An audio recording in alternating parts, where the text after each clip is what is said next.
The bus made its way down Main Street. The overpowering sounds of my classmates, immersed in their various activities and conservations, were an overlapping soundtrack to my subconscious dread. I'm not a popular kid, not by any means, but I did have a few close friends and wasn't a prime target for bullies either. I just kept my head down and got on with things. But all that is written in the past tense for a reason. Because around 2 weeks ago, something happened. Something that made me that weird kid in school. Made my friends avoid me so not to be tarred with my brush. Something that has made the last 10 school days a living nightmare. And today was going to be more of the same. Something pulled me out of my depression though. The roaring grind of metal gears and rubber traction against the tarmac caught my attention. I turned my head to look out the window, greeted by the sight of a military convoy heading in the opposite direction. 4 flatbed wagons escorting a tank were carrying at least 50 soldiers, all of them armed to the teeth. The rest of the bus, noticed and students stopped their conversations in order to rush to my side of the bus and stare out the windows. A collective and drawn out "Whoa" came from the crowd of students as they saw this rare and potent show of force from the military. I wasn't looking at the impressive artillery though, nor the awe of witnessing a real-life tank. I was looking at the soldiers' faces. Their expressions were full of anxiety, fear, and apprehension. It didn't help that they were heading out of town and up into the Appalachian Mountains. That made my mind begin to worry about what that meant, rather than worrying about my situation at school. But that didn't last long, however, as a sharp thump stung my right tricep. I recoiled in pain as my arm went numb and I turned to see where the blow had came from. As I pressed my hand against my sore shoulder, I looked up to see Johnny Matthews and his minions, Tom Bradwell and Jake Radcliffe, looking down at me with sinister grins. "Man, you reckon his crazy uncle saw those guys? Maybe he's in town now screaming at cars?" Johnny asked the rest of the bus. "Yeah, maybe he'll come into school again screaming at the teachers telling them that they're all gonna die because Judgment Day is here." Tom replied in the same manner. The whole bus started to laugh. I looked around at all their faces. The girls, the boys, heck, even some of my so-called friends, like Mikey and James, were chuckling. Clearly put on, but they made sure that it was loud enough so that the bullies could hear them. Wouldn't want them to think that they were still friends with the outcast kid, with the weirdo uncle, would they? For you see, my uncle is the town freak. It even got to the point that my mom and dad fell out with him because he was unstable and delusional. He would tell people about biowarfare experiments being conducted in a secret bunker deep in the Appalachian Mountains. He's ex-military, but he had a total mental breakdown about a year ago and was diagnosed with bipolar disorder, even though there's no history of it in our family. They called his breakdown a manic episode, and they discharged him on medical grounds. I don't know what he saw or heard, but he changed. He's not just my uncle. He was a godparent too. That's how much my parents had trusted him. But not anymore.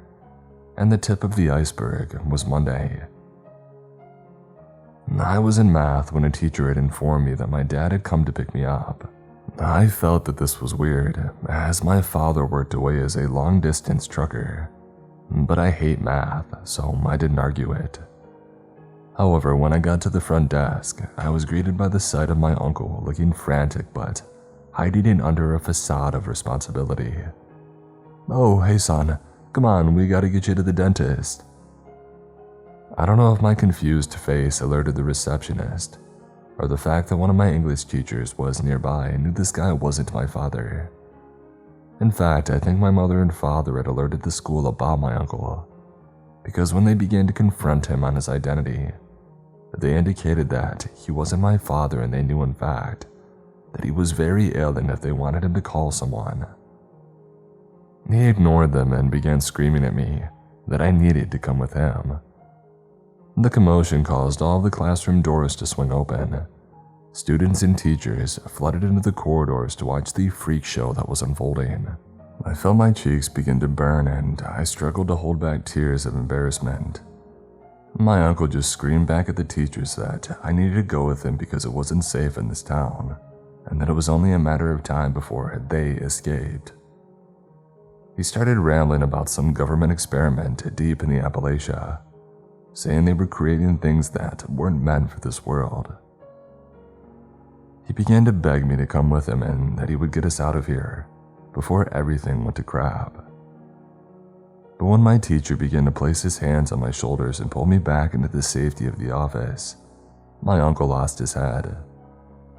He pulled out a gun and started pointing it at the teachers, saying that he didn't want to kill anyone. He just wanted me to come with him. What he didn't know, however, either the front desk had alerted the police or someone else did during the commotion, and within the blink of an eye, the sheriff's department had turned up in full force and arrested him at gunpoint. He was screaming at the teachers and the students about monsters and creatures and how we were all going to die if we didn't get out of town. Now he's on a 23-hour lockdown in a mental hospital on the edge of my town, and I'm the social outcast of my school. The kid whose uncle was a nutcase and actually waved a gun around school, crying because he's a grown man who's scared of monsters. I looked up at Johnny's smug face as he relished the embarrassment that he had caused me. But even though my uncle may as well have been a crazy guy, he was a smart one, and he was a big advocate of the art of war. He told me, if you can't get a physical advantage over something, make sure that you can get a psychological one. He also told me that bullies don't pick on the weak for fun. They do it because somewhere someone is bullying them, making them feel insecure. So they transfer that onto someone else. Johnny's the captain of the football team. He has won every fight that he's been in. So he's not been bullied by anybody that I know. But he did come into school with the odd black eye now and again. Today was one of those days. I looked around the bus. Everyone was either smiling or giggling at my situation. No one was going to stick up for me, so I was going to have to do it myself. I took a shot in the dark. "What's up, Johnny? Did your father lose a little bit too much at the track this weekend? Had one too many beers? What did he do, Johnny? Did he smack you about a little? I see a black eye but no bruised knuckles. So you don't stand up to your drunk father like you do all the kids smaller than you at school. You think you're so tough, but yeah, here you are picking a bone with me, with 2 other guys to back you up. You're pathetic. Focus on your own family." Just as I was wondering where on earth I found the courage to say all that, the crowd on the bus had turned from snickering at me to going wide-eyed and round-mouthed as they all vibrated, hiding their amusement from Johnny and his crew. But Johnny wasn't laughing. A few of his minions were smirking, but when he turned to them, they quickly turned to a superficial fury that matched his. He turned back to me, put his face an inch from mine and looked deep into my eyes. "You think you're funny? You think I need any help from these guys or anyone to kick your butt? I was just gonna tease you a little, but now you're dead. As soon as school's done, you and me." He turned to scan the rest of the bus, now addressing everyone. "And I'll show you and everyone what happens to people who think they're funny." He was serious. I could tell that what I had said to him had struck a painful nerve. The fact that he saw others laughing at him had enraged that deep, angry, insecure part of him, and at 3 p.m., he was going to take it all out on me. There was a brief hush of tense silence as the bus pulled up outside of school. The driver, who obviously decided he didn't get paid enough to get involved in the middle of school ground drama, told us all to get off. I allowed the bus to clear out so I could walk to class in peace. As I climbed off the student carrier, I put what had just happened out of my head and turned to look into the distant forest up into the mountains. I watched, cocking my head to the side in confusion, as a dark pink stream of smoke rose ominously from out of the trees and began cascading down towards the town. I sat in my seat by the window, watching my teacher write various algebra equations for us to solve. I looked up at the clock. 2:40 p.m. 20 minutes until I got my head stomped into the basketball court in front of everyone. I had had brief moments of my mind being taken off my impending beating during the day, as I would catch glimpses of weird things going on outside. At 11 a.m., a couple of fire trucks went racing, sirens blaring in the direction of the mountains, and about an hour ago, a band of police cars went hurtling in the same manner into the town. The rest of the time I spent staring over at Sarah Price. I had always felt this sense of affection towards her. I don't know whether it was the silky brown hair or the unblemished girl next door face, but I had always had a thing for her. I just didn't have the guts to tell her. But as I stared at her longingly, imagining a world where we would be together, something took my attention away from her. Psst. Hey, Luke. A voice whispered over to me. I turned to see one of my classmates, Billy. He was looking at me. Billy was always a quiet kid. Kept to himself, didn't give anyone any trouble. But he was also a victim of Johnny and his cronies, and right now, he was gesturing for me to look out the window. I turned to look back out of it. In the distance, leaning against the link fence of the court, was Johnny, Tom, and Jake. Tom and Jake were vaping and smirking at me as Johnny was standing slightly in front of them, cracking his knuckles in a display of primitive psychological warfare. I imagine that they must have snuck out of class early to ensure that I didn't get out of school before them and rush home to safety. I turned back to face the front of the room, panicked and anxious, now knowing imminent violence was coming my way and there wasn't anything that I could do about it. All the teachers tended to converge near the parking lot, whereas the courts were where the students went to do what they didn't want anyone to see. Conjugals with girlfriends, to smell and smoke a bit of weed or to kick somebody's head to a pulp. I contemplated letting Miss Hughes know and to survive today, but then be labeled a rat and my life at the school would just get worse than it already was. But that option was quickly ruled out when Miss Patrick, the receptionist, opened the door to the class. "Miss Hughes, sorry to bother you, but we need a first aider outside immediately," she said with urgency. "Of course. Kids, finish your equations, I'll be back soon," Miss Hughes assured us before she jogged out of the room and closed the door. Crap, I muttered to myself. The time was 2:59 p.m. and the seconds hand, ticking away at the bottom of the clock at the front of the room, was now getting dangerously close to the top. I was snapped out of my trance on the clock by the sound of a scrunched up roll of scrap paper hitting the edge of my desk and landing on the floor. I turned to see Billy silently gesturing for me to pick it up, and so I did. I opened up the paper and saw the words, "Meet me after class by the janitor's room. I have another way out," written on the paper. The sound of the bell began to ring out through the halls of my school as I turned to face Billy once again. Students were flying out of their seats, throwing their rucksacks over their shoulders and hurrying into the corridors to get out of this building they obviously saw as a prison for 6 hours a day. Meanwhile, I just gave Billy a nod of gratitude just as the last few students were walking out of the door. Billy nodded back with a smile that said, "If I can get one over on Johnny Matthews, then I'll do it." Well, he did anyway, because suddenly, Billy's smile turned to one of a blank expression of shock and horror. His eyes went wide and he stared at something behind me.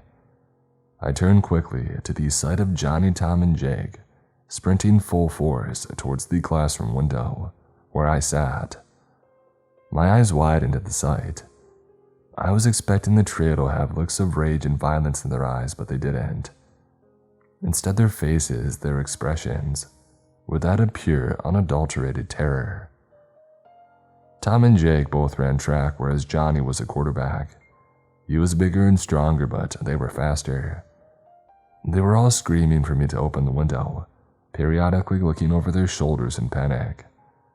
They weren't running at me. They were running from something. Me and Billy, along with around 4 of the other students who were still in the classroom, converged by the glass and watched the 3 scariest jocks in our school running for their lives, like terrified puppies literally begging for our help. Johnny took one more look over his shoulder to see a group of figures running around the corner of the school. These figures, however, didn't look scared. They looked savage, vacant eyes, heads and limbs twitching as they sprinted in manic hunger and rage at the 3 boys. As they got closer and closer, we could see the blood around their mouths, bits of flesh hanging from their hair, mouth, and fingernails. They were gaining on the boys, specifically Johnny, fast. Just as the pursuing figures were a matter of yards away from their meal, Johnny made a choice. He threw his arms back and let his rucksack slip from his shoulders. He swung the bag forward with an underhanded throw, and the bag had connected with Jake's legs. The straps tangled in his feet, and Tom, along with the rest of us, watched in horror as he tripped and fell to the ground. He looked up in confusion and disbelief as he watched Johnny run past him and yell, "Sorry, Jake, I'm sorry." Jake didn't have time to process what his so-called best friend just did, as within half a second, the figures had lunged on him, and they began to attack him relentlessly. As Johnny and Tom got closer to the window, our view of Jake was partially obscured, but the sight of his flesh, limbs, and insides being hurled into the air as they attacked him in a pure frenzy made our hearts tense and our blood freeze in our veins. We couldn't quite believe what we were seeing. Johnny and Tom hit the window hard, screaming at us to open it quickly. The figures were busy finishing off what was left of Jake, but that wasn't much. I looked at Billy, and he was near the window, but I could see that deep-seated resentment in his eyes. Even if the world was about to end, the brief time that it had left, it would be a better place without Johnny Matthews. Somebody made the choice for him now. Sarah rushed to the teacher's drawer, rummaged for any small keys that she could find, and rushed over with a handful of metal to the biggest window. She was as pure and as kind as any girl that I knew. I expected nothing less, quite frankly. Her hands were shaking as she tried key after key after key, and we watched as the figures pushed the last handfuls of Jake's flesh into their mouths, and now turned their heads to the sounds of the banging on glass. They twitched their heads frantically like an insect. They were 100 yards away at least, but it was like they could smell their warm flesh regardless. They leap up to their feet and begin sprinting towards Johnny and Tom. Sarah managed to get a key that fit the window and she rammed it into it. Johnny had ripped the window open before anybody could even push it. While Johnny attempted to force his 6'1", 182-pound frame through the opening, Tom was frantically begging him to hurry. Johnny tore some skin from his stomach and hip as he forced himself into the classroom. Tom may have been taller than Johnny, but he was much leaner, and he dove through the gap, getting his own cuts and scrapes as the metal and plastic of the window frame grazed against him. But as soon as his feet had cleared the window, we all yanked it shut and locked it. The figures launched at the glass. We held our breath and prayed that it didn't break. We breathed a momentary sigh of relief when it held, but our relief soon turned to horror and confusion when we recognized the vicious, bloodthirsty figures. They were Coach Patrick, Miss Adams, and Principal Gordon. We stared at people that we knew, but we did not recognize them one bit. Coach was a hard-o to anyone who couldn't run 100 meters in under 13 seconds, or at least bench 200 pounds. Mrs. Adams was the French teacher who every pubescent male student drooled over and melted every time she turned to write things on the board. And Principal Gordon was ex-military. He ran a tight ship. He was the sort of principal who waited on the entrance steps until the last student entered so he could scold the poor timekeepers. He reminded me so much of Principal Skinner from The Simpsons, but now he was a savage animal. They all were. The blood of Jake and likely others smeared their tense and wild expressions. They looked so hungry, like nothing they had ate would ever satisfy them. They stared at us, pupils pinned through the glass. Their chests heaved and their head and limbs twitched uncontrollably as they imagined how we would all taste. What happened to them? I had literally seen them all today. Coach, just an hour ago, he was fine. He was out on the field putting some kid away that the soccer team had left out. No twitching, no snarling, he was normal. Me, Billy, Sarah, Johnny, Tom, and 3 other students just stood frozen as we watched these savage beings pound on the double-glazed glass, all silently thinking that the school's many budget cuts didn't include the windows. But we soon snapped out of our trance when tiny cracks began to form in the glass under the constant pressure being caused. Maybe we should get away from the glass, guys, huh? We all nodded, like zombies in agreement, eyes still fixed on the glass. We backed out of the room and closed the door behind us, all hoping the figures would stop pounding the glass now that they couldn't see us. We were so enthralled with our situation that we didn't notice the screams. However, when we got into the hallway, they couldn't be ignored. It was bedlam. We turned our heads to the left to see a handful of students and teachers barricading the main door to the school. We joined the group of 10 to 15 people who were horrified to see that they weren't trying to keep out more savage figures who were wild and covered in blood. They were keeping out people who were running for their lives. There was a crowd of at least 100 people, all forcing themselves into the small area, leading up to these steps to the school's main entrance. The ones at the front by the glass were pounding on the glass, begging to come inside, pleading for their lives. Behind them were people climbing over others, barging into whatever spaces they could get to that could get them closer to the door, while some of the smaller crowd, such as the younger kids, were getting trampled. "What are you doing? Let them in!" Sarah yelled, causing one of the jocks, Aaron George, to yell from the floor as his back pressed up against the door. "If we open it, they'll get in here." "Yeah, that's the idea," Sarah yelled back, as one of the teachers managed to find a bike chain to fix around the door's push bars, locking it tight. Aaron stood up and approached us as the rest of the inside crowd pushed desks and lockers in front of the door. The crowd outside continued to scream as their pleas for rescue intensified. We watched as the back layer of the crowd tried desperately to fight off various assailants, similar to the ones who had feasted on Jake, but they were failing rapidly. The crowd took small breaks from pounding on the glass and steel to take a look over their shoulders, greeted by the sight of limbs and chewed organs flying up over the heads of the crowd.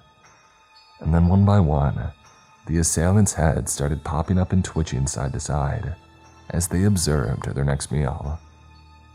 The crowd became incensed, banging harder and screaming louder. "Not them, them," Aaron told Sarah, nodding towards the bloodthirsty mutants. They began picking off more people, men, women, and children from the back of the crowd. They watched in guilt-ridden horror, knowing that if we opened those doors, yes, our conscience would be clear, but we would all be dead. Instead, we stood there, watching as rapidly the crowd was picked off, torn limb from limb and devoured by around 15 to 20 twitchers. Some of us had to hold others back as the guilt got to be too much, while the rest silently hated ourselves for condemning these people to a violent death. The final wave of humans had no fight left in them. They simply turned their backs to the glass, sobbing in tears. They slid down the door and adopted a fetal position as the twitchers lunged at them. The doors rattled violently and blood splattered on the glass as the pack gorged into their prey and savaged them in piles of blood and bone. We backed away from the glass when the first twitcher had snapped its head up to look at us through it. Its friends soon joined too. The pure animal expression on their faces was intimidating. Even as we backed away, I could see that they looked incredibly bloated. They had eaten so much and they were still hungry. Each figure had put on at least 40 pounds. We moved out of sight and peeked our heads around the cover of lockers and corners, observing with relief that the threats were moving away from the door. We were all panting heavily, some out of physical exhaustion from barricading the door, the rest of us from sheer adrenaline overload. One of the men who had helped hold the door was hunched over, hands on his knees. Mr. Daniels, the vice principal, whom not quite as authoritative as his principal counterpart, looked out of breath and rattled. "What was that? What on earth is going on?" He demanded to know from anybody that could tell him. So much for staying strong for the children. "I don't know. I was at my desk when I heard screaming. I came to the door and some of the parents were attacking the children, even their own," Miss Evans said. Miss Evans, our history teacher and very much liked by everyone, and despite being a female, she clearly had more balls than Mr. Daniels. "We were in detention when suddenly we heard screaming. We rushed into the hall and it was bedlam. Everyone was running outside to split it up. Us guys thought that it was a fight. We tried to go look, but then Mr. Daniels told us to stay inside while he went to see what was happening." Aaron explained on behalf of himself and the rest of the detained students. "Yes, and when I got to the steps, they were eating them. I saw Sarah Mitchell's father clawing his own daughter's eyes out, while their mother ripped her insides apart. Good God, what is happening?" Mr. Daniels began to cry. He quickly turned away, almost in tears, clutching at his crucifix. He was a Catholic as far as I could tell. Bible on his desk, crucifix on display. Caught him praying a few times as I walked past his office too. "How did it all start?" Aaron asked, addressing the entire group. We all looked at each other, dumbfounded. It appeared that no one who had been outside had survived. But that wasn't true. I turned to Johnny and Tom. "You two were out there. What happened?" I asked Johnny and edged to my tone, indicating that I hadn't forgotten what had happened to Jake. Johnny began to stutter, wondering how he was going to answer with a straight face in front of the group, when suddenly loud banging could once again be heard from the school's entrance and various windows from within the classrooms. "Come on, guys, into the teacher's lounge," Mrs. Evans instructed to the group. So all 20 of us hurried away from the school's entrance and up the stairs to the second story of the building and sealed ourselves in the large elevated room with a kitchen area and bathroom. As we all took a minute to catch our breaths, we all silently prayed that we would be safe in here. "So what happened? You guys saw it." Mr. Daniels yelled at Tom and Johnny, demanding to know what they did. "Well, we went outside for a smoke," Tom began to say. "And wait to ambush me," I said to myself under my breath. "We saw people coming out of the school and gathering around the parking lot, when we noticed like a gas or fog coming from the mountains and into the town. Everybody turned to look to see what it was. Everybody across the street was like covering their mouths and coughing. They fell to the ground and started shaking on the floor. We were all worrying that it was like toxic or something." Tom continued in his lazy and douchebag voice. "Then what happened, lads?" the caretaker, Mr. McGregor, asked. "Some of the parents and a few teachers went running over to help the people who were hurt. They put on some masks and ran over, started pulling them out of the fog and onto the road. The wounded just started wigging out, leaping up and biting the people helping them. That's when they started running over to the crowd. We just ran for our lives," Johnny explained. "Yeah, you certainly did," I said to myself once again with the same sarcastic tone. The final adult of the group was Mr. Gavins, a quiet but rather intense science teacher. Really took his physics and biology quite seriously, always asking the students to apply themselves. Kind of reminded me of Walter White, minus the meth empire, of course. He turned to the group after observing the events outside from the window. "It's like the fog was some sort of bioweaponry designed to overstimulate the victim's frontal lobe, cerebellum, and hypothalamus, making them wild and unable to fully control their motor functions, making them highly aggressive and unable to think reasonably. It also obviously makes them extremely hungry and not knowing when they've satisfied that hunger. Look at them," he said, pointing out the window. We all gathered at the glass and followed his finger down to the pack of twitchers that were now waddling over around a mass heap of bodies. They were all massively bloated and looked like they were going to burst. Some were still dropping to their knees and picking what meat that they could off the bloody skeletons. One of them was still tearing the flesh off a finger when we watched their bloated torso split from the attention and the contents of their stomachs spilled out onto the grass. The Twitcher was still trying to shovel at meat that he could, back into his mouth as it laid down, bled out, and eventually died. "I can't get through.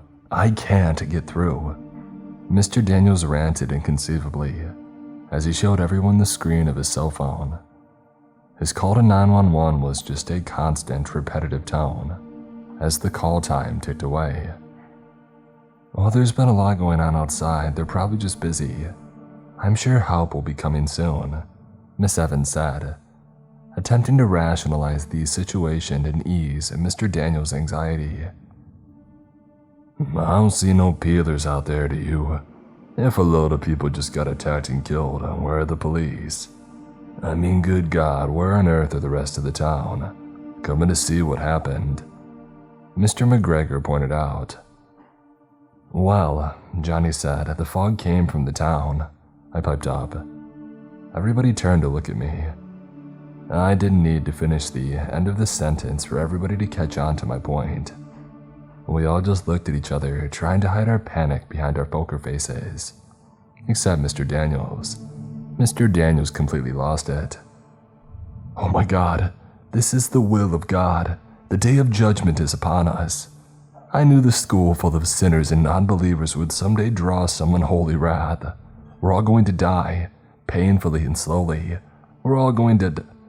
Mr. Daniels' incessant rant was cut short by a hard slap across the face from Mr. Gavin's. "Get a grip, Tim. I just explained that whatever is going on is likely man-made and not some crazy religious prophecy. Now pull yourself together, you're scaring the kids," he said, looking at the panicked nut with intense wide eyes. That ordered him to settle down. Mr. Daniels just turned away, shameful, resting his forehead and arms on the nearby counter. "Okay, police may not be an option, but surely, if it's a government accident, the military should be deployed to clear it up. We just need to wait this out," Miss Evans suggested. "Actually," Sarah piped up, the adults turning to look at her. "We saw the army earlier," she revealed. "Yeah, they were driving past the bus, all armed and ready to go. That was this morning, and whatever they want to prevent, it still happened," Billy added with a grave tone. Some of the other kids who were with us were starting to get upset, crying that they wanted their moms and dads. I couldn't help but think of my parents. I hoped that they were okay. I just wanted to survive so I could hopefully see their faces again. "Well, reinforcements could very well be on their way, and my bet would be that they would come in by air," Mr. Gavin speculated. "The roof," Miss Evans exclaimed, causing everybody to look at her. "We need to put some signs or something up there. Then, if help does arrive, they'll know that we are in here," she suggested. Mr. McGregor snapped his fingers and pointed at Mrs. Evans, nodding his head. "Now that sounds like a plan, so it does. The art rooms, their paint, canvases, it's everything we need," Billy added. "Yeah, you're right, and we have no idea how long we're going to be in here, so we need food and water. The cafeteria is just down the hall from the art room. We can get the supplies that we need and meet back here," Mr. Gavins confirmed. However, it was at that point that I noticed Mr. Daniels perk up, with a horrified expression on his face. "Oh no, the debate team. They had been practicing in the gymnasium today. In all the commotion, I had forgotten all about them," he revealed. Mr. Gavins once again took on the role of a therapist and calmed Mr. Daniels down. "It's okay, Tim, we've only been up here for around an hour. We'll go get them and bring them back upstairs with us." "How many?" he asked calmly. Daniels just nodded frantically and answered with, Seven of them." "Mr. Daniels, Mrs. Evans, you stay here with the students. Me and Mr. McGregor will go get the art supplies. Aaron, Ryan, Peter, Tom, Johnny, Billy, and Luke. You guys round up the remaining students and grab what tinned food and water you can find from the cafeteria kitchen." Mr. Gavins had instructed. We all seemed to nod, a little apprehensive of going back downstairs, but the doors were sealed, and to be honest, we wanted food and rescue, so we were happy to help. Except Johnny, though, he blew up. "What? I ain't going back down there, not with those things," he asserted, getting a few funny looks from the rest of the jocks. "Johnny, I know that you're scared, and I am too, but we need food and something to signal for help. Plus, we had locked those cannibals outside. It'll be 10 minutes if we work together," Gavins assured him, and after Johnny relented, me and my friends, along with the jocks, the janitor, and Mr. Gavins, set off on our quest, leaving the other 10 of us in the safety of the teacher's lounge. The halls were eerie and quiet. McGregor and Davis headed the line, clearly prepared to face any potential danger head-on. Aaron, Tom, Pete, Ryan, and Johnny followed closely, with me and Billy in the rear. As we were headed down the stairs, I noticed Johnny was still looking on edge, more so than the others anyway. I leaned my head towards the back of his ear. "What's wrong, Johnny? Don't want to die down here like your best friend Jake," I whispered sarcastically. "Shut your mouth, Luke. You don't know anything," he snapped back. "Why, worried what these guys will think if they hear that you killed your friend to save your own butt," I snapped back. Johnny span around, looking me and Billy in the eye. "I did what I had to do, just like these guys did. Did you see them opening the doors for those people?" "No, because if they did, they would be dead too," he countered. "Those guys did what they did to protect the people inside. You did what you did to save yourself. You knew that you didn't have to outrun those twitchers, you just had to outrun Jake, and he's twice the runner that you are." I hit back at him, a disgusted grin on my face as I shook my head. "Listen to me, you little pieces of crap. It's dog eat dog now. If this is as bad as we all think it is, then soon the strong are gonna eat the weak. And guys like me are strong and little dweebs like you are weak. You just remember that next time you want to run your mouth," Johnny warned us, before returning to the cluster of jocks. "Prick," me and Billy muttered in unison. After around 5 minutes of walking, we were close to where we needed to be. "Alright, the art rooms and gymnasium are just down here." Mr. Davis gestured to the rooms down the end of the corridor as we passed the closed cafeteria doors. "Gather up the debate team and then we'll meet here and bring the supplies back upstairs," he added. These suggested groups split up and we headed down to the gym. Aaron, Ryan, and Pete pushed open the doors and began calling out for anyone that could hear, with the rest of us closely following behind. "Can you see anyone?" I whispered to Aaron. "No," he hushed in response. "I don't see anyone." We all pushed our way into the gymnasium and began fanning out, looking for any signs of life or movement. "Hello, is anyone in here? We need you to come with us immediately. Not all that safe down here, to be honest," Ryan yelled out. Aaron quickly covered his mouth with his hand, though. His eyes were wide and wild, and he snapped at him. "Keep your voice down." We all looked at Aaron with odd looks on our faces, wondering what had him so rattled. "Look," he said, gesturing towards the fire door. The door was slightly ajar, gently tapping back and forth in the breeze. "You think they went out?" Billy asked curiously. "Or maybe something got in," I speculated gravely. Everybody took in what I had said, now looking extra cautious. We made our way forward, going deeper into the hall. No sounds and no signs of life, but yet there was the distinct possibility that we were being watched. "Go shut the door," Aaron instructed Johnny with a whisper. Johnny turned to him with shock. "You do it," he snapped back in fear. "Tom, go on," Aaron replied, gesturing for Tom to do the deed. A bunch of them began to start to debate who would go, right there in the middle of the gym. They needed to be quiet, so I stepped in. "For God's sake, I'll do it," I volunteered, storming over to the door, trying to ignore my intense fear and look brave to the group. I got to the door and gently pulled it back onto the catch. I breathed a sigh of relief. until I pulled my hand away from the bar and noticed my palm felt wet and sticky. I lifted my hand to my face and examined the substance, while the rest of the group went about their business, trying to locate the missing students. I turned over my hand and looked at a dark red substance that had saturated my skin. I looked down and squinted my eyes. It was all over the push bar of the door as well. I don't know whether it was fear, anxiety, or that little voice in my head telling me to run, but it took me a few seconds to register what it was. That's when I heard something coming from the left. I turned my head slowly towards the sound of rummaging, like someone rummaging their hands in a bucket of meat. It was coming from the locker rooms. When my sight had reached the opening of the door, I saw that it was ajar halfway. As the overhead light of the locker room flickered, I could make out the outline of the back of a person on their knees.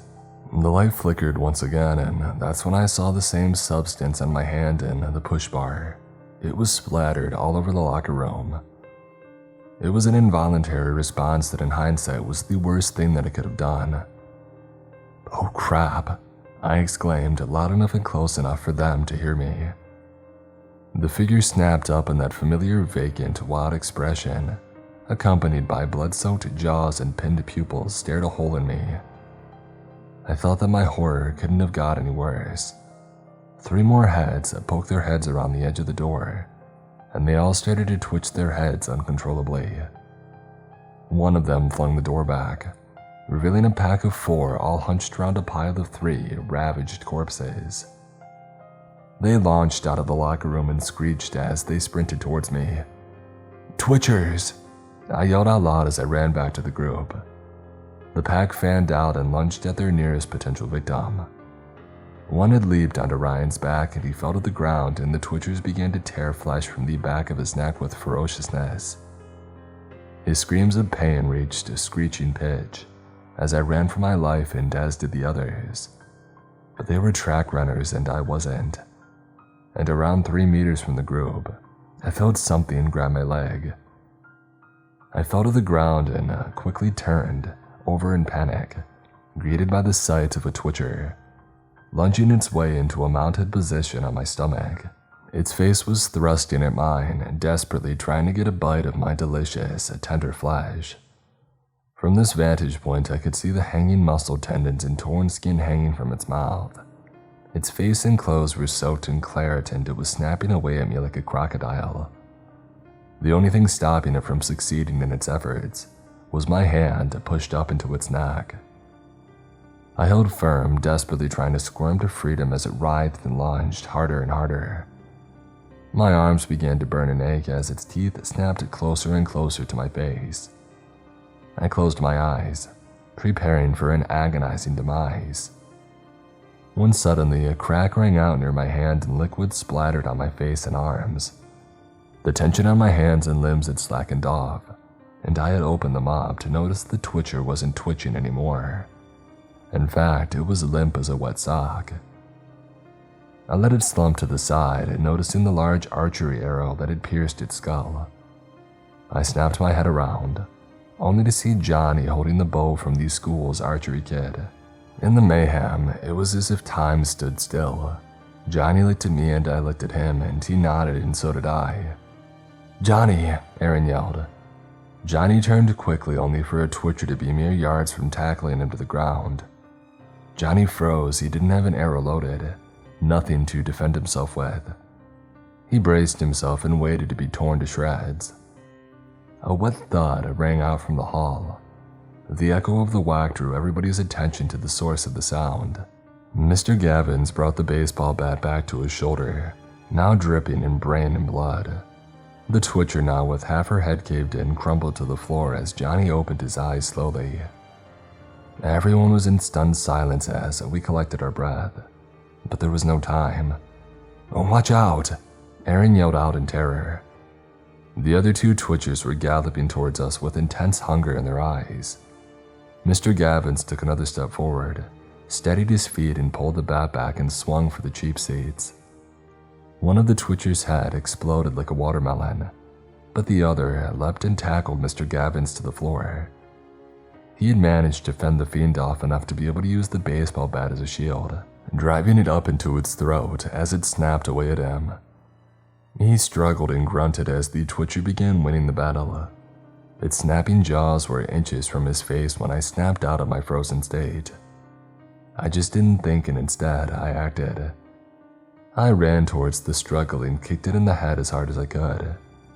It fell to the side and quickly began scrambling to its feet so that it could once again launch at Mr. Gavin's. But it didn't have a chance, as another arrow came flying from Johnny's bow and once again he hit the target, this time straight through the Twitcher's eyeball. It froze with a pain-stilled look on its face before it collapsed backwards into a motionless heap. "Yes, Johnny, that's what I'm talking about, bro," Aaron exclaimed, slapping Johnny's back as he stared vacantly at his handiwork. He was breathing heavily as the adrenaline started to wear off, but he couldn't help but smile with pride, knowing that he had just saved 2 lives. Tom also gave him a fist pump.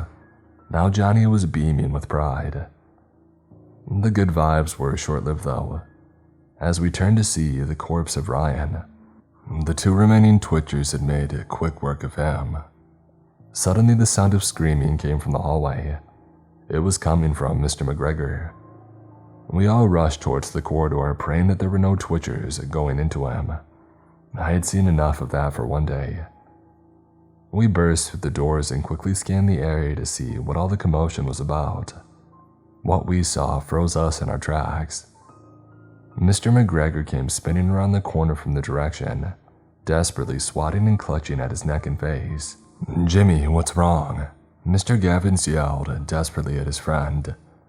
"Get these things off of me," McGregor shouted back as he spun another 180 degrees, and that's when we saw them. Around 5 or 6 large insect creatures were scurrying across McGregor's upper body, desperately trying to reach his ears and nose. The creatures were almost a caterpillar, earworm, termite hybrid. I've studied biology since I came to the school, and I have never seen these things in any textbook.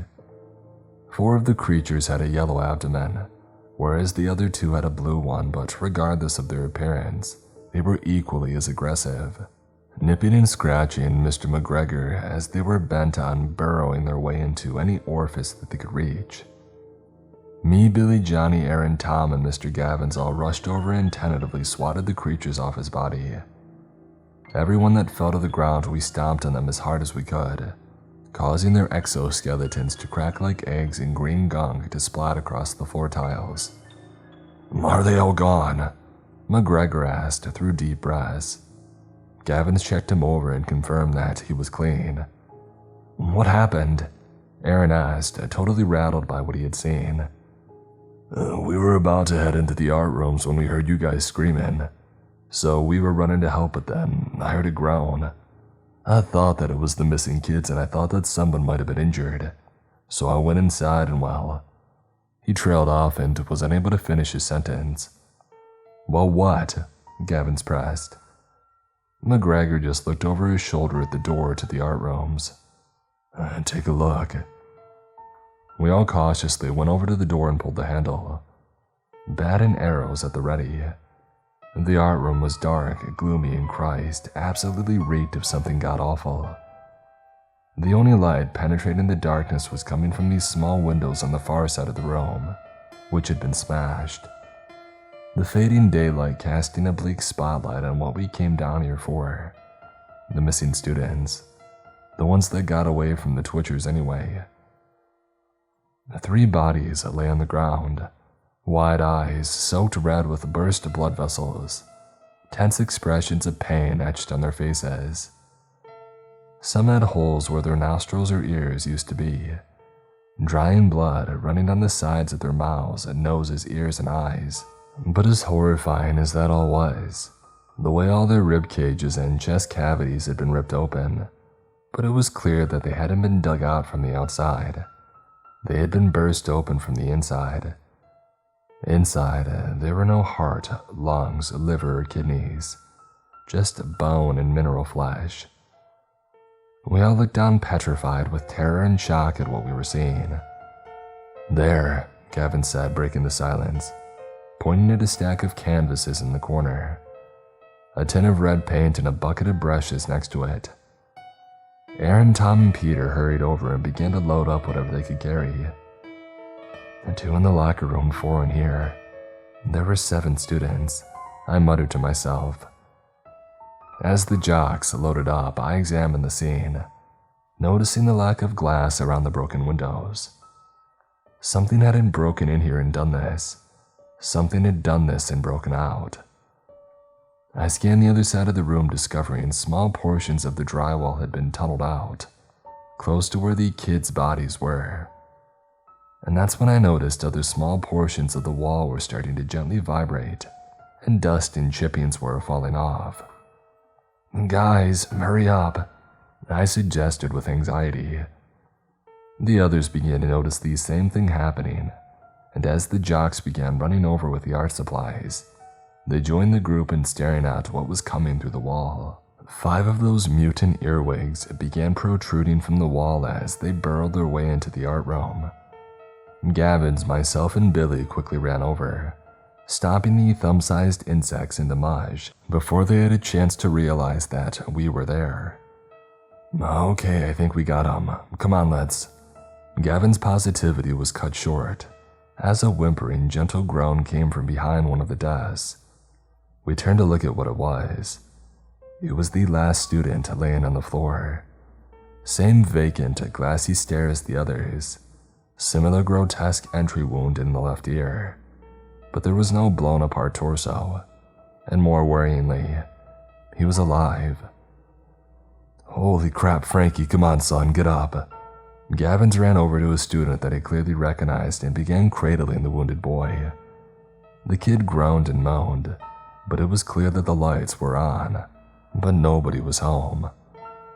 "Come on, Frankie, it's me, Mr. Gavins. I'm gonna get you somewhere safe," he assured the boy. "Mark, come on, he's gone," McGregor told his friend. I think Gavins knew it, but clearly he was fond of this kid for whatever reason. McGregor was just about to usher Gavins away from the kid, who was now totally motionless and clearly out of his misery. But my thoughts and McGregor's actions were cut horribly short, when Frankie began spasming violently and uncontrollably. Blood began to bubble up through his tense lips. The blood vessels in his eyes burst, and the sclera turned from a pure white to a murky claret. Mr. Gavins looked down in horror as the kid's spasms intensified, until finally a large lump in his chest exploded outwards, causing blood to shoot out of the kid's mouth like the initial lava eruption of a volcano. Gavins leapt backwards, scrambling back to his feet, rejoining the group and staring eyes wide at the sight of this boy's chest cavity beginning to pulsate, higher and higher, until finally the sternum cracked, the muscle tore and the skin split. We all watched on in petrified terror as a long-pointed, multi-jointed limb began to emerge from inside Frankie's body.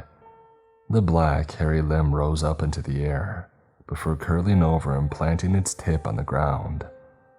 And then another tip of another limb came bursting through the hole, getting a hold of the ground in the same motion as the other.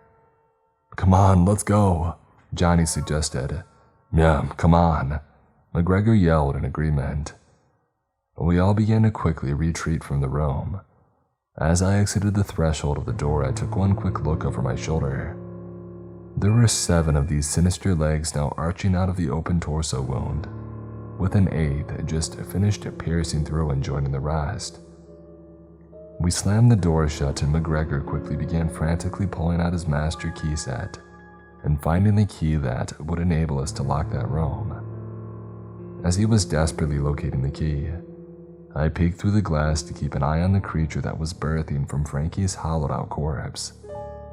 The arachnid monstrosity thrashed its thorax upwards, over and over again, until Frankie's ribcage had totally separated, like an eagle spreading its wings.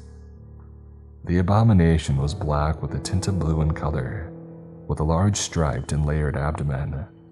Rows of hanging spikes ran down its neck and back like a hedgehog. "Jesus Christ, hurry up!"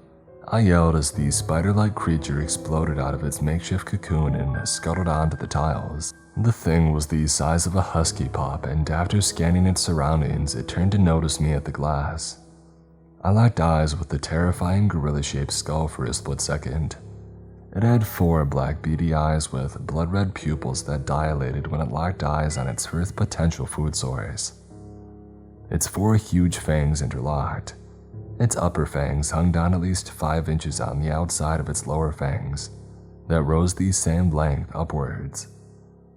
As Mr. McGregor finally inserted the right key into the lock and began turning the key, the spider let out a piercing screech and extended its mouth at me, like the alien from Predator.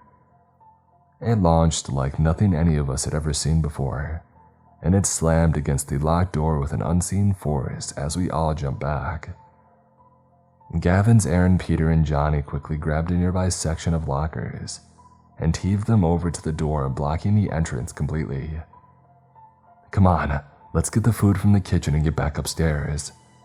Gavin's ordered, and we all nodded with frantic agreement. We hurried down the corridor and around the corner with the echoes of the spider's hyper-aggressive efforts to break free, pursuing us.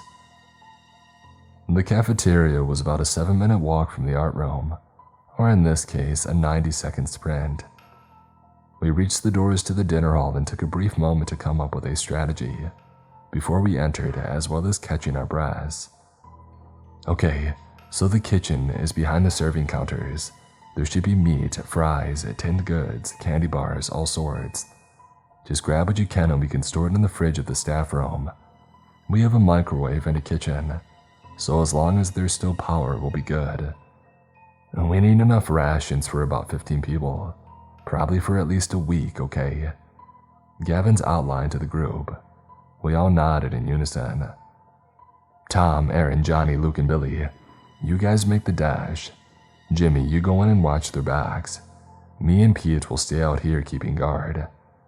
Once you guys get back, the rest of us will go in and grab what we can, while you guys make sure that the coast is still clear. Gavin's made the play and bar a manly group chest pump. The team was ready to go. On 3, 1, 2, 3. Johnny counted down and we shoulder barged the doors open and we sprinted inside, running around the tables and leaping over the counter. We ran to the kitchen door and turned the corner. Aaron, who was the first to the door, kicked the ajar door fully open and halted in his tracks. We all stacked up and bumped into each other and stared in confusion at what Aaron had stopped so suddenly for.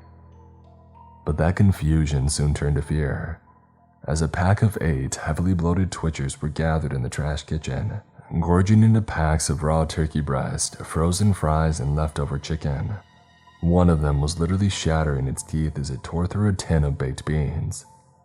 They all stopped in unison as they dropped their current meal and now stared at us with intensity, twitching their heads side to side as they eyed up a fresh, hot buffet. "Run!" Johnny yelled as we spun on our heels and scrambled back over the counter. Mr. McGregor was already back at the door holding it open for us. We threw ourselves through into the corridor before Gavin's and McGregor slammed the door shut behind us. McGregor had managed to deadbolt the door shut, just as the bloated twitchers had waddled to the glass. They were much slower than the others, but they were no less hungry and no less aggressive. They pounded the doors heavily, desperately, attempting to get their next intake of food. "Well, I guess that's the food idea out the window," Aaron stated facetiously. "Yeah," Gavin sighed before letting out a much-needed crap in frustration. "Come on, Mark, let's get back upstairs before this banging attracts something else," McGregor suggested. Gavin's nodded and ushered all of us in the direction that we came. When we reached the foot of the stairs, McGregor unlocked the doors and we all made our way through into the stairwell. McGregor locked the door back up behind us, put his keys back in his pocket, and joined the back of the group. As the group climbed the stairs, wondering how to tell the group about what we had just been through, as well as the fact that we had lost Ryan and the food, I caught up to Johnny. Hey, he replied cautiously. "Look, whatever's happened, forget it. I said some things earlier and well, I take them back. I may not agree with what happened to Jake, but when that thing had me pinned down, I would have probably wanted anyone else to be in my shoes at that time. And well, you saved me. So, yeah, thanks. I told him sincerely. Johnny gave me a half smile inside. No problem, Luke. His smile turned to one of somber, however. The thing is, I felt bad. I gave you such a hard time about your uncle, and you're right. It took my mind off my dad and what he does to me and my mom when he drinks, so, I'm sorry. It takes a big man to admit that, Johnny, thanks, I replied, with a half smile of my own. Johnny wasn't smiling, though. The worst part is, though, your uncle was right. The monsters are real and they're coming for us, he said gravely. I know, Johnny. I know. The group reconverged in the large staff room. The students got to work on making large SOS and help needed people inside signs out of the canvases and paint, while the party that just returned filled Daniels and Evans in on what had happened. So where the heck is the debate team and why is Ryan Thompson not here anymore? Miss Evans asked, panic in her voice as she dreaded the answer. Myself, Johnny, Tom, Billy, Pete, and Annabelle sat on the couch and floor resting, while McGregor poured himself a stiff drink from these staff's secret stash for those extra long days. Mr. Gavin stood with his back to Mrs. Evans as he propped his forehead up on the window glass. He sighed heavily. The first floor isn't as secure as we thought it was. Those twitchers must have been banging on the fire door, and given they couldn't see what was on the other side, the debate team must have opened it up. They were just about finished picking them clean when we got there. A few of them jumped us, and they got Ryan. Nearly got Luke and me too. Managed to fight him off though, and took him out. Oh God, that's awful. At least the rest of you got back okay, she said, desperately trying to sound positive. McGregor slammed his empty glass down on the counter, coughing a sarcastic chuckle out as the last of the hot whiskey simmered down his throat.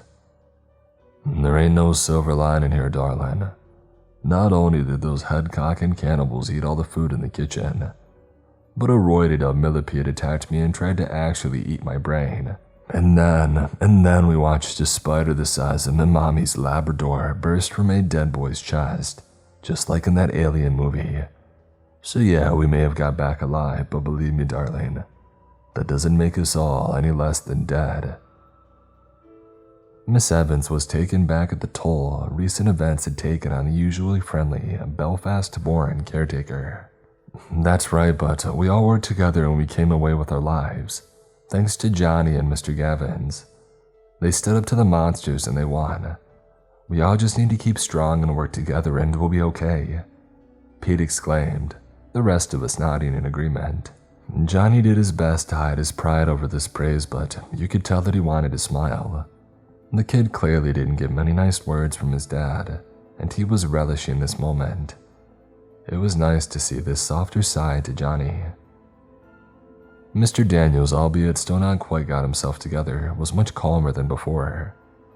After he had handed out various small rations of fruit, sandwiches and chips that were in the cupboards and fridge of the teacher's lounge, making sure that the younger kids ate first, he walked over to us, handing the rest of us something to eat. But as we shoveled the morsels of remaining food into our mouths, emulating the dinner manners of the Twitchers, it became painfully clear that this wasn't going to be enough. The remaining food would last another day at the most, so if we didn't get rescued soon, we would all starve. Guys, the kids have almost completed the signs. We should get them up on the roof, Mr. Daniels suggested, trying to break the tension caused by McGregor's rant. I agree. We can figure out the food situation after, Gavins affirmed. Johnny, Aaron, Luke, you guys come with me and Mr. Daniels. Pete, Billy, Jimmy, you guys do a sweep of this floor.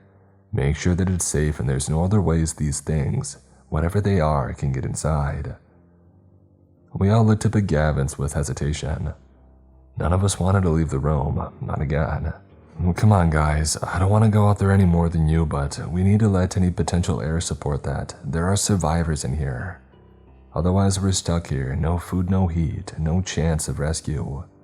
Cold, hungry, and just waiting for something to get in here and put us out of our misery. Is that what you want? He asked us rhetorically, attempting to motivate the reluctant group of lads. We all looked at each other, waiting for one of us to come up with a good reason not to go. But after a silent moment, we all sighed and wearily got to our feet. Daniels collected the signs from the students and handed the paint and brushes to myself and Aaron. Johnny loaded his bow and Gavin's got a tight grip on his bat. We exited the teacher's lounge and the two parties cautiously made their way towards the stairwell. "All right, Mark, here you go," McGregor said, unfastening a key from his master set and handing it to Gavin's. "This will get you on the roof. Follow the stairs up as far as they go. A big gray door says roof on it. You can't miss it," he added with a wink. Either he had really cheered up or the whiskey had finally done its job. "Be safe, Jimmy. You too, my lad."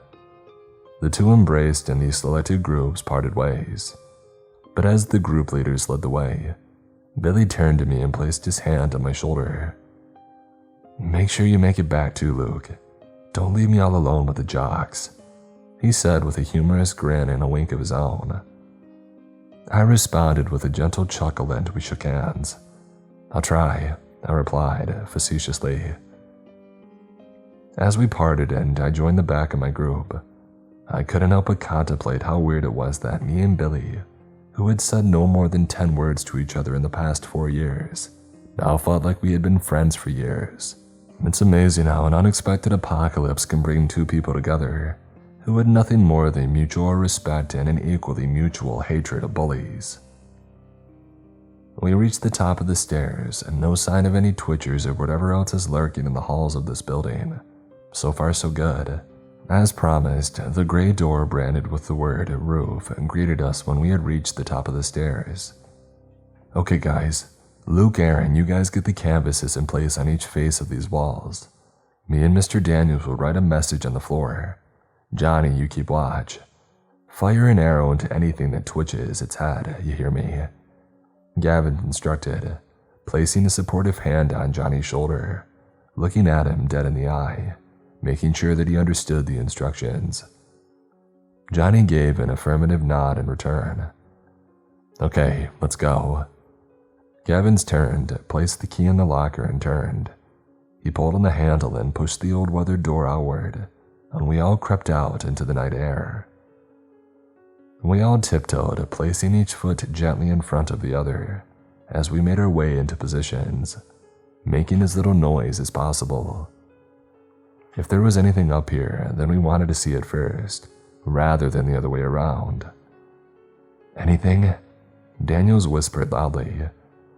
His volume was a little too high for Gavin's liking, and he silently scolded him, with lowered brows and a sharp finger on his lips. He turned back and checked around the corner and kept going until he had seen the entire roof was clear. "All right, let's get this done," Gavin said, gesturing for everyone to get to work. Me and Aaron began to prop the canvases up against each of the 4 walls that surrounded the top of the stairwell that we had just climbed. As we looked for bits of wood and brick to prop up the boards, making sure that any wind wouldn't blow them down, Johnny began patrolling the roof and Gavin's and Daniels whipped the brushes into the paint and began painting huge letters on the asphalt that would eventually spell out, "Help, survivors inside." Myself and Aaron finished our task fairly quickly. Aaron joined Johnny, picking up Gavin's bat and joining him on patrol.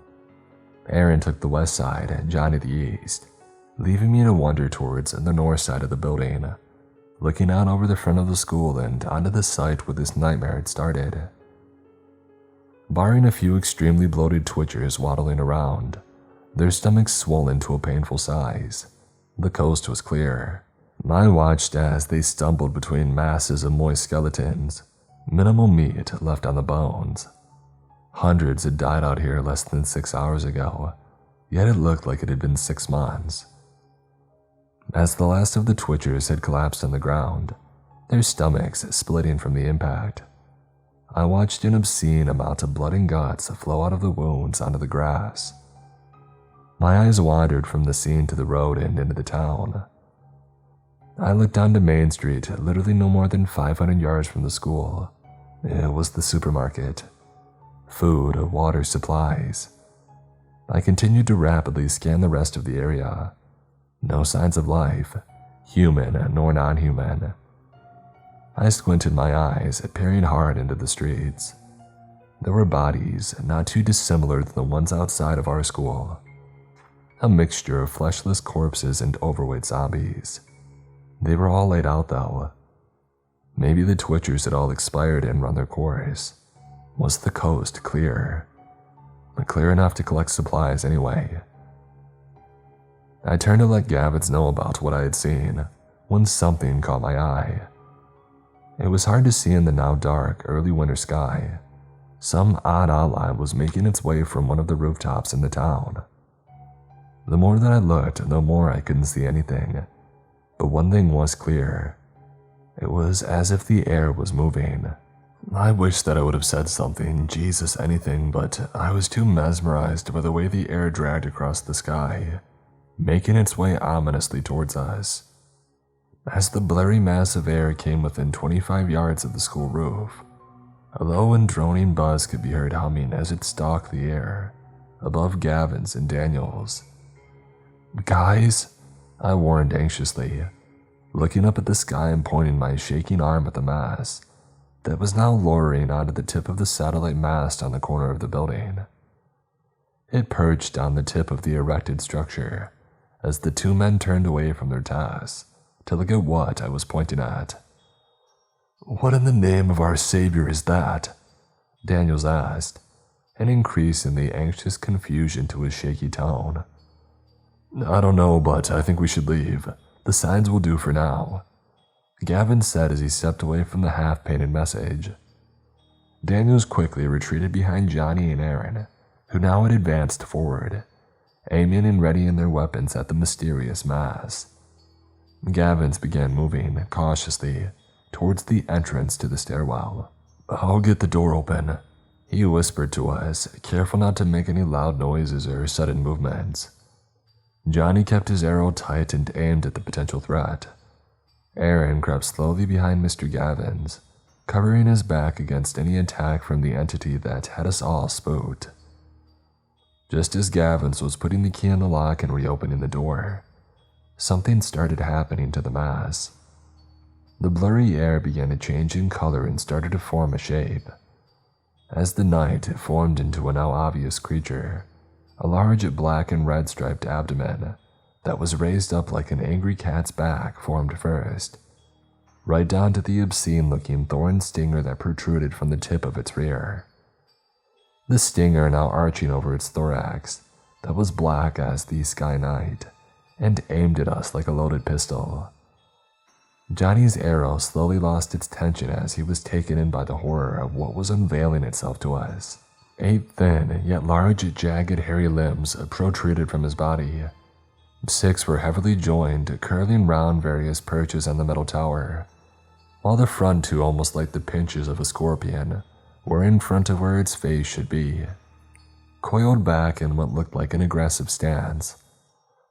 Much like the spider from earlier, this also had very dark red and hedgehog-style spikes dangling off its wasp-like exoskeleton. The colors began to form in its head and face. A dark primate skull with hollow eyes and saber-toothed fangs, formed in 4 large sets of insectile wings, appeared to finish off the terrifying abomination that was staring holes in us.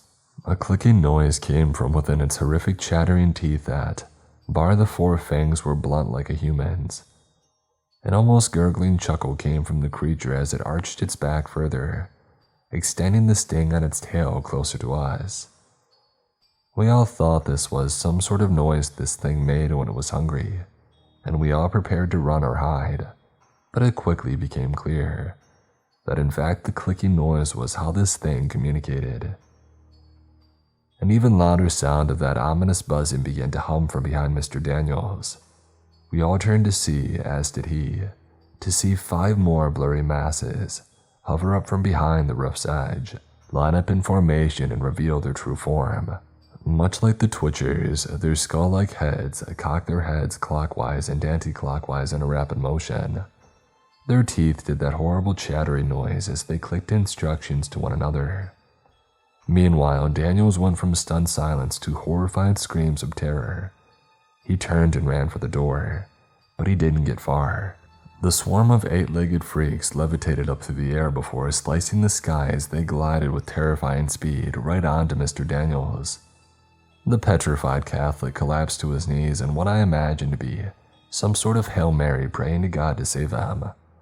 But God didn't save him, no one did. Heck, no one could.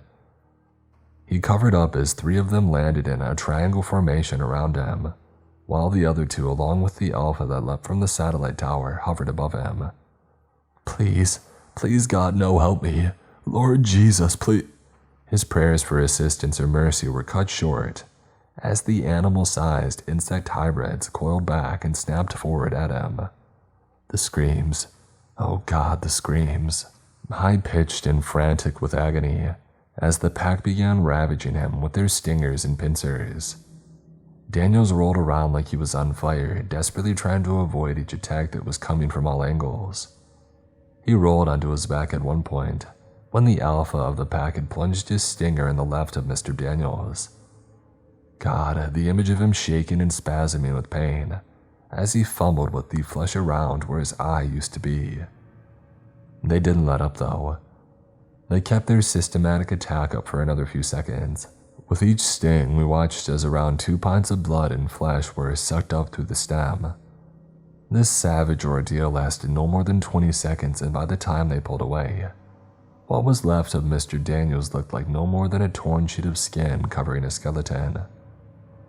They turned their attention slowly towards me. I had been stuck, frozen in fear, and now, as they clicked away and began hovering over towards me, I quickly turned to flight. I tried to circle around them, turning in a sharp manner, attempting to use the moments where they stopped their flight and turned around to sprint to the door. But I tripped. My ankle felt sore. Had I sprained it, broken it? With all the adrenaline, there was no way to know. But the amount of horror that I felt in that moment, knowing that my useless legs and clumsy feet had just cost me my life, it was overwhelming. And as those menacing creatures closed in on me, I began to understand why Daniels had prayed in his final moments, because I literally didn't know what else to do. I closed my eyes and thought of my mom and dad and tried to ignore the buzz of their wings and the clicking of their teeth getting closer and closer, and I just waited to be sucked dry by a pack of giant, mutant wasp, mosquito hybrids, and I prayed that I would die quickly. "What's going on, guys? You okay?" A voice yelled from the stairwell. I opened one of my closed eyes and saw Tom, Billy, Pete, and Mr. McGregor bursting on the roof with urgency, ready to assist. The swarm now turned their attention to McGregor and raced towards them. "Oh, crap!" McGregor ran around the corner to the left. Pete ran to the right. The swarm split up and chased both runners across the roof. Johnny took action, stepping out onto the roof and aimed his bow and fired. One of the gliders, which I had decided to call them, was inches from McGregor's back, snapping its teeth at his neck. When the arrow had sliced into the side of its thorax, it immediately let out a painful screech that had all of us covering our ears. The assisting 2 gliders stopped in their tracks, as if to assist their wounded comrade. McGregor took this opportunity to pick up his pace and get some distance between him and the gliders. He circled back around the stairwell and came to assist me, while Pete, the school's track star, led the others on a wild goose chase. He skidded down on his knees and quickly began to put my arm around his neck and help me up. "Come on, laddie, we need to go." I didn't need a second invitation and quickly began limping to my feet. As me and McGregor hobbled across the roof to safety, Johnny was doing his best to take out the remaining gliders who were now fully focused on Pete. The rest of his arrows had missed, but they were enough to deter them. We got to the door, and Gavin's, Tom, and Aaron took over from McGregor and dragging me through the opening to safety. McGregor now began yelling out to Pete to run for it. Johnny used the last of his arrows to give Pete a chance, and he fired his last 3, with the 3rd hitting the bullseye. The arrow pierced the skull of the leading glider, and it immediately went limp and crashed into the roof surface, various pieces of its anatomy breaking off and ricocheting towards us. The rest of the 4-strong pack decided that it wasn't worth it, and they changed course and retreated. Pete was 15 yards from the door when he turned back to see that he wasn't being pursued. He punched the air and let out an enthusiastic "woo" as he jogged the remaining distance. Everybody was smiling and clapping for Pete's speed and congratulating Johnny on his good aim once again. When we heard it, a thud and a scuttle across the ceiling above us. We all went quiet and looked up. "Oh crap," Pete whimpered, as he looked up at what we couldn't see, but then we heard it, clicking. And like a cat leaping on a mouse, a glider with an arrow still sticking in its back dived on top of Pete, mounting him. Pete let out a squeal of pain as the creature sank its fangs into his neck and began shaking him savagely, while pinning his arm with its pincers. Gavin scooted forward, trying to close the door, but to our horror, there was a piece of the dead glider now wedged under the door, preventing us from closing it. As the glider moved away, we saw that Pete was still alive, bleeding badly, clutching his neck and sputtering blood and phlegm. We watched as Pete looked to be going into anaphylactic shock. His face went a nauseating purple and swelled up into a monkey nut shape. His hands and fingers were trembling as they joined his face in size and color. The glider was dragging his body across the roof, clicking for its friends, and within seconds they were back, landing around Pete's immobilized body. Gavin's was kicking the piece of the insect, trying to free it from under the door when suddenly, the pack of gliders snapped their heads in our direction and began scuttling towards us. Gavin's got the door free, but he reached out to pull it close. He would be at the mercy of the gliders. "Everyone, don't make a sound and don't move a muscle." I hushed to everyone. "Trust me." Everybody paid attention and turned to silent statues. The gliders came close, but they seemed to go blind, twitching their heads and clicking with increasing intensity. We were all desperately trying not to breathe, praying that we didn't need to sneeze or cough. We couldn't keep this up though. They knew that we were here and they just needed us to make a mistake. We all turned in confused anger when Aaron began to move his hand slowly into his pocket. He pulled out his cell phone and carefully aimed. With a flick of his wrist, he flung his phone through the gap in the gliders, and around 10 yards away from us, the plastic device struck the asphalt with a loud crack. The creature spun around with a subtle growl, twitched and clicked and scuttled away to the sound that they had just heard. Gavin didn't waste any time and grabbed the door and pulled it shut. As he fumbled the key, locking the door shut, a loud thud came from the other side as the angry monsters slammed against the wood. "Come on, let's go," Gavin's yelled. We all silently nodded in agreement and began following Gavin's and McGregor down the stairs. As we passed the small window, Aaron looked out at his former teammate as the pack had surrounded him. 2 of them grabbed a leg each and hovered away with Pete into the night sky. Aaron began to shed a tear for his friend, clearly haunted knowing the horrors that he would feel before he was eventually allowed to die. I placed a supporting hand on his shoulder. "Come on, man. We need to get back to the group." Aaron sniffled and nodded frantically, and we ran down the stairs, catching up to the group.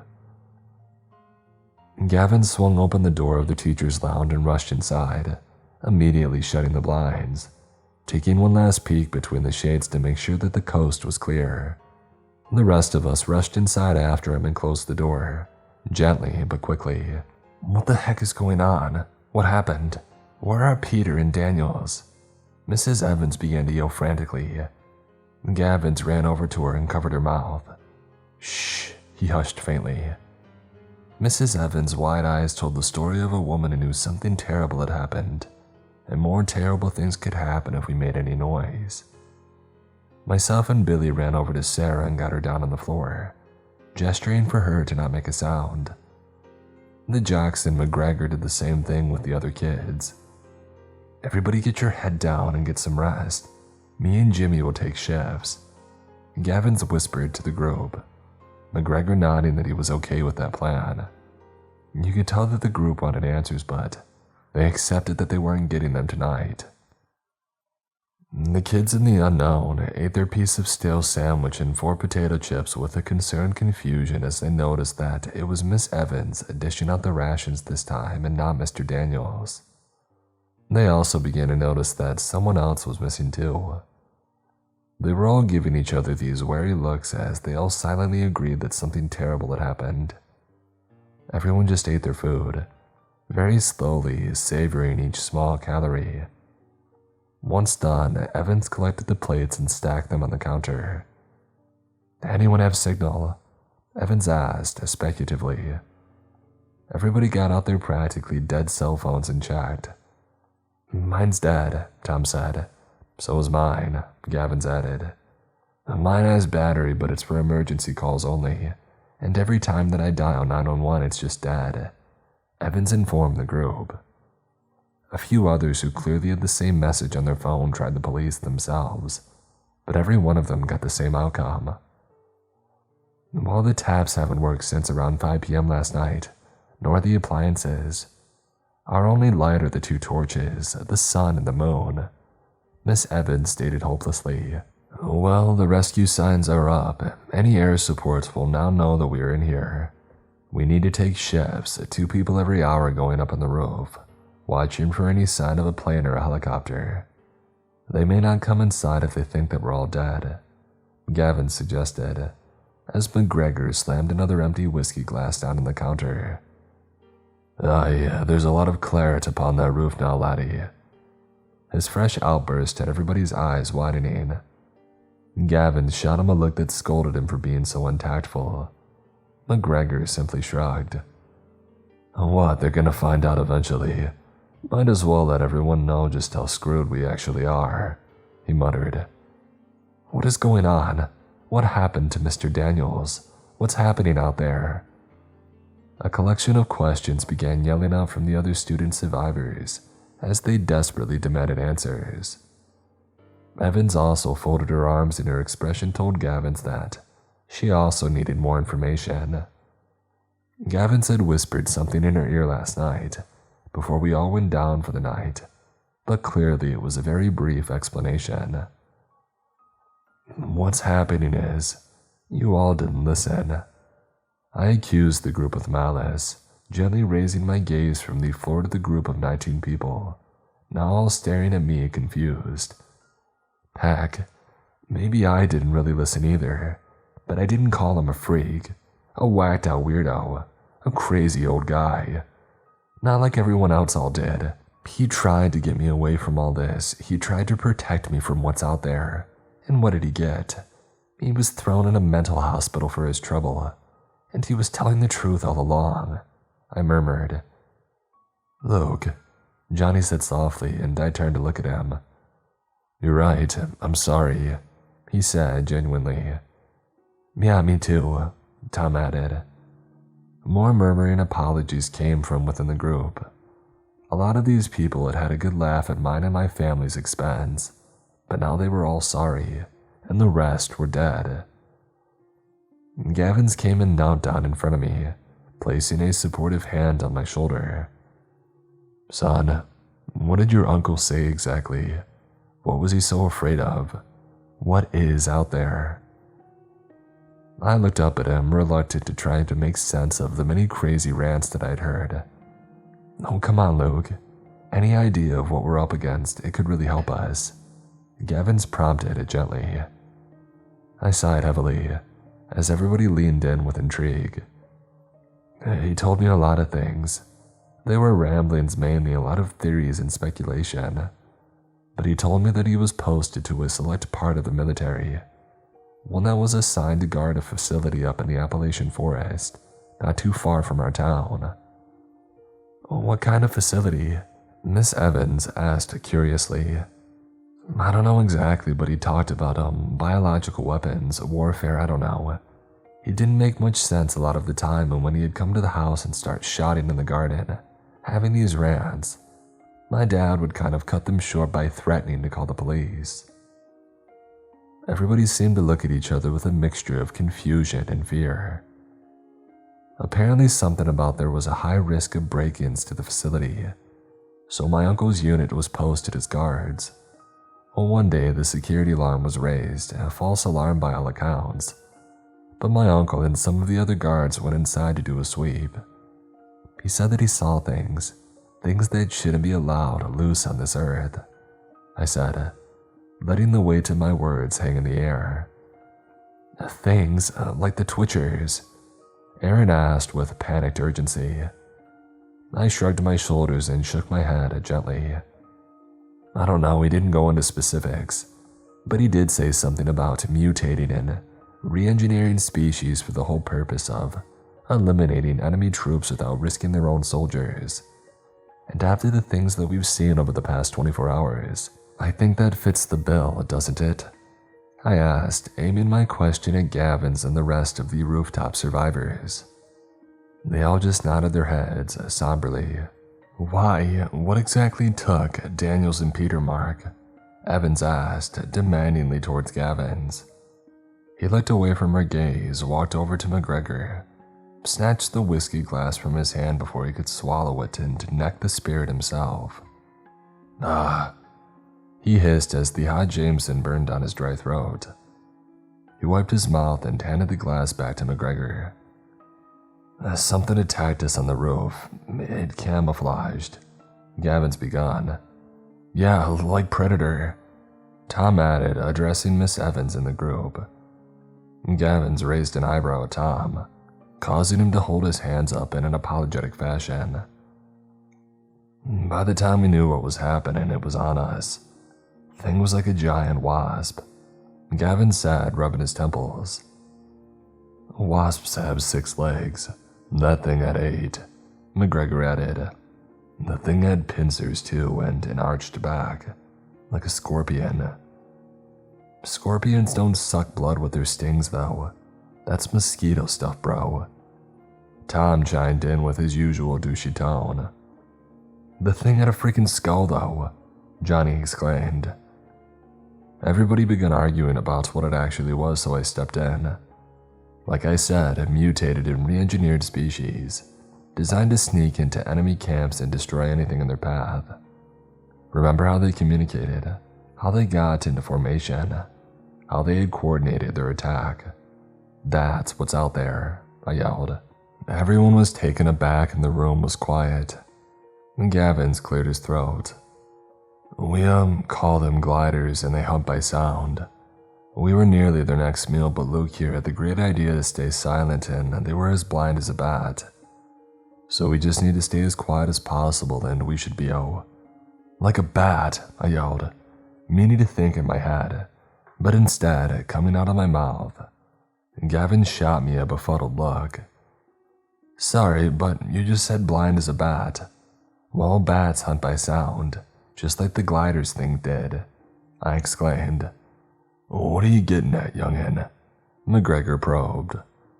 Well, when I was on the roof before the first glider had appeared, I saw the discount grocery store on Main Street. It's no more than a few minutes walk from here. There will be tinned food, water, batteries, and anything that we need to be able to survive until rescue comes, I stated with positivity. You don't think that I've considered that, Luke?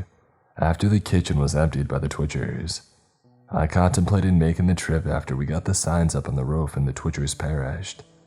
But now that we know what's waiting for us out there, there's no way that we can make it 20 feet, let alone 200. Gavin's explained. Yeah, and up until 20 seconds ago I would have agreed, but it made me think. These things hunt by sound because they're blind, like a bat. And what are bats? I asked with an open-ended question. Holy crap, nocturnal. They're nocturnal. Wow, it looks like you really listened to my class, Luke, Gavin said, slapping my shoulder with appreciation. Well, what about the other things that we've seen? Does no one remember that spider that came out of Frankie Nelson's chest? Aaron snapped. "There is a spider," Sarah yelled, obviously revealing the fact that she was an arachnophobe. "Yeah, they start as an earwig type creature, and they get in your brain and eat you from the inside until they evolve at a frightening speed into these giant arachnids. I guess we could call them, crawlers," I proposed as I looked up to gauge people's opinions. Sarah, Evans, along with the rest of the other students, stood wide-eyed and pale, not saying a word. Gavins was stood, with a baffled look on his face, muttering the words, "What the heck," at me. I looked away, embarrassed, realizing the lack of tact in my outburst. Well, as bad as Luke decided to make that sound, spiders are generally doing their hunting at night. And if these various things have all been designed in the same way, to sneak into enemy camps in the dead of night, then well, I bet my life these things are nocturnal too. But we have no idea what else that facility whipped up, do we? What if they made stuff that wasn't all nocturnal or whatever it is? Tom asked with panic. I swear that lad gets dumber by the hour.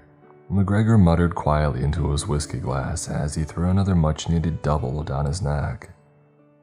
No, we don't, Tom, but I think we'll take our chances because otherwise, we're just gonna end up sitting here in the dark, cold, starving, and thirsty, just waiting for these things to break in and finish us off.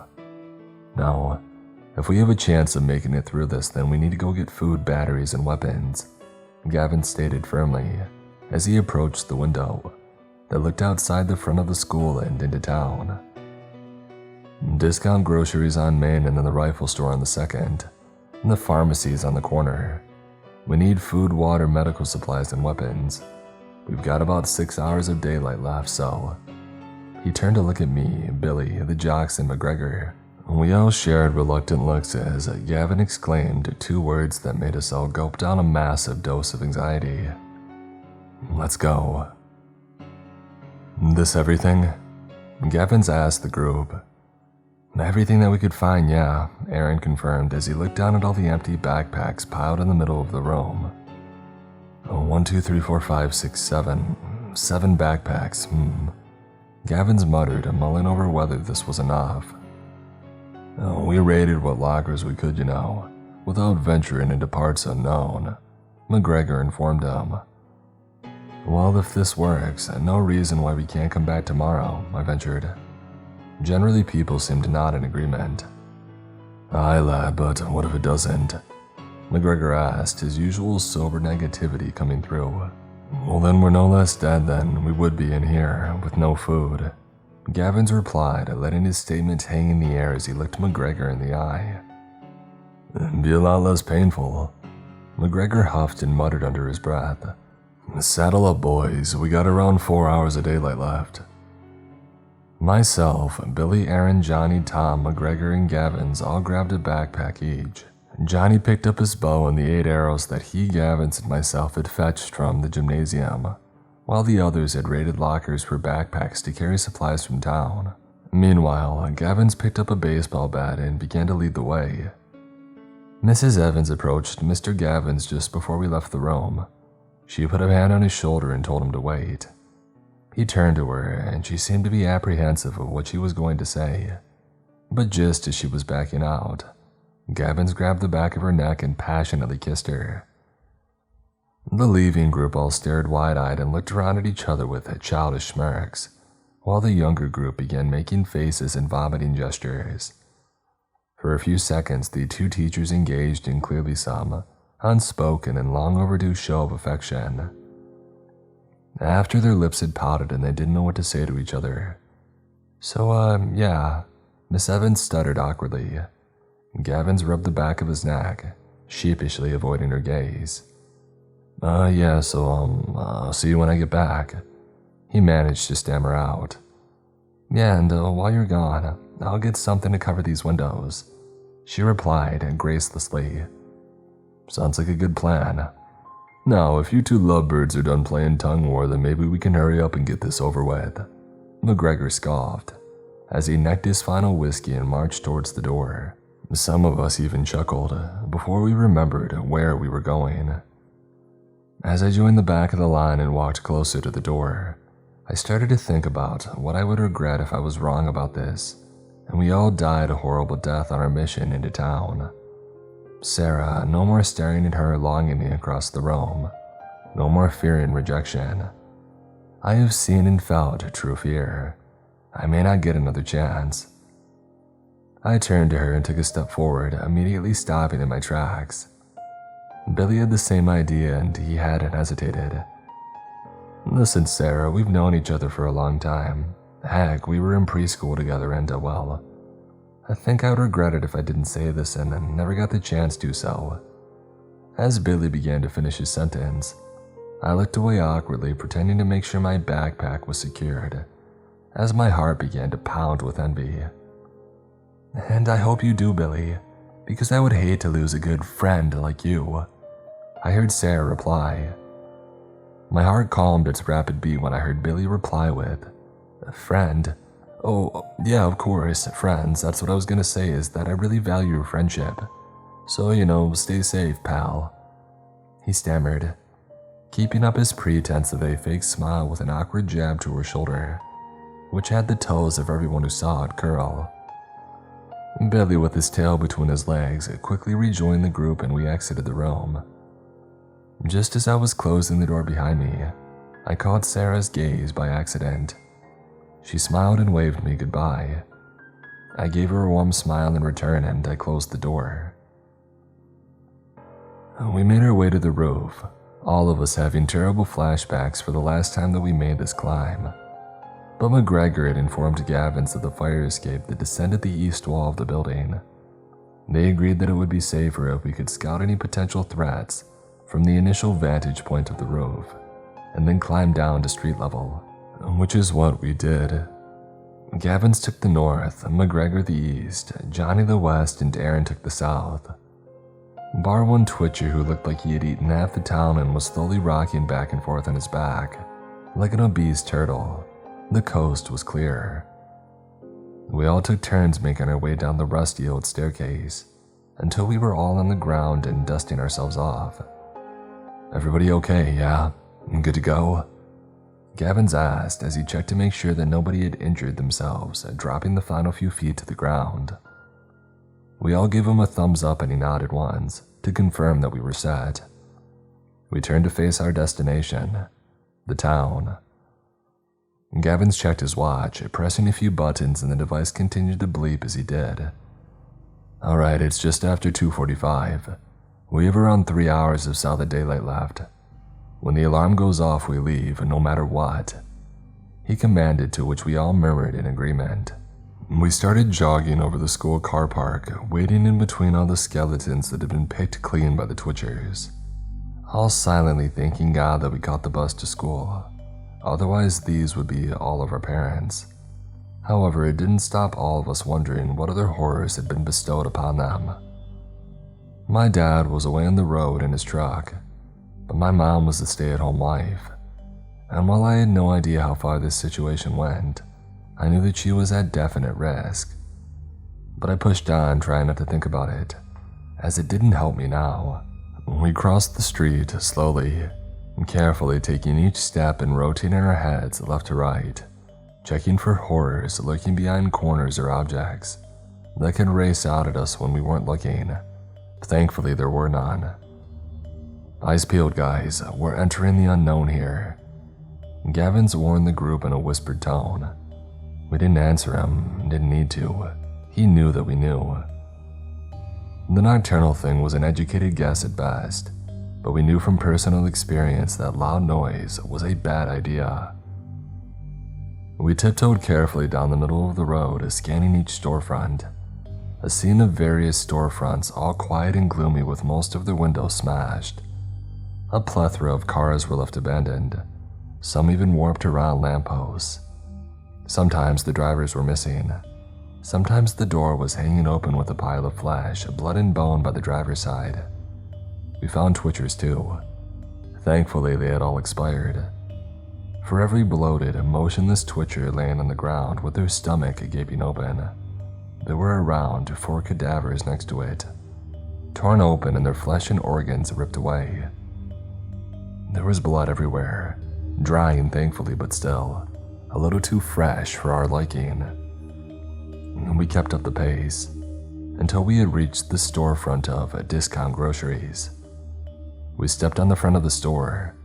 The automatic door stayed stoically in position. Gavins examined the door closer. "It's locked, look, the latch is on," he said, pointing at a section of a bronze bolt that joined the small gap in the two doors. "You think there's people inside?" I asked curiously. "I don't know, but I know one thing for certain. The Twitchers didn't lock it," Gavins deduced. "What if the owners locked it, but then the gas got in? That place could be like overrun with those Twitchers," Tom speculated. "Well, I can't see anything," Gavin said as he cupped his face up against the glass. "Should we break the glass or something?" Johnny suggested. "No, the noise could attract something that we don't want. Plus, we may need to come back here, and if any more Twitchers come by, they could eat the stock. We're not taking that chance," Gavins demanded. "Oh, for the love of Christ, follow me," McGregor snapped, waving us over to the alley at the side of the building. We all followed him with skeptical and confused looks on our faces. We tiptoed down the alleyway until we reached the side of the building. McGregor pulled a large paperclip out of his pocket and began manipulating the metal until he was satisfied with the shape. He placed two ends of each clip into the keyhole of the door. He squinted his eyes, bit his bottom lip, and began jimmying away. "You know how to pick a lock?" Aaron asked. "Lad, I was born in Belfast, raised during the Troubles. I learned to pick a lock before I learned how to spell," he replied with a strange sense of pride. We all shared looks of humored amazement, while McGregor did his thing. We all got a large smile on our face when we heard the lock click. McGregor pulled down the handle and pushed the door open. The old wooden door creaked on its rusted hinges and chips of white paint and dust fell off of it as it gently bounced off the wall. "Open, sesame," McGregor muttered with a shrug of his shoulders. Gavins appreciatively patted his friend on the back and stepped into the building. The others followed him inside. Gavins led with his bat, Johnny close by with his bow, and the rest of us with kitchen knives from the teacher's lounge. It's better than nothing, right? As the group stepped into the building, I joined the back of the line, and after a quick and final look around, McGregor gently closed the door behind him. The store was dark. It wasn't just the school, the power was out all over town. As we crept down the short corridor, we came into a stockroom. Piles of dog food, fertilizer, and cat litter bags made up the bulk of the room. A large steel shutter door that the store used for deliveries was thankfully intact and closed. The generator was off, but on inspection, we found that it had half a tank of fuel left and it felt warm.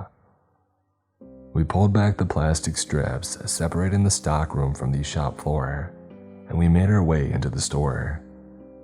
We crept in, Johnny scanning the room for potential threats, the rest of us doing the same, feebly holding our knives and bats out in front. McGregor and Aaron held up their flashlights, lighting up the dark corners of the room with the remaining daylight through the front windows doing the rest.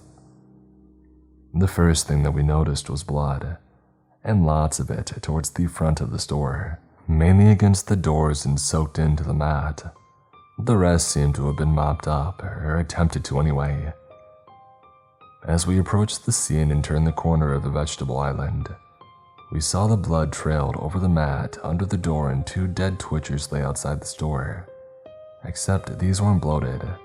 Someone had killed them. The sound of a gun chamber clicking broke the silence, and we all began to turn around in confusion, looking for what direction it came from. Then, just as we were spinning around frantically, a loud bang pierced the air and a searing hot scratch began burning the top of my ear as a large tin of beans exploded behind my head. I dropped to my knees along with everyone else, partially to take cover but mainly because of the pain. "What the heck do you think you're doing?" A stern voice yelled from across the store. "What do you think? They'll eat us. They eat us both." A frantic voice yelled back. "Do they look like those things? One of them has a bow, for God's sake. The stern voice snapped. "We come in peace," Gavins yelled, standing up with his hands in the air, ordering Johnny to lower his bow. Meanwhile, Billy ran over and checked that I was okay. The bullet had skimmed my ear, a centimeter or so from blowing my ear off, an inch or so away from killing me. Nevertheless, it was a flesh wound at the worst. "Were you followed?" The frantic voice yelled back to Gavins. Gavins looked over at McGregor, who shook his head confidently. No, we weren't. We're from the school. We need food and water for the other survivors," Gavins informed the men. As the rest of us walked over to Gavins, Johnny and McGregor, we saw two men hiding behind the butcher counter, one of them at one end and the one pointing the gun at the other. The man, who was clearly shaken and clammy, put his gun down, and once he saw me turning the end of the aisle, cupping my ear and began apologizing profusely. "My God, I shot a kid. I'm so sorry, are you okay?" "That's fine, just grazed me. Don't worry about it," I assured him. "Here, I'll go get something for it," the man said, running from behind the counter to the frozen food section, fetching a bag of frozen peas. It was here that I noticed two things. The freezers were working, so that's who was using the generator, and the man wasn't in a store uniform. He was wearing something that a scientist would wear. A white lab coat, glasses, black pants, that sort of thing. When he approached me, I looked down at his bag on his chest pocket. It read, "Dr. David Weinstein, Senior Research Scientist, Level 5 Security Clearance." I took the pack of frozen food and pressed it hard against my ear. The other man stood up too and began walking around the counter to meet us. Once he came into full view, we saw that he was wearing camouflage cargo pants, along with black combat boots. He was military. "I'm Corporal Daniel Jones, but people call me DJ. Mr. Trigger Happy over here is Dr. Weinstein. I'm really sorry about him, he's skittish, but of course, I'm sure that you can understand." He took a brief pause until he focused in on me. "Okay, kid?" I nodded sheepishly. "Look, take what food you need, there's plenty here. How many do you have in your group?" Gavins looks back at us and turns to face the men once again. 7 of us, but then we have another adult and 10 students back at the school. Those twitchers ate all our food, along with a lot of our friends. We're very hungry, so thank you," Gavins told them appreciatively. "Twitchers?" DJ asked, confused. "Oh, that's what we call the cannibals, due to the way they, twitch," Gavin said with a slight chuckle. "We call the wasps gliders, and the spiders crawlers," Aaron told the soldier. This is when Dr. Weinstein became visibly even more skittish. "You've seen the spiders, they're here," Weinstein began asking frantically. "Yeah, why?" Gavins asked, a little confused. Weinstein began putting his hands on the back of his neck and turning away from us. No. Were there blue, yellow, or red?" he demanded to know, practically putting his face an inch from Aaron's. Gavins and DJ attempted to pull him back and settle him, while Aaron just stood there dumbfounded. "I don't know, man. It came out of some kid's chest. It happened real quick, bro. We just ran." "Think," Weinstein yelled. "It was blue. I saw it," I informed him softly, hoping my tone and answer would ease his nerves. He did seem to breathe a sigh of relief, but it didn't calm him completely. "One of these beetle things tried to bury itself into my ear. I managed to stop that, but some of the kids in the art class weren't so lucky. We found them all eaten from the inside out," McGregor began. "Yeah, with big holes in their chest where these things got out," Gavins added. "Some of those beetles, whatever they were, some were blue and some were yellow. What does that mean?" I inquired. And DJ and Weinstein shared a look, appearing like two kids who just got caught with their hands in the cookie jar. How would we know?" Weinstein asked sheepishly, and DJ practically rolled his eyes. "Your badge," I said, and I pointed the tip of my knife at the ID tag on his chest. "There's only one reason a soldier and a scientist would be together. You wouldn't have survived on your own." You came from the same place. You're from that facility in the mountains. I said, a soft accusing tone to my voice. Son, the only facility up in those mountains is an animal research facility. But sometimes us troops head up into those woods for light training exercises. We were up there when the facility was attacked by these things. So that's why we're two. I cut him off. My uncle is Private Frank Harrison. Well, ex-private. I looked DJ dead in the eye, waiting for any sense of deceit. The others did too. I could tell by his face that he knew who my uncle was. He sighed heavily. I know your uncle, kid. He's a good man. How is he? He asked, seeming genuine. Well, he's in a mental hospital for what he saw up at that facility. A facility that you also guarded. I turned to look at Weinstein, and he worked at. Weinstein began to break down. I'm sorry, I'm so sorry. He professed as he stormed out of the store and into a room behind the butcher's counter, leaving DJ to awkwardly carry the can. You need to explain what is going on, Gavins warned him. DJ stuttered and stammered for a few brief seconds before just giving in. Come through to the back. We'll tell you everything. Once gathering in the store staff's break room, myself, Aaron, Johnny, Billy, and Tom sat down where we could, all of us stuffing our faces with biscuits and potato chips. 3 of us were on the sofa and another on a couple of the chairs. Gavin stood in the middle of the room watching Weinstein as he paced back and forth against the back wall. DJ rested his shoulders against the far corner as he stood with his arms folded, quietly observing the room. Meanwhile, McGregor stood in the doorway as a lookout, switching his attention from the break room to the storefront periodically. So, what is it that you have to tell us? Gavins prompted Weinstein, who was still pacing and muttering nonsense to himself. You have to understand that it wasn't my idea. I was just a cog in the machine, you hear me? A cog, that's all. Weinstein pleaded. Gavins gestured for him to calm down, knowing that it wouldn't benefit anyone in the situation to play bad cop. We all just wanted to know what we were up against. We know the facility up in the mountains isn't some animal testing center.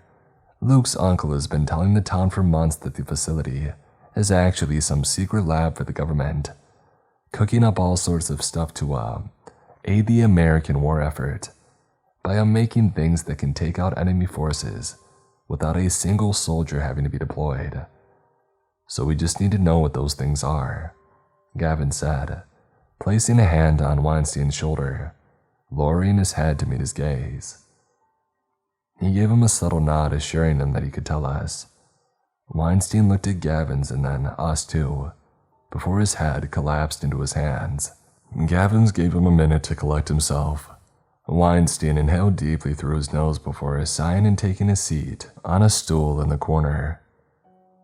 The facility that I work at is called SPF 51, Special Projects Division, and yes, 3 years ago we were given a pretty large grant to develop military alternatives. After the Iraq War and the growing issues with Russia, the government demanded a solution. Come on, kid, your uncle was a soldier. Surely you could understand us trying to make it so your family doesn't have to lay a flag on his coffin someday, he asked, directing his attention to me. I didn't respond. I just carried on eating my biscuit and waiting for him to continue. So what were these solutions? Because right now, they're big problems, you understand? Gavins prompted, this time a little more impatient. The things that you called twitchers, that was one of our first experiments. It's a nerve gas called BT-350. We had designed it to be dropped via airstrike into an enemy barrack. It disperses into a small red air cloud like a fog, infects anyone who inhales enough of it, and in layman's terms, it turns them into mindless cannibals. We got the idea from dogs. You can feed a dog over and over and they'll never turn down a meal, because they don't have that link between the brain and the stomach like humans do, where we know to stop eating. Dogs just keep going, getting overweight, and they die. Now, imagine that, but the hunger is so bad that it's all you can think about. You don't think about the law, your friends, you taste your family. You just know that you need food, and the more you eat, it's like the hungrier you get. There's no need to deploy any soldiers when you can take a drone and drop one bullet-sized gas canister of this stuff into an enemy camp, and watch 3/4 of them being eaten by their own fellow soldiers. The other quarter eat till they burst and they expire, Weinstein explained. And for a guy who was just a cog, he sounded almost impressed with himself. Okay, we kind of figured that out earlier. The point is, how did it get out? McGregor snapped from the doorway. Yeah, and the fog we saw wasn't red, it was like gray, just normal fog color, Tom added. I saw the red fog earlier after I got off the bus. I saw it coming up and out of the trees and then down the mountain towards town, I commented. Yeah, when the fog is at its most concentrated, it's red and infects anyone who inhales it. However, when the fog has had a chance to disperse and mix with the carbon dioxide and nitrogen in the air, it loses its potency and also its color. At this point, the gas can still affect you, but only if you have a compromised immune system, such as sick people, old people, and people on certain medications. Any healthy young person would be unaffected, Weinstein explained. Gavin seemed to mull this over and began nodding gently with realization. Well, that explains why only a group of people outside the school turned. The rest were just mealtime. Now that I think about it, I've never seen a student twitcher. Listen, the frickin' twitchers, 'cause all those greedy chubs that spilled out all over the town now. What are the other things out there like the ones that killed my colleague? McGregor snapped once more. Yeah, and my friend, Aaron added. I'm sorry about your friends, I really am. I lost friends too. The creatures that killed them were the spiders? Weinstein asked with a soft panic. No, Gavin said, shaking his head. The wasp-looking things. Yes, okay, the so-called gliders, as you put it. They were our second project. They don't have a name, just a code name. WM3243. So, for simplicity, we'll call them gliders, Weinstein proposed, looking at people for approval. A bunch of impatient, unimpressed faces stared back at him. So, I'll hold my hands up to the nerve gas. I designed that myself. I was project manager for it. Given my degree in bioengineering and my master's in biochemistry. Get to the bloody point, lad. McGregor snapped at Weinstein as he waffled. Oh, okay, so the gliders, they were the idea of another team of scientists who came on the team. These guys, the arrogance of them. They were trying to play God and instead they ended up playing the devil. His words hung heavy in the air, causing us all to share concerned looks. God, sorry, I'm rambling again. Weinstein held his hands up and recomposed himself and continued. They wanted to design a new species, one that could follow human command, one that could sneak past any guard tower, fly under any radar, and kill any living thing that it saw. They began with a wasp, mutating its DNA with that of a mosquito. They also reconfigured the genome sequence, giving it some of the features of a scorpion. They altered the DNA so that it would grow to the size of a dog too. However, they figured the easiest way to give it the same brain patterns as a human was to give it the brain of a primate. With these, they used a chimpanzee, hoping that as the research progressed, they could teach it commands and orders. Unfortunately, they didn't have a chance to do that before the incident. The incident? Gavin pressed. Weinstein turned to face him, sighing with annoyance. DJ took a step forward, entering the conversation. What started all this? The dang activists. Due to the facility fronting as an animal testing laboratory, we've had some tree huggers try to attack or vandalize the facility. That's why my unit was stationed up there. A few months back, a couple of them had managed to get inside through an air shaft. Idiots didn't realize the vent led right into one of the holding areas for these projects. Guys thought that they were going to find some helpless monkeys covered in lipstick, but instead landed right into the spider pen. Jesus Christ, what a mess. Some of us had to go in to make sure that there was no one else in the building. We got a good look at what came of them. I still see it in my nightmares. He explained while I thought back to the time of my uncle's breakdown. This must have been when he saw what was in the facility. And so obviously when their buddies don't come back, they assume that we've kidnapped and detained them. So they bring back more guys next time, and this time they bring smoke grenades and malware on a USB that would mess up every computer system in that place, rendering all the security and the containment areas useless. Some create diversions while the rest of us cut through the fences and get into the base. They had no idea what they were doing, but as soon as I heard those klaxons go off and those doors open, I knew what was coming out. Me and a few of my guys jumped in the Jeep and we went. I got kids back home in Arizona. If I'm dying with my family. This guy right here came running out of the emergency exit and leapt onto the back. DJ explained as he gestured towards Weinstein. So where are your other friends? McGregor asked, shrugging his shoulders. DJ shot him an annoying glance. Same place that yours are. Oh, so why are you hiding out here? Why aren't you halfway to the West Coast? Johnny asked.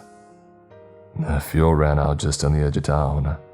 We came here looking for cars to siphon off. We lost track of time, got caught out here last night. That's when we lost the other three. DJ replied somberly. What happened to him? I asked. DJ and Weinstein shared a concerned look before he turned back to me. We don't know, kid. We cleared a few twitchers out and we split up.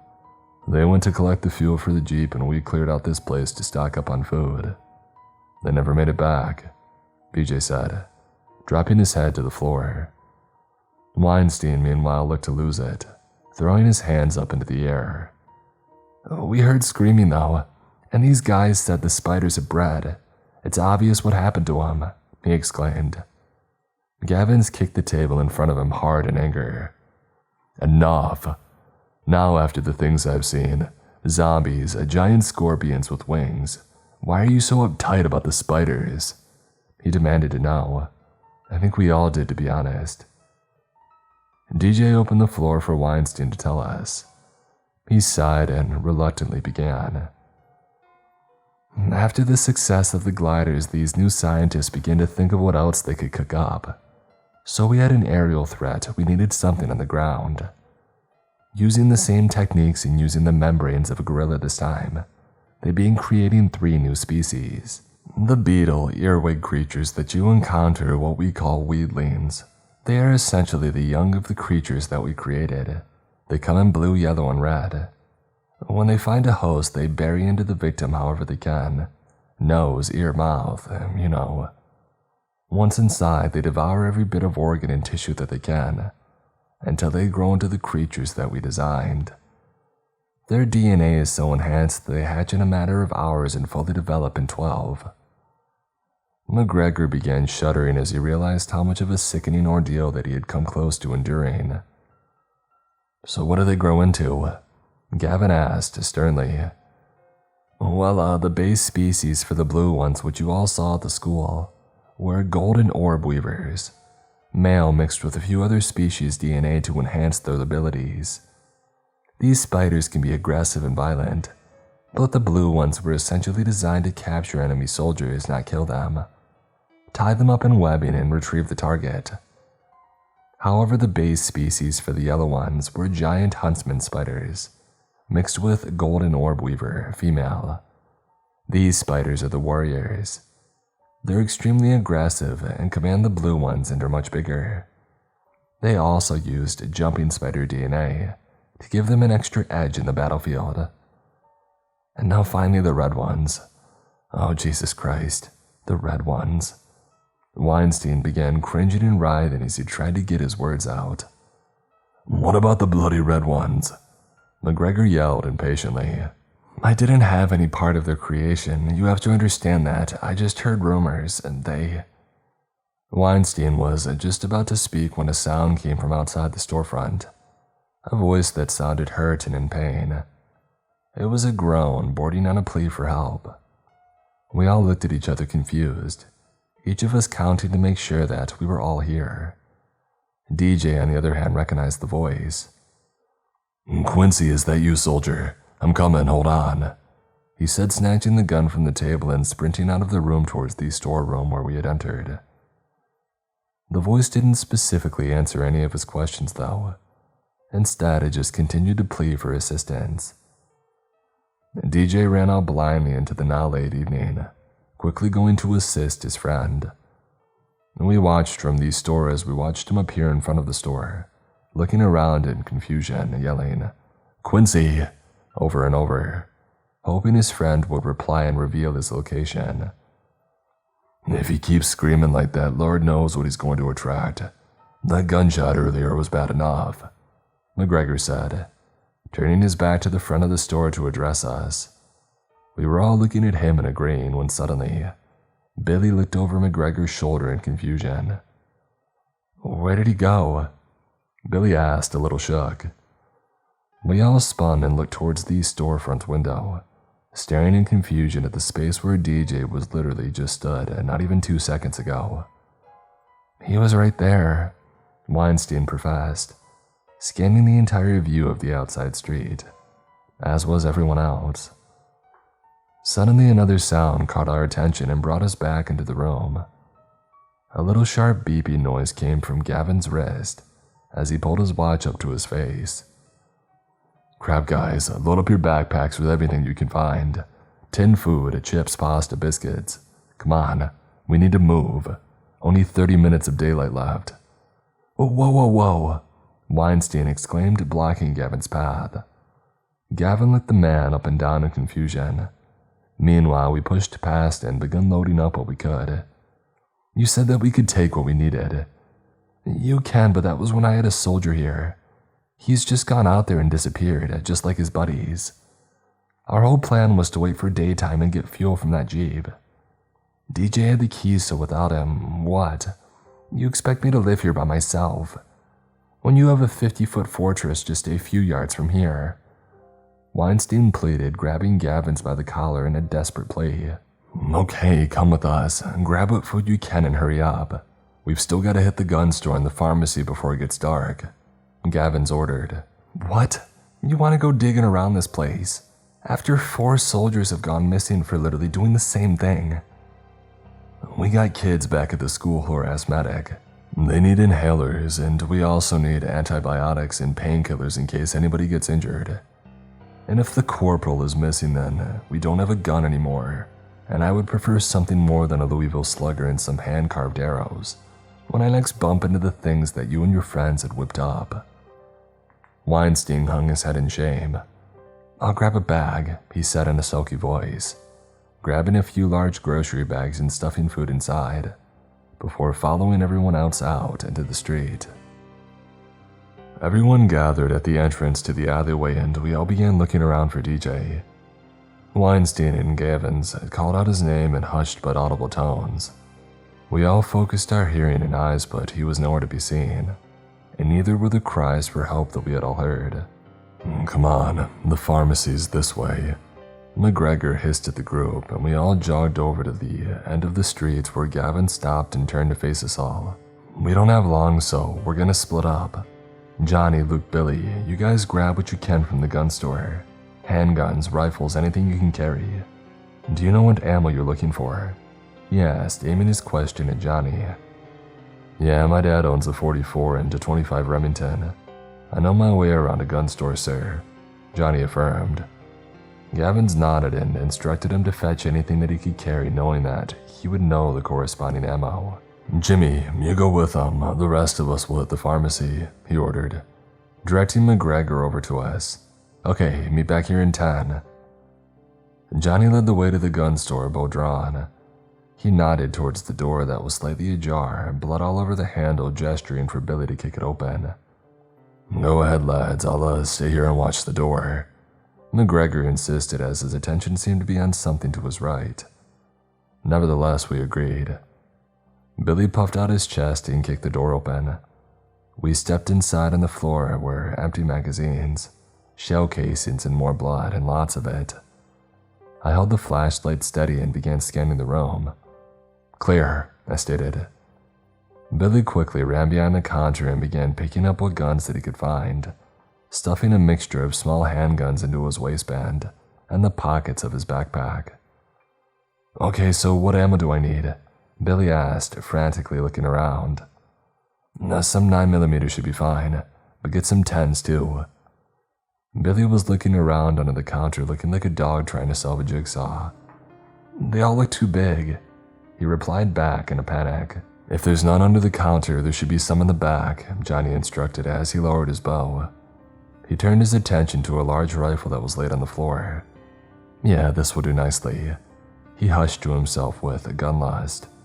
Meanwhile, I hopped the counter to aid Billy in finding the ammo with the flashlight. "Look for some 22 Hornets too while you're in there," Johnny yelled as he began getting a feel for his new toy. We opened the back room door and were immediately put on the back foot by a horrific smell that burnt our nostrils out. We closed our eyes tightly in some strange and misguided attempt to close our nostrils too. "Oh my God," Billy retched. "What is that smell?"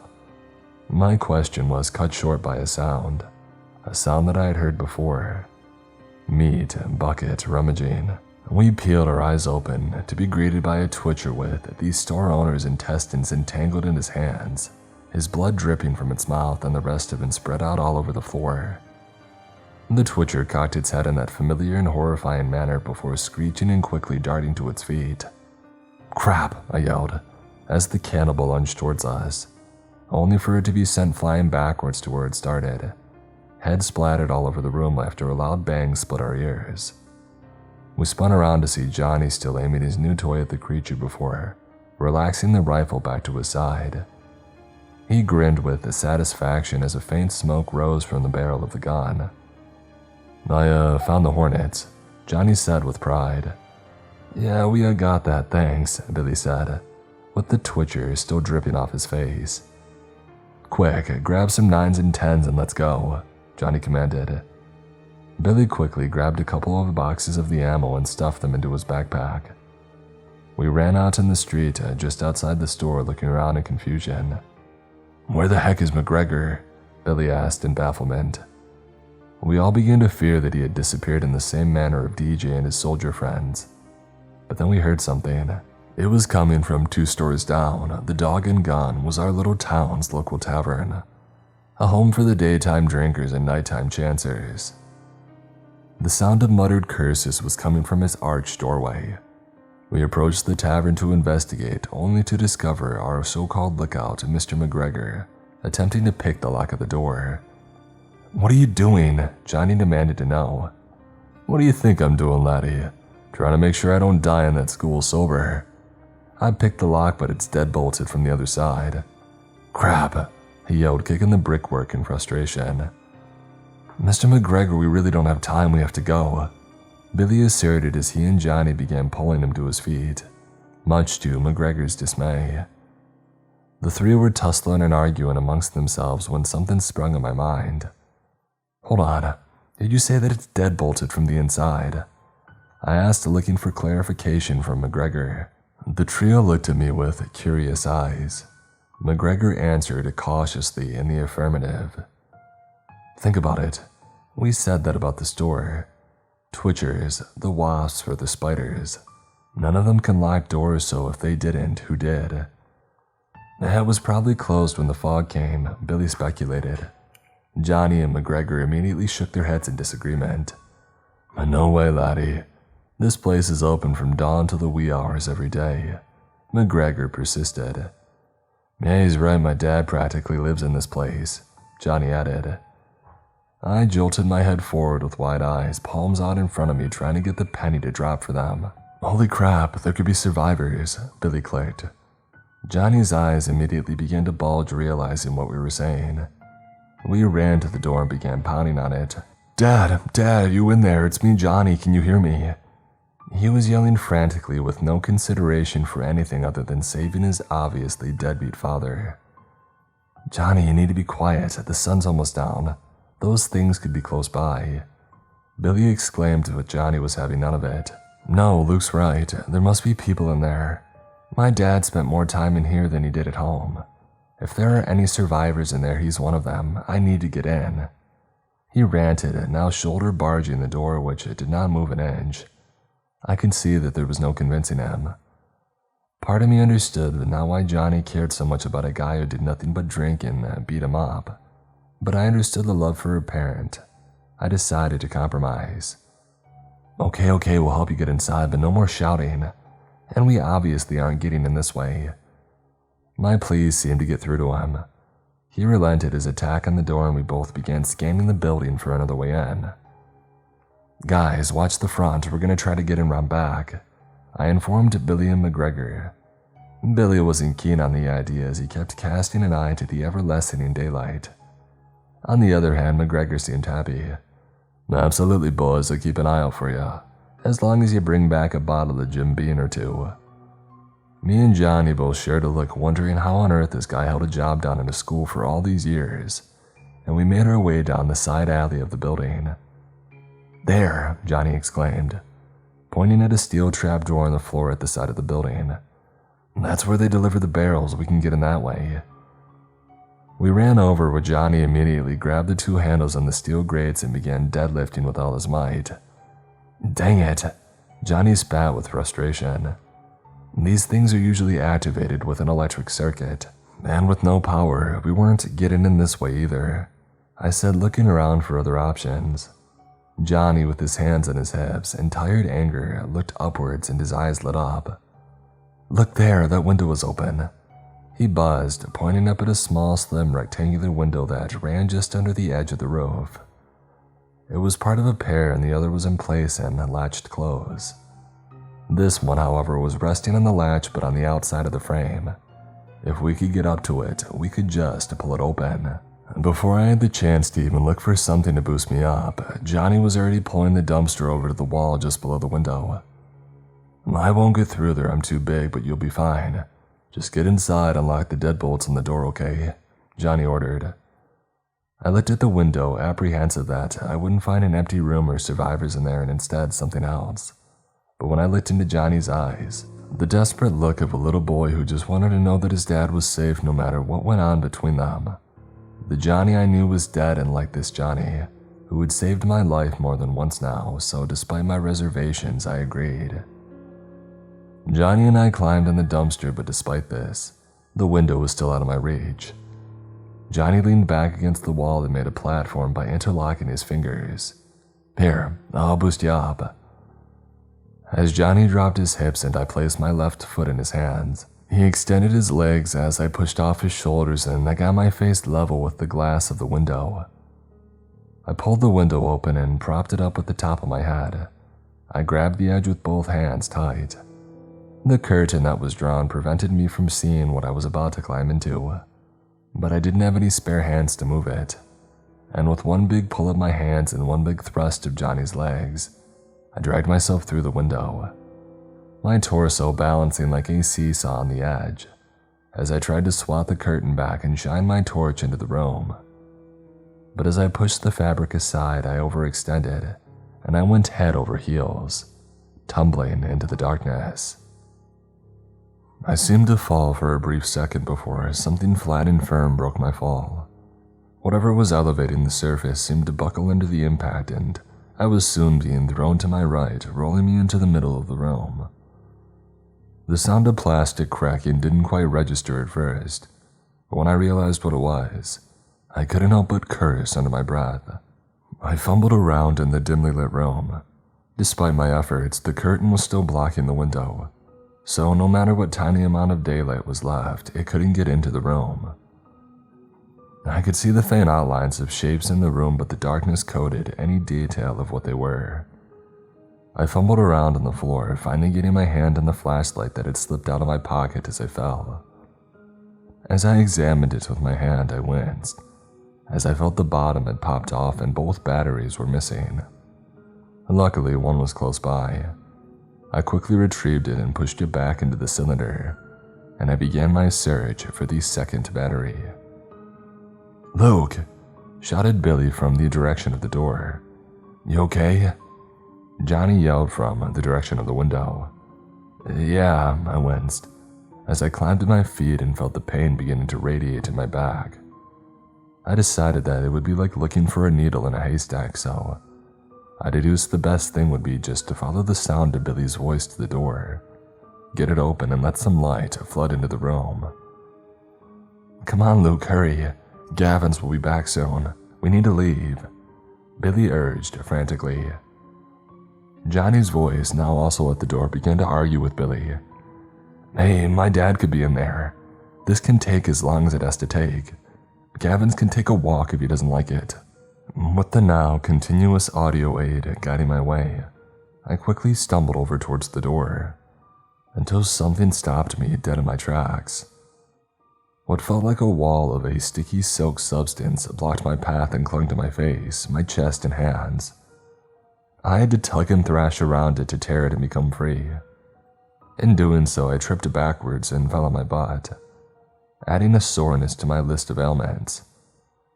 "Luke, what's going on in there, laddie?" McGregor asked the door, concerned. I don't know, there's something in here. It's all in my face and my sentence trailed off as I felt something brush up against my hand. It was cold, metal round, and as I examined it further, I discovered that it was the battery. I suddenly felt at ease knowing that I was moments away from light and I could guide myself better to the door. As I fumbled the battery into the bottom of the flashlight and I screwed the bottom back on, a voice came from the door. "Luke, it's Mr. Gavin's. Everything okay? Is there anyone in there? We need to hurry." I turned on the light and the weak beam flickered onto my face a few times as I got myself to my feet. "I don't see anyone," I called back, giving the flashlight 2 firm whacks, causing the voltage to surge and the beam to go full power. "I'm gonna take a look. Now that I've got the flashlight working, I can." The words that I spoke stuck firmly in my throat as I shone the flashlight to what was in front of me. The thing that had blocked my path, the stuff that was stuck to my hands and face, the stuff that was all over the walls, roof, and door of this room, was a web, a giant spider web, and covering the walls of the room and some hanging from the ceiling were human-shaped web cocoons. As I scanned what was in front of me with the light, dragging the beam across each of the cocoons, I counted to 11. Faint outlines of facial expressions protruded through the webbing, where the heads should be. Each expression was one of pain, agony, and terror. I continued spinning around, discovering that I was surrounded by cocoons. At least 20 to 25 of them were stuck to the walls, the roof, and the tables, horizontal, diagonal, upside down. Wherever they could be, they were. The things that did this decorated the walls with their victims. A scream was bursting to come out of me as my hand was clamped over my mouth, keeping it inside. But when I had noticed the burrowed, bloody holes in each of the cocoons, in the ears and the noses and the mouths, I couldn't hold it anymore. I screamed in terror and panic, turning and tripping over my own feet as I dove for the door. McGregor, Johnny, Billy, and Gavins were pounding on the other side. They were yelling at me and asking what was wrong, as I fumbled desperately, disengaging the deadbolts. As I pulled open the last one, I turned and slid my back down the door in tears, sobbing at what I had just seen. The door ripped open and the faint sunset poured into the room. McGregor and Gavins grabbed me and pulled me out, and everybody crowded over me, screaming at me, asking me what had happened. Johnny pushed the 2 adults apart and began shaking me. "Yo, is my dad in there?" He demanded to know with zero empathy. I didn't answer him, I just continued to sob. "I'll just go look myself, you wuss." He turned away in frustration and began to storm towards the tavern door. I snapped out of my episode and grabbed at his pant leg. "No, Johnny, don't go in there," I whimpered. The group looked haunted by the trauma in my pleading eyes. Johnny read the look on my face and I could literally see his heart drop in his chest. He kicked his leg free, raised his rifle, propped it against his shoulder, and aimed forward as he crept towards the door. I looked into the eyes of Gavins as he tried to shake me back into reality. I just kept whimpering and mumbling two responses. "We have to leave. It's a nest." Gavin's face dropped along with everyone else's. McGregor looked like his blood just went cold as he muttered, "Jesus, Mary, and the wee donkey." Gavin's was just turning to run after Johnny when a cry came from the tavern. It was Johnny. "Oh God, Dad, no. Oh, come on, wake up, please. Come on, we gotta go. We can go to the school and be safe." There was something about his tone that projected frantic denial.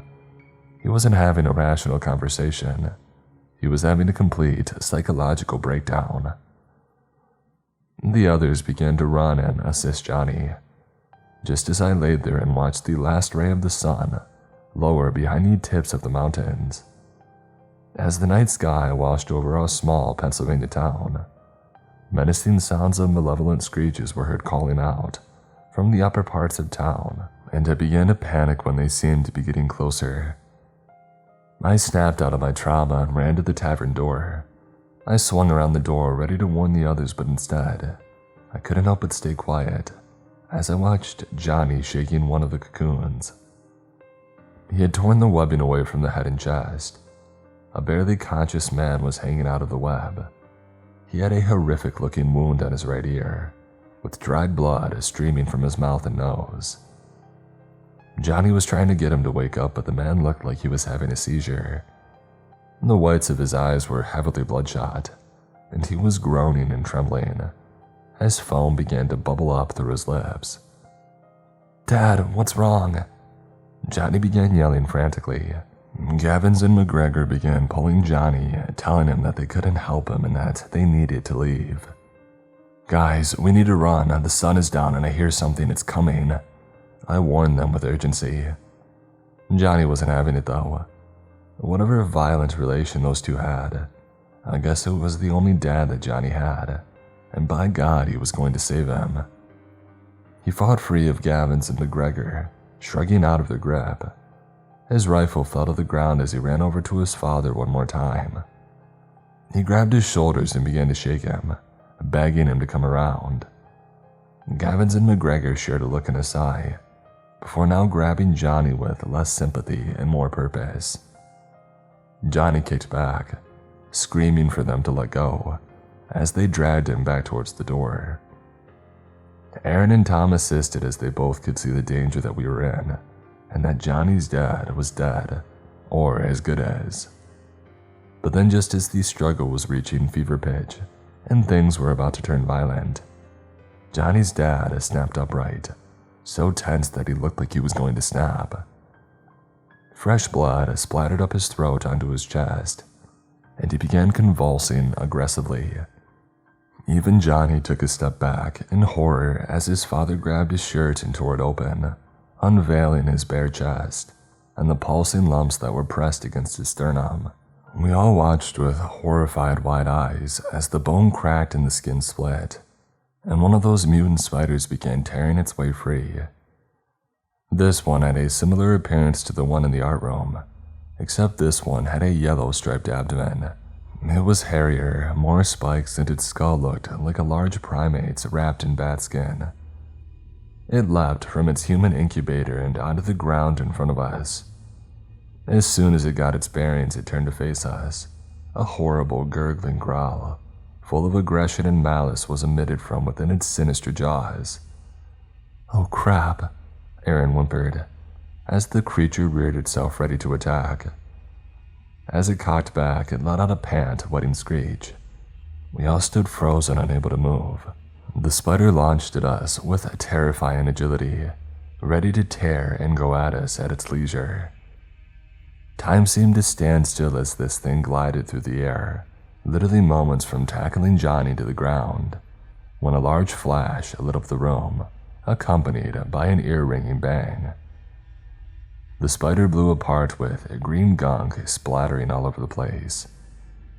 We all turned to see Billy stood there with Johnny's rifle in his arms, smoke coming from the barrel and heavy breathing from his mouth.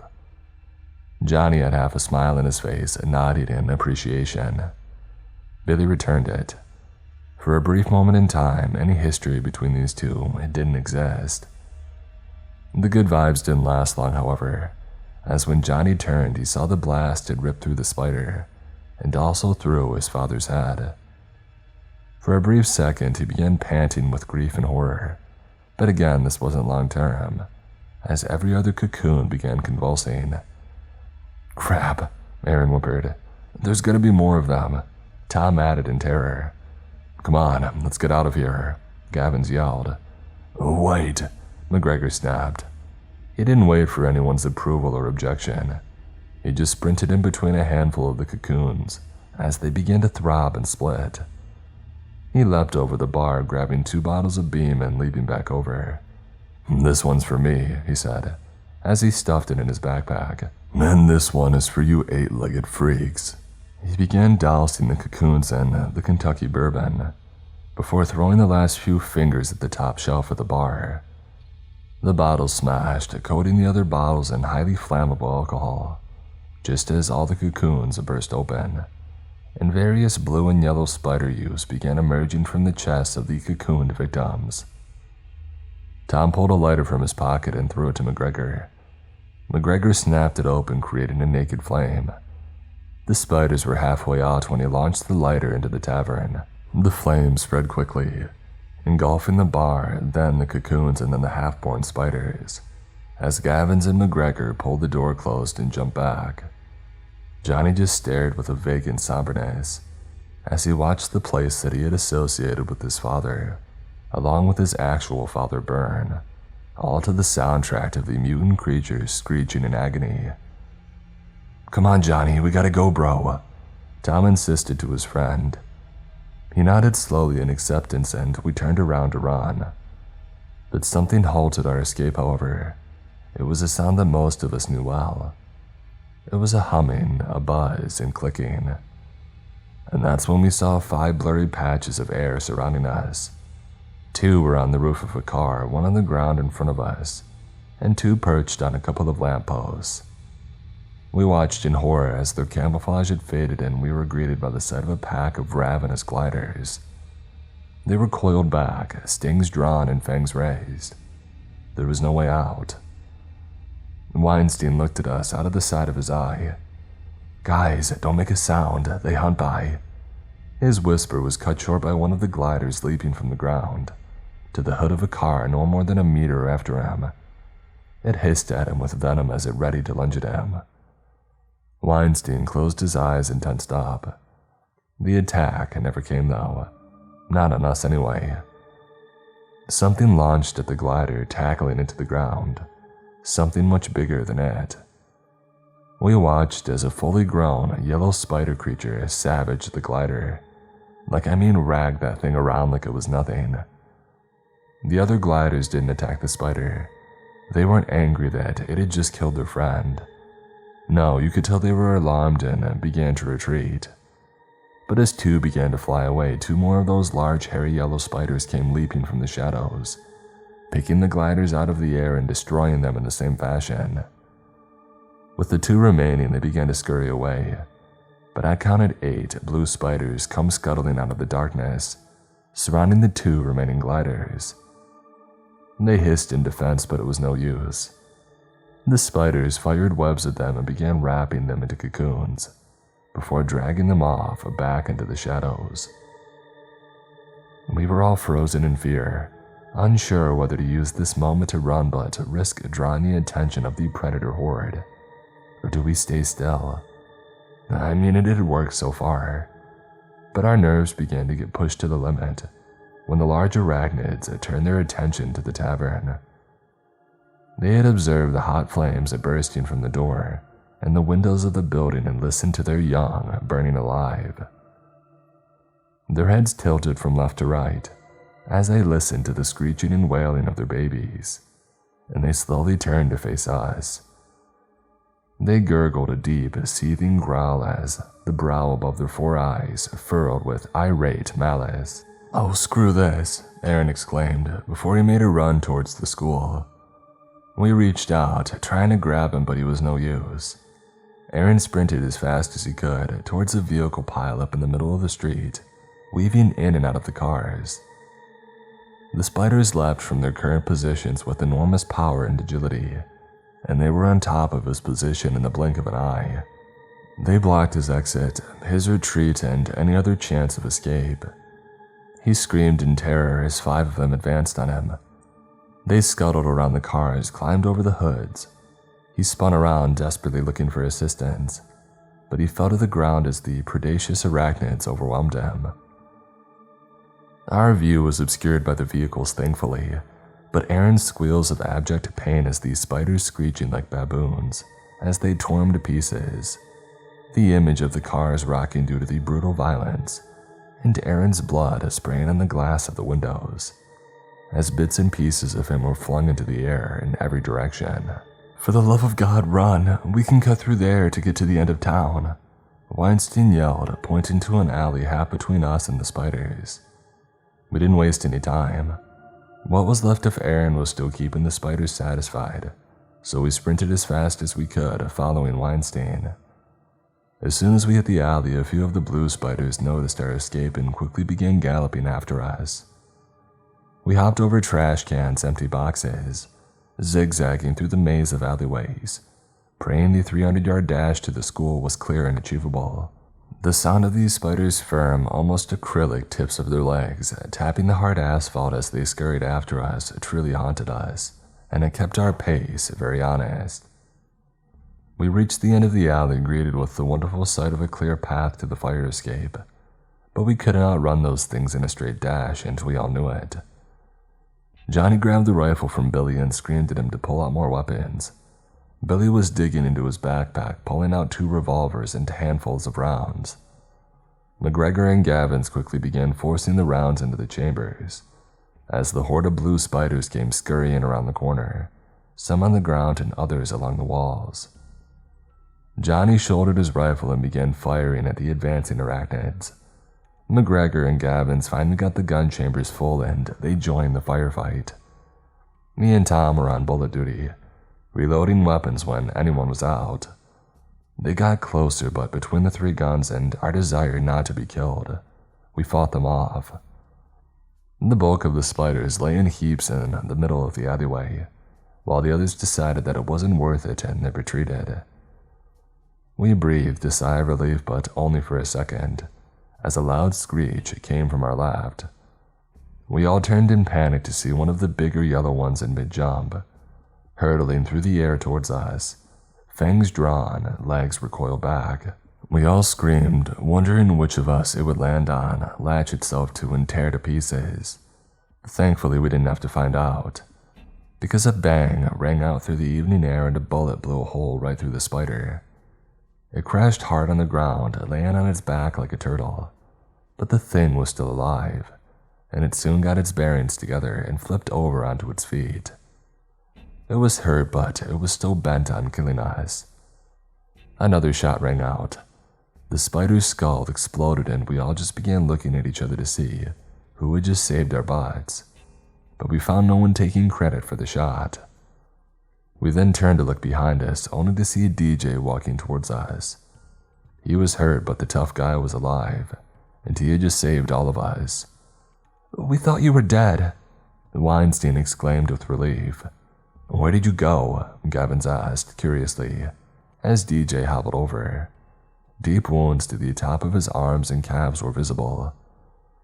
"Well, you all heard that voice, right? That wasn't just me," he asked, pleading for clarification. We all nodded in agreement, because in fairness we did.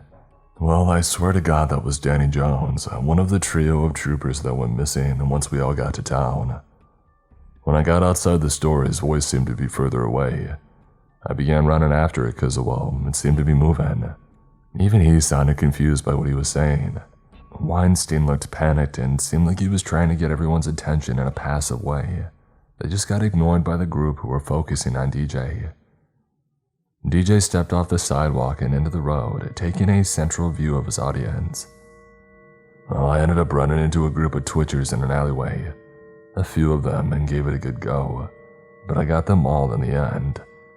That's when I followed the sound of gunfire and I found you guys. Just in the nick of time too, it seems," he said with egotistical pride. So, you didn't find where the voice was coming from? Billy asked, confused. Again, I noticed Weinstein was now more visibly agitated and desperately fumbling his words incoherently. Me and Tom, who were closest to him, turned to shoot him a puzzled glance, but Gavin's Johnny, Billy, and McGregor were too busy talking to the hero soldier. Nah, it was the strangest thing. It was like the voice was coming from under the ground or something. Maybe they took covers in the sewer or something. DJ was cut short as a section of the tarmac and the road behind him split away in an almost perfect circle. We all watched in horror as the road flipped open like a hatch, and a huge one of those spider creatures sprang out. Its skull was that of a large gorilla. Its blood-red eyes were glowing with anticipation. I only saw the front half of it, but it had to be the size of a small car. It had black, smooth skin with tiny hairs all over its body and huge, tanky limbs. The hedgehog spikes that hung off its body were blood red, and it had what looked like large pedipalps, the shape of sickles similar to a praying mantis. Within the space of a second, it leapt out of the hole, snatched DJ from behind with its 2 leading pedipalps and 4 of its legs, and pulled him backwards towards the hole with it. DJ slammed his hands on the edge of the sidewalk, hanging on for dear life, as the diabolical creature began yanking him towards the hole with ravenous desperation. We tried to grab what we could, playing tug of war with the spider. Please don't let it take me," DJ yelled. The strong, manly soldier was gone. This was a little boy now who was terrified that the monster under his bed was going to get him. "Come on guys, pull," Gavins yelled, pressing his foot on the tarmac for leverage. The creature kept 4 legs around DJ's waist, but flashed its fangs and pointed pedipalps at us and hissed out an intimidating screech as well. The rest of us jumped back in fear as the spider slashed at Gavins, stabbing him twice in the leg and the stomach. He recoiled in pain, letting go of DJ. DJ's eyes widened as he realized what had just happened, and that the spider now had all its pedipalps hooked over his shoulders. All he could do was grab the flat road surface. We watched his nails chip and bleed as they scraped the tarmac, and he was dragged into the hole. I swear to God that thing laughed. It actually let out a gurgling giggle as the trapdoor lid shut, as all we could do was sit there in horror, listening to DJ's screeches for help get further and further away. "What the heck was that?" Johnny yelled in utter fear. "The red ones," Weinstein whimpered. We all turned, mouths open wide. Trapdoor spiders mixed with wolf spiders, the most advanced creation of the lab. So advanced we found that they were able to, they can also, Weinstein stuttered and stammered and didn't get a chance to finish his sentence before McGregor had interrupted him. "We can have the bloody science lesson when we aren't sitting ducks. Come on, Mark's hurt.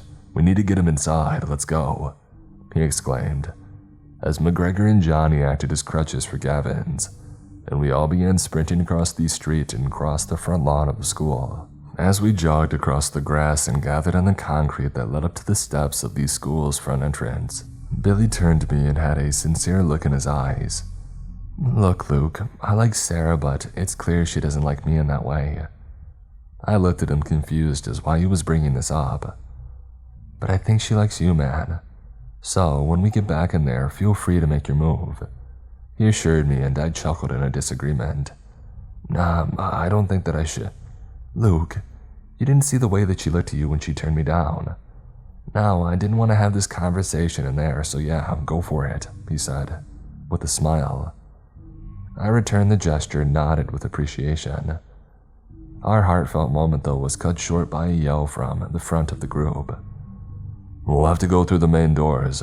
We won't get him up the fire escape," McGregor explained, letting go of Gavins and fumbling in his pockets for the key set.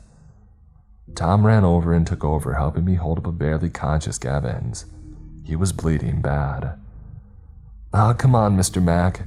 If we don't get him patched up, he's gonna die," Tom yelled frantically. The manic rush of everyone began to slowly die down, as a voice began to emerge from behind us. It was an adult male, He sounded stern, angry, and menacing. Me and Billy shared a confused look, but Johnny, on the other hand, didn't look confused. In fact, he looked extremely pale. We all turned and just listened to the voice that was coming from the grass. "Get over here and give me a hand," the voice yelled. Johnny, looking to be in a trance, just let go of Gavin's and began to approach the sound. Tom almost went over there trying to hold up Gavin's, and so I quickly took Johnny's place. Billy and McGregor got the door open. They turned to yell at us to hurry, but we were met with confusion when they watched Johnny walking toward the grass. "Hurry up, boy," the voice yelled again. Johnny had a tear in his eye as he stared vacantly with his mouth hanging open. "Dad?"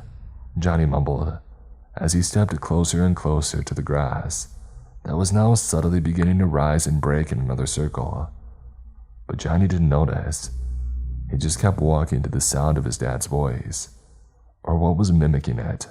Weinstein was fretting, visibly shaking and tugging at his hair. "That's not his father," he rambled over and over again. I turned from the panicked scientist back to Johnny and called out in desperation. "Johnny, stop, it's not your dad. You know that it isn't. You saw your dad at the tavern, he's dead, Johnny, he's gone." He didn't listen though. He just kept walking. "But it sounds just like him, Luke," he murmured vacantly. I wanted to run and grab him, but I couldn't leave Gavin's. He needed to get inside, and it was a two-person job, hauling him up the steps. Billy saw my dilemma, and he ran as fast as he could to catch Johnny as he stepped towards the edge of the concrete and prepared to put a foot on the grass. The hatch of grass began to rise a few more inches. A menacing growl in the glow of red and the pitch black crept through the crack in the earth.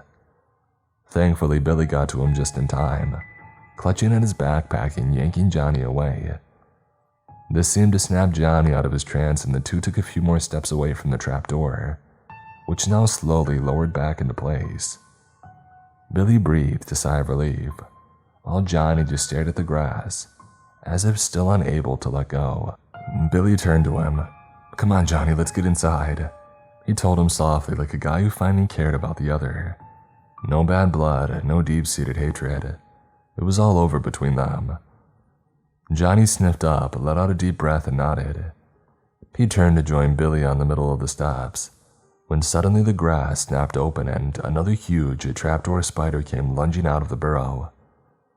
Johnny heard the creature's deep gurgled screech and made one last run for it, and he almost made it too.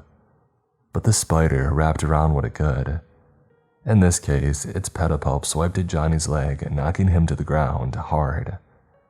Johnny's knee went crashing against the corner of the concrete step, and he howled out in pain as he slid down a further few meters towards the spider. The menacing creature was ready to grab Johnny when Billy pulled a couple of empty handguns from his backpack and hurled them at the arachnid predator. The first two bounced off its head, stopping it from attacking for a moment, but the third one that he threw was a direct hit, catching the spider right in its eyeball. It recoiled in pain and discomfort, and it retreated back into its hole, the grass lid dropping back into place. Johnny began panting with relief, and Billy smiled with pride. Tom, Gavin's, McGregor, and Weinstein were all inside now, leaving me to go down and help Billy, picking up the immobilized Johnny.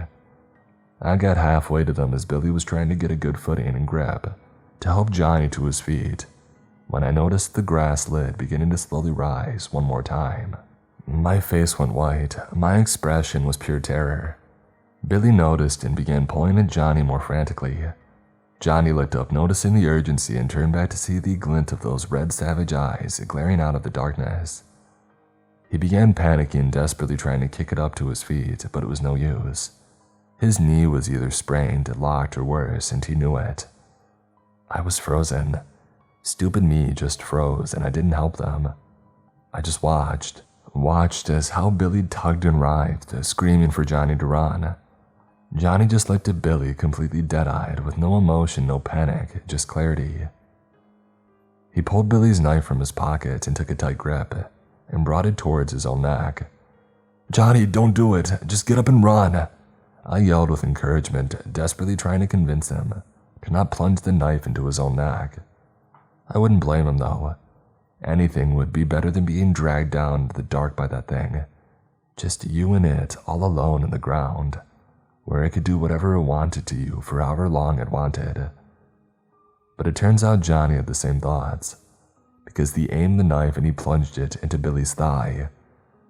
Billy let go of Johnny, recoiling in agony. Johnny grabbed a hold of Billy's backpack strap and just yanked him down the steps. I stood there, mouth open, jaw hanging at what I had just watched. Billy tumbled down the stairs and landed in a heap at the bottom. He shook himself off and sat up. He looked at me and I looked at him, as the penny dropped on what had just happened.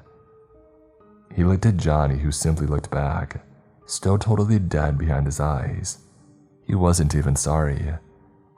Billy teared up and whimpered, "You son of a..." But he didn't even get a chance to tell Johnny what he really was, because the spider snapped out of the hole, grabbed Billy, and snatched him back into the ground. Silence hung in the air for a few seconds as I just stared, panting with horror, as Johnny pulled himself to his feet and limped up the steps. "Come on, let's get inside," he mumbled as he passed me. I stood there for a few more seconds looking at the grass where my only real friend just was dragged to his death, wondering who I needed to be more afraid of, the monsters that I was fighting, or the monsters that I fought alongside. We got into the building. McGregor was waiting by the stairwell door to lock it behind me and Johnny. Despite McGregor staring daggers through him, Johnny walked right past him as if he wasn't even there. I walked a few meters behind. McGregor stopped me before I trudged up the stairs. "Hey laddie, I just saw what happened," he said with sickened anger. I didn't even respond, I just nodded my head very slowly. "Don't worry, 'cause in my 52 years on this earth, I found what goes around usually comes back around." After locking the school up, we made our way up the stairs. When me and McGregor turned the corner, Mrs. Evans was screaming with concern. They were laying Gavins out on the couch, and Weinstein was insisting that he knew how to treat such wounds and began treating Gavins, as Evans watched on, praying that he would make it. Johnny walked in and was greeted by the younger students, who seemed to look up to him now. He looked like an action hero walking back in with his limp and rifle, unloading the cookies and chips for the group to gorge themselves on. It made me totally sick. My stares of disdain and hatred were so intense that I didn't even see Sarah running up to me. She flung her arms around me and embraced me tightly. For the first time during this whole experience, I felt okay. "I'm so glad that you made it back," she exclaimed into my shoulder. She pulled away with a beaming smile, only for it to fade into anxiety and panic when she looked past me and noticed that Billy hadn't come back. I looked at her in the eye, desperately trying to hold back my emotions, which were bubbling to the surface. "Luke," she asked with a reluctant and shaky voice. McGregor avoided her gaze, unable to face her when she looked at him too. "Where's Billy?" I couldn't answer her. I just began to well up and looked over at Johnny with angry tears. Sarah followed my gaze to Johnny, who was standing by the window, seeing to his knee while one of his new followers helped him stretch it out.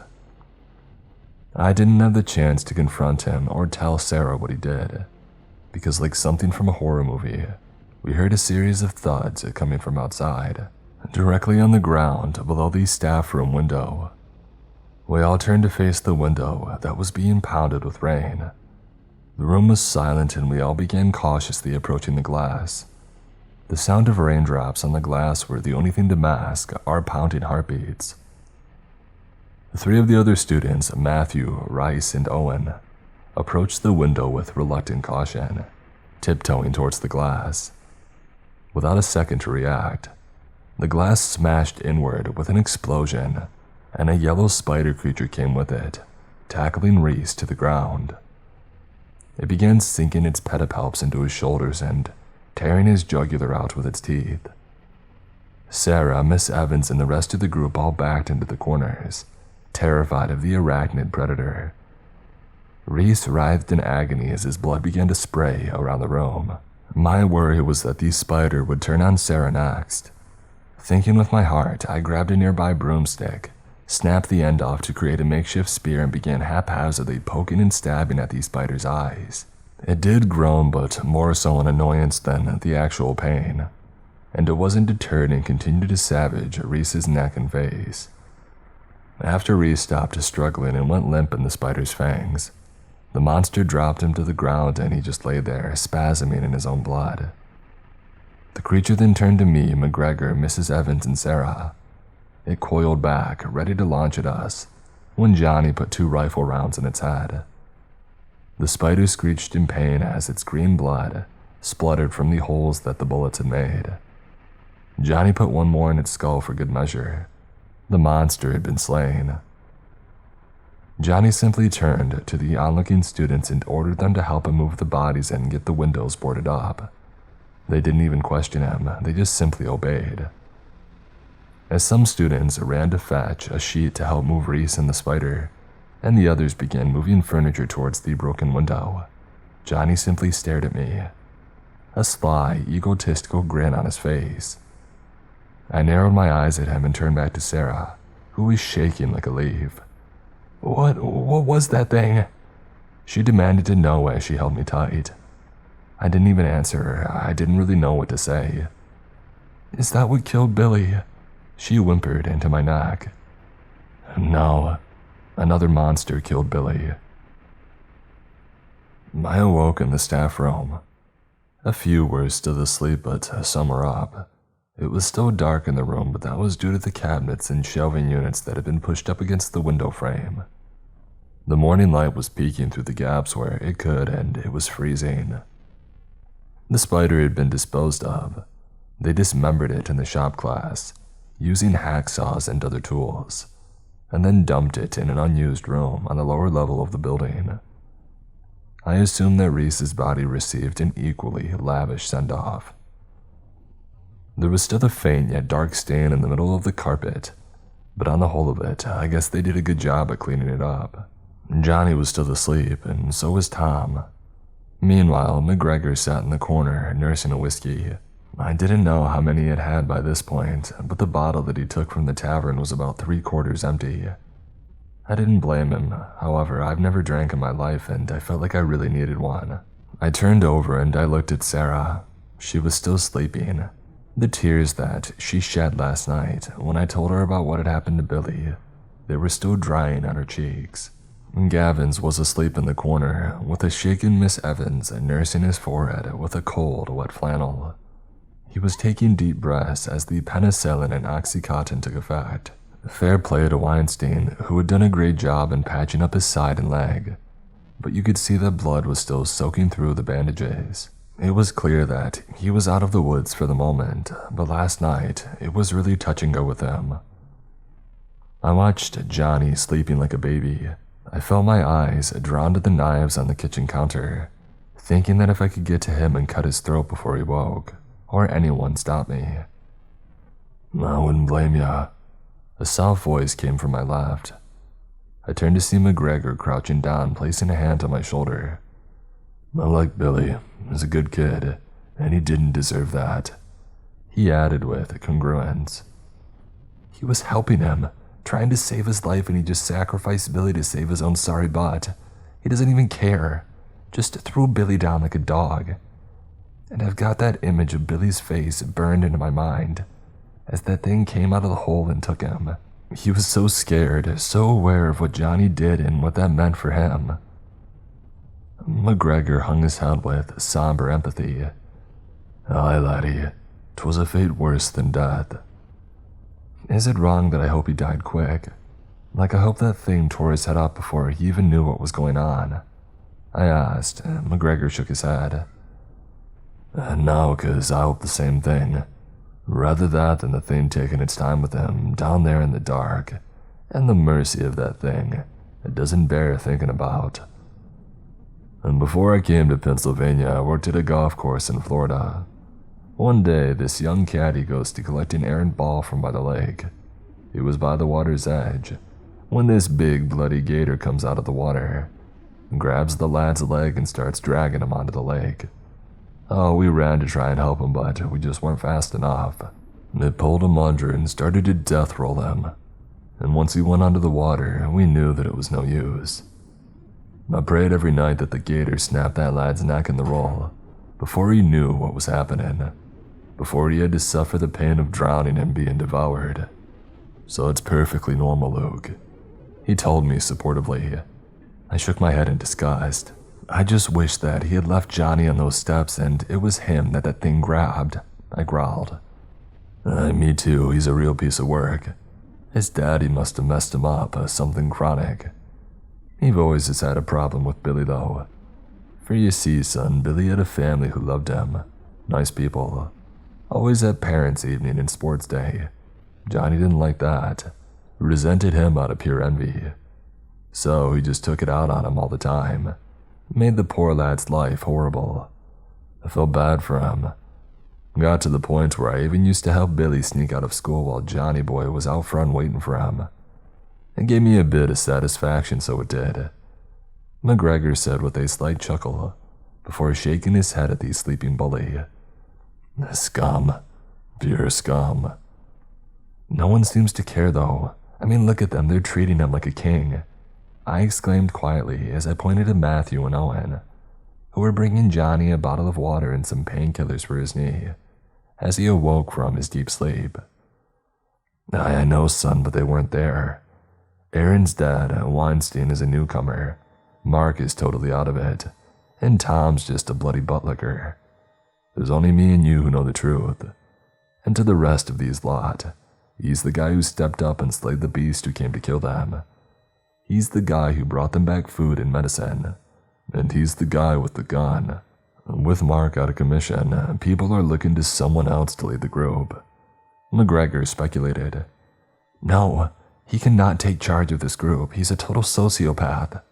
I snapped as I struggled to keep my voice down.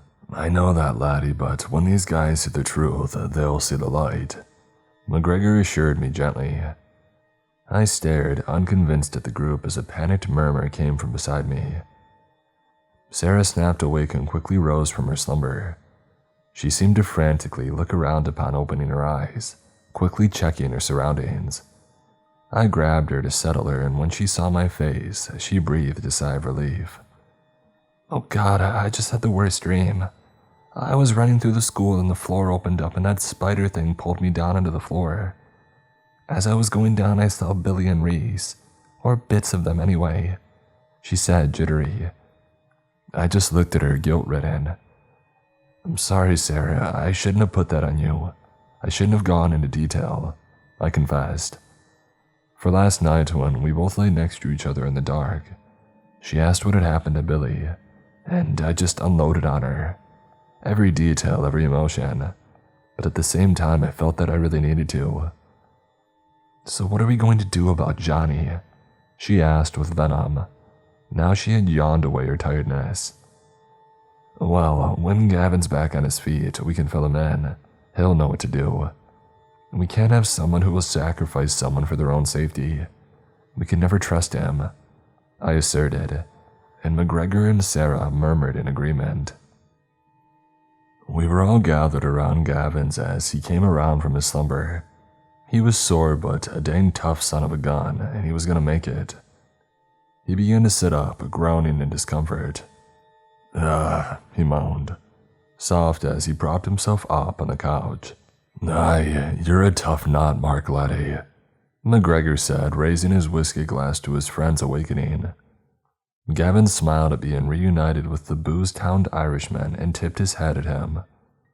I thought you'd lost you there for a minute, laddie. McGregor reveled with relief. I know. I just don't remember much after the spider had attacked me.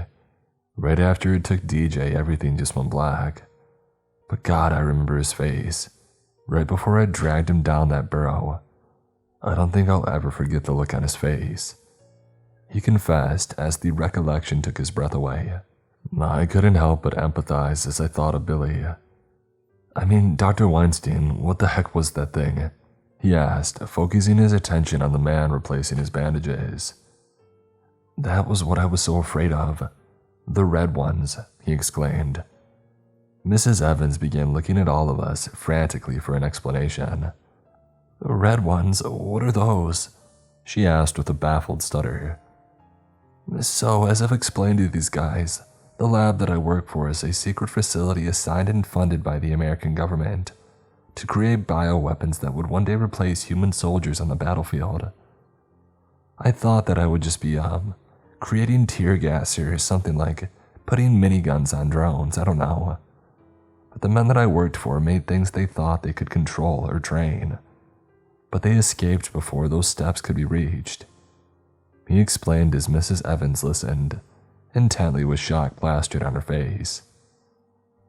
I understand that you haven't had the pleasure of encountering most of these things, but the one that came through the window last night, it was a yellow one.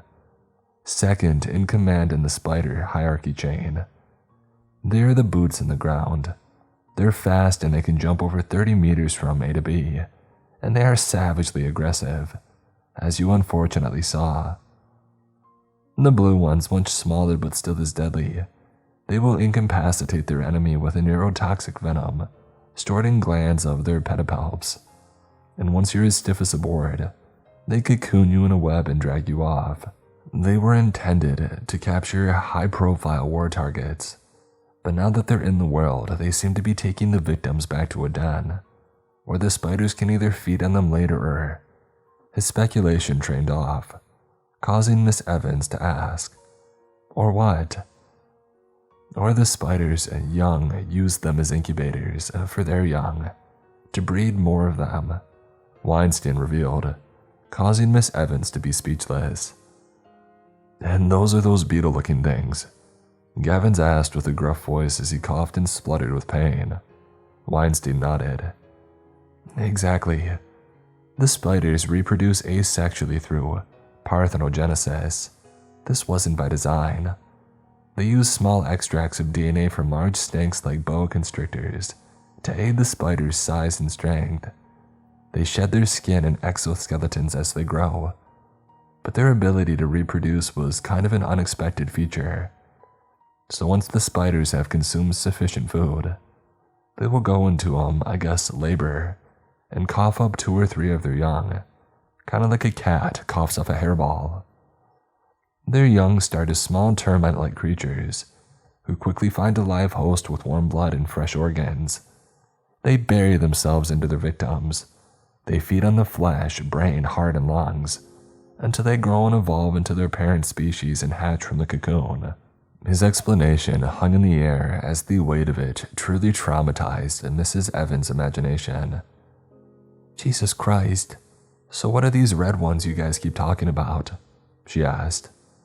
Well, they are essentially giant trapdoor spiders crossed with wolf spiders, 2 spiders who hunt in isolation and are exceptional diggers. They were designed to bury their way into enemy camps and pick them off one by one. They are extremely aggressive and vicious. The reason why I worry so much is the fact that they are huge. We use Komodo dragon DNA extract to aid their build, so they're twice the size of the yellow one that broke in here last night. But what makes them so deadly and unpredictable is that because of their size, we had to use a large primate skull to house the brain. And due to the fact, the relation between humans and primates, and the size of the creature's brain, these things have actually learned how to mimic human sounds that they hear and even know which voices and sounds on each victim to lure them in. Their intelligence is greater than dolphins and primates combined. They could be smarter than humans. The weight of his words had everyone in disbelief. I mean, did you see how they attacked the gliders? Outside the horrific circumstances, it's fascinating how these creatures now in the wild are already developing their own food chain. Gliders target the humans, spiders target the gliders. And I think if these things continue to exist and evolve in our ecosystem, they could very well become the dominant species on this planet and eventually wipe us out. That is, if they haven't already. His rant almost bordered on admiration. So you're saying these bloody things are smarter than the race that created them in the first place?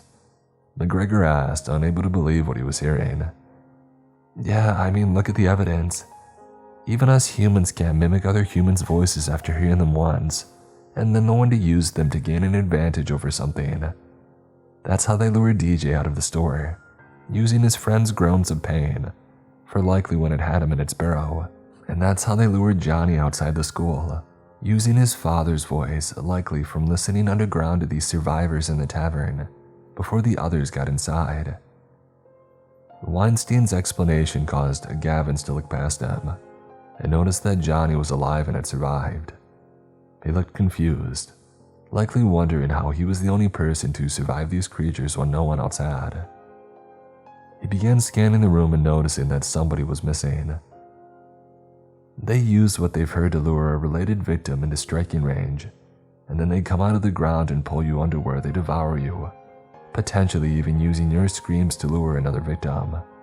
It's almost telepathic. Weinstein's harrowing comments were interrupted by Gavin as he piped up with urgency. "Guys," he snapped with deep breaths. "Where is Billy?" he asked with slow, panicked words. Everyone looked at each other wondering who would give him the story.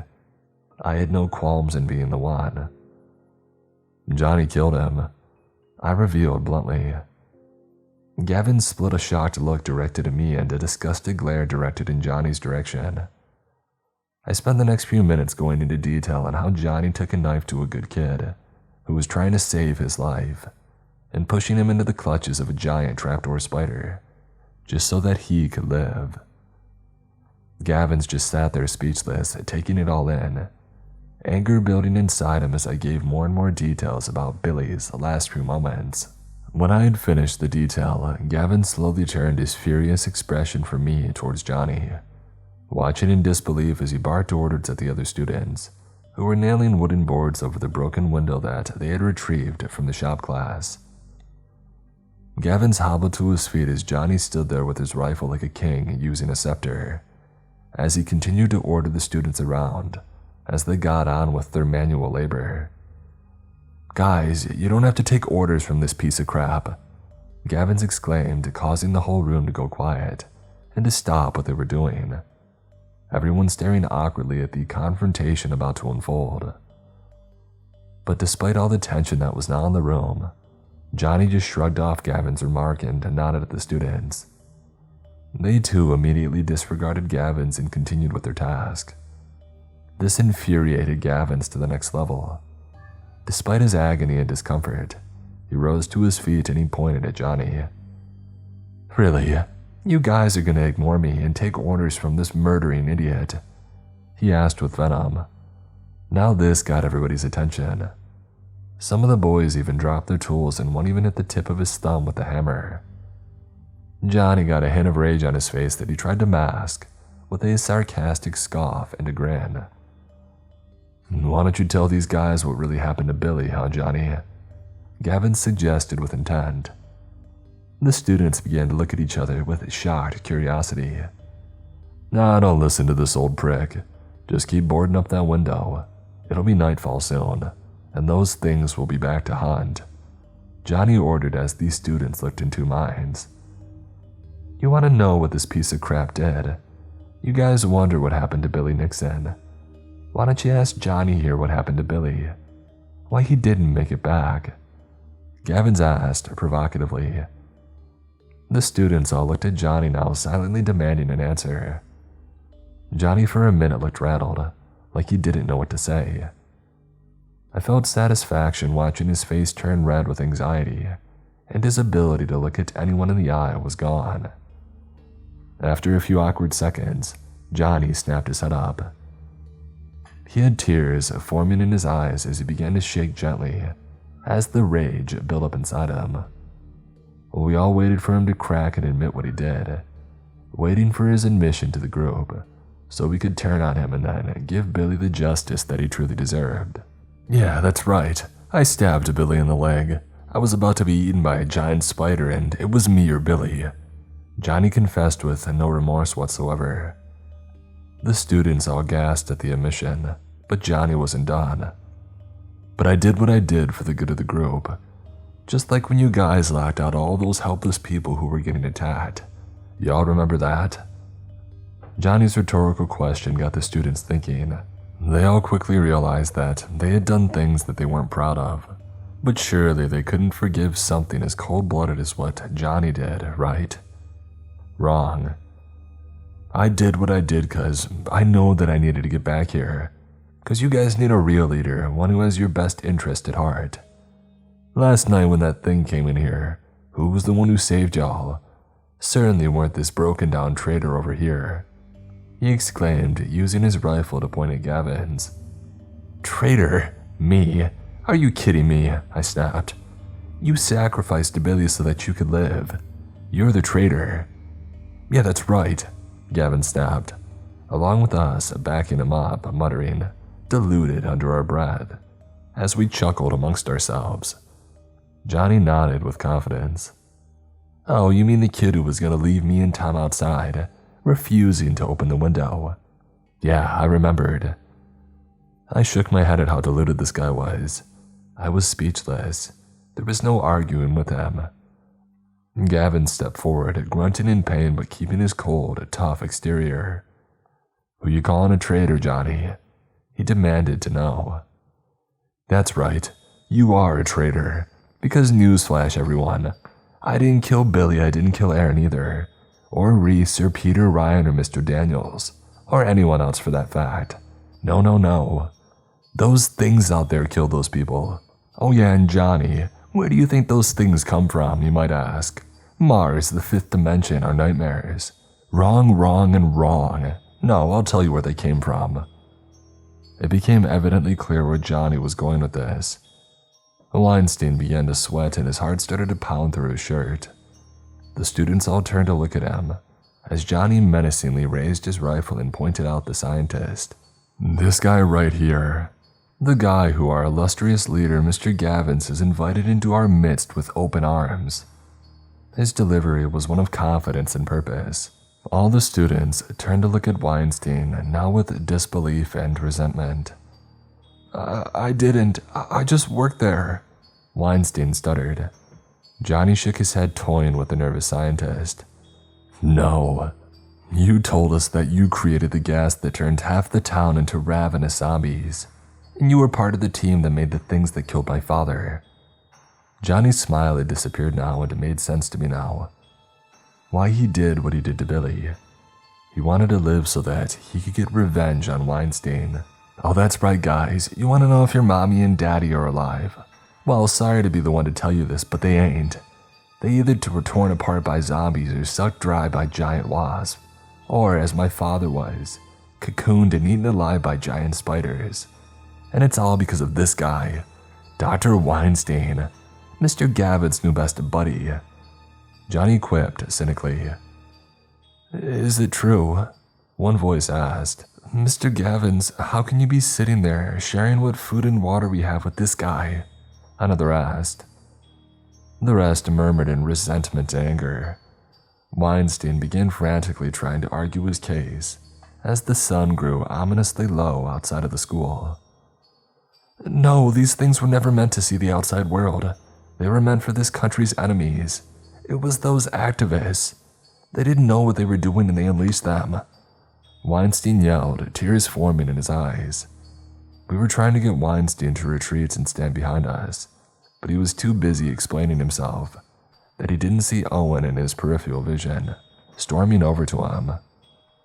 He punched Weinstein hard in the gut, and the doctor fell to the ground in a heap, whimpering as he nursed his bruised stomach. Whoa, what the heck, Owen? I yelled with shocked disgust. The young man didn't acknowledge me though.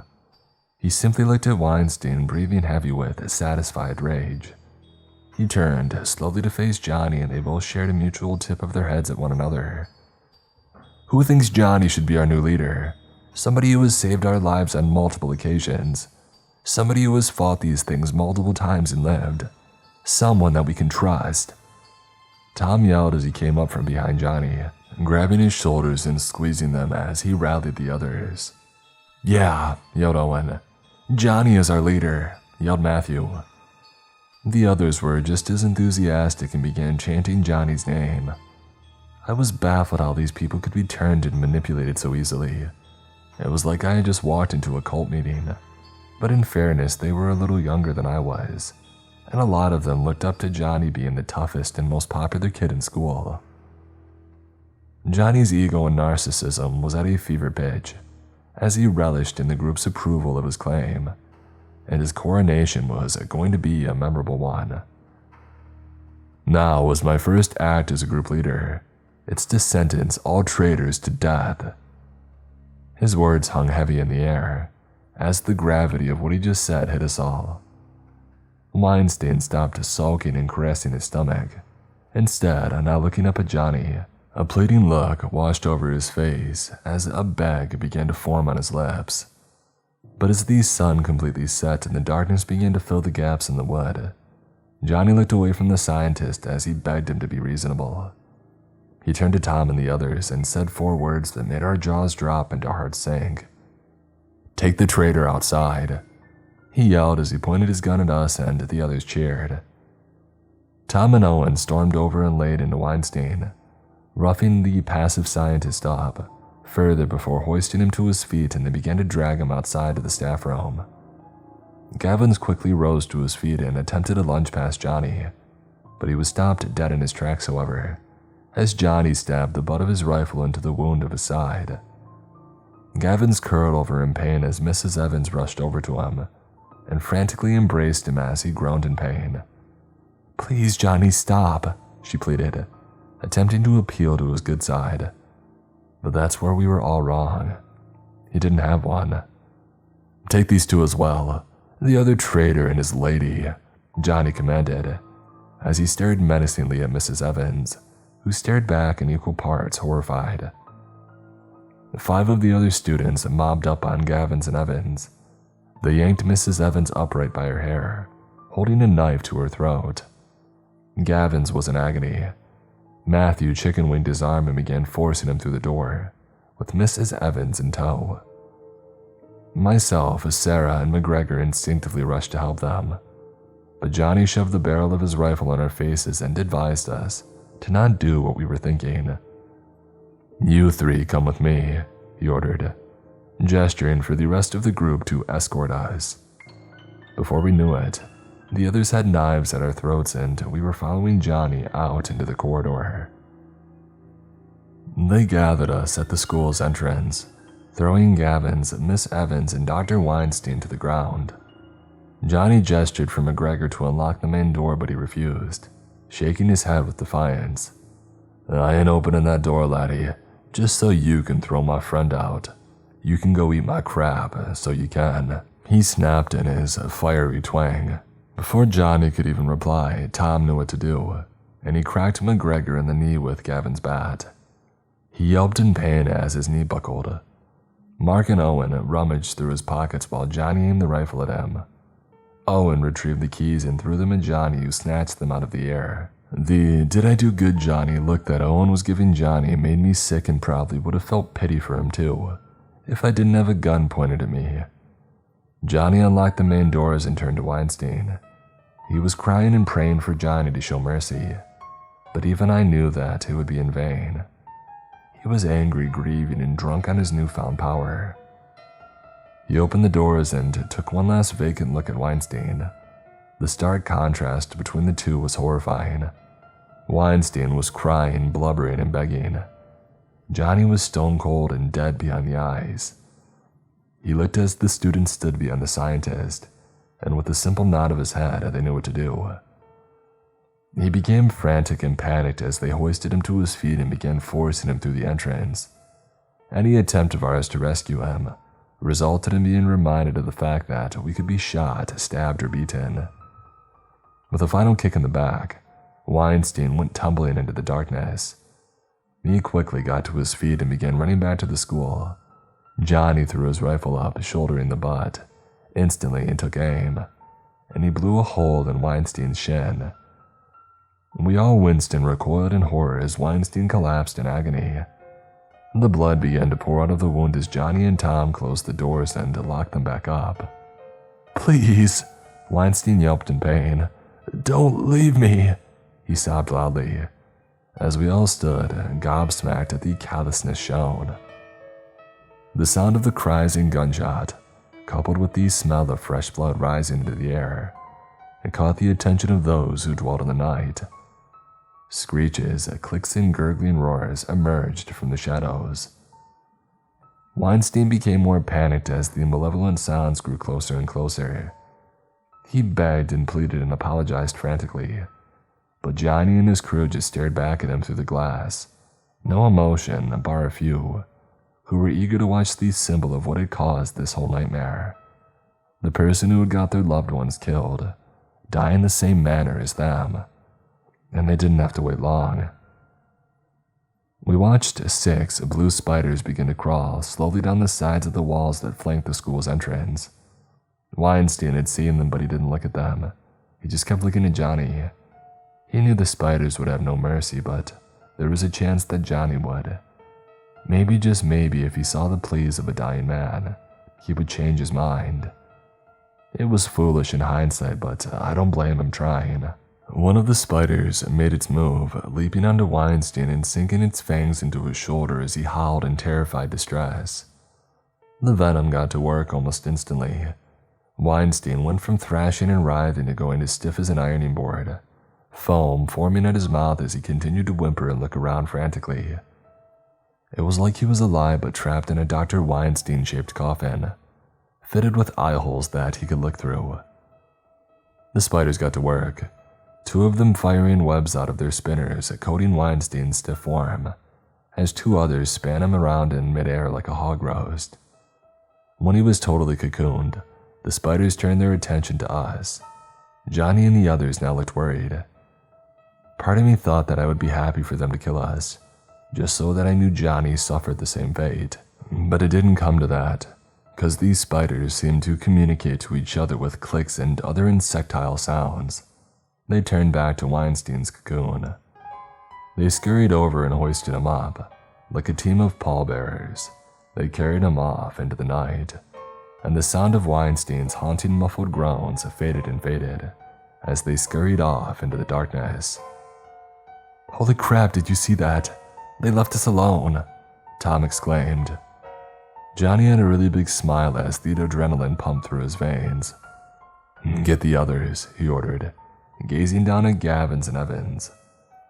They started to go through the same cycle as Weinstein, but once again it was useless. They opened the doors, forcing both people outside. Gavins dropped to his hands and knees at the top of the steps, while Johnny stabbed the butt of his rifle in the jaw of Mrs. Evans, dropping her to the floor, leaving her semi-conscious. Tom ran and kicked the defenseless Gavins in the ribs, sending him crashing down to the concrete steps and rolling on the stone patch at the bottom. They went back inside and closed the doors behind them and locking them up tight. Gavins grunted, desperately trying to get some air into his lungs. He pulled himself up to his knees, propping himself up with one hand, while the other held his damaged torso. He saw the love of his life, barely coherent, stumbling to her feet. He had a helpless anguish to his face as he held his hand out towards her, but his expression turned to one of horror and terror as he looked at something above her that was out of our view. She had managed to get to her feet, noticing her fallen and wounded lover. She held her hand out toward him too, in a show of love and solidarity. But before he had a chance to say that he loved her, or to warn her about the approaching danger, before he got the chance to even inhale to say anything, the grass behind him snapped open like the jaws of an alligator. The large red arachnid lunged out of the hole and lunged onto him, like a giant tsunami engulfing a small fishing boat. The beast clasped its 4 huge front legs around his body and snatched him backwards into the hole. The 2 disappeared onto the ground and the grass sat back on top, as if it hadn't even moved. Miss Evans let out a scream that pierced the shocked silence, and as she turned back to the glass, likely to beg for help or assistance, a large yellow spider leapt into view, tackling her to the floor and smothering her. 2 others joined in and we all watched, us in horror and disgust, and the rest in pleasure and amusement. We watched as the ravenous arachnids bit, tore, and slashed the once loved history teacher to shreds, right in front of us. And then just as before, once they had had their fill, they all leapt off into the night, like frogs leaping between lily pads. Johnny turned to his crew. "The beasts have been satisfied. They shall leave us alone tonight," he stated, much to the delight of his followers. He looked over at us as we knelt there, wondering what he had planned for us. "Matthew, Owen, and Tom, throw the other traders in the janitor's storeroom. They shall satisfy the beasts another night. Meanwhile, the rest of you finish boarding up those windows. Tonight we eat well and sleep safe." His orders were met with cheer and swift obedience. They dragged us up and escorted us to our jail cell. I woke to the sound of banging and grunting. As I groggily opened my eyes and breathed in, deep through my nose, I was greeted by the sight of McGregor barging and kicking the door to the room that we were in. A small 10 by 12 room containing nothing more than old mop heads, buckets, and a few metal shelves decorated by bottles of cleaning products. Sarah was still asleep, and her head leaned against my shoulder as she breathed softly in a peaceful slumber. A strange feeling came over me. I almost wanted to laugh. That all the world had to do was end in order for me to get everything that I ever wanted. Bloody useless. They must have barricaded the door too, McGregor speculated with frustration. Well, Johnny did witness you pick a lock with a bobby pin yesterday.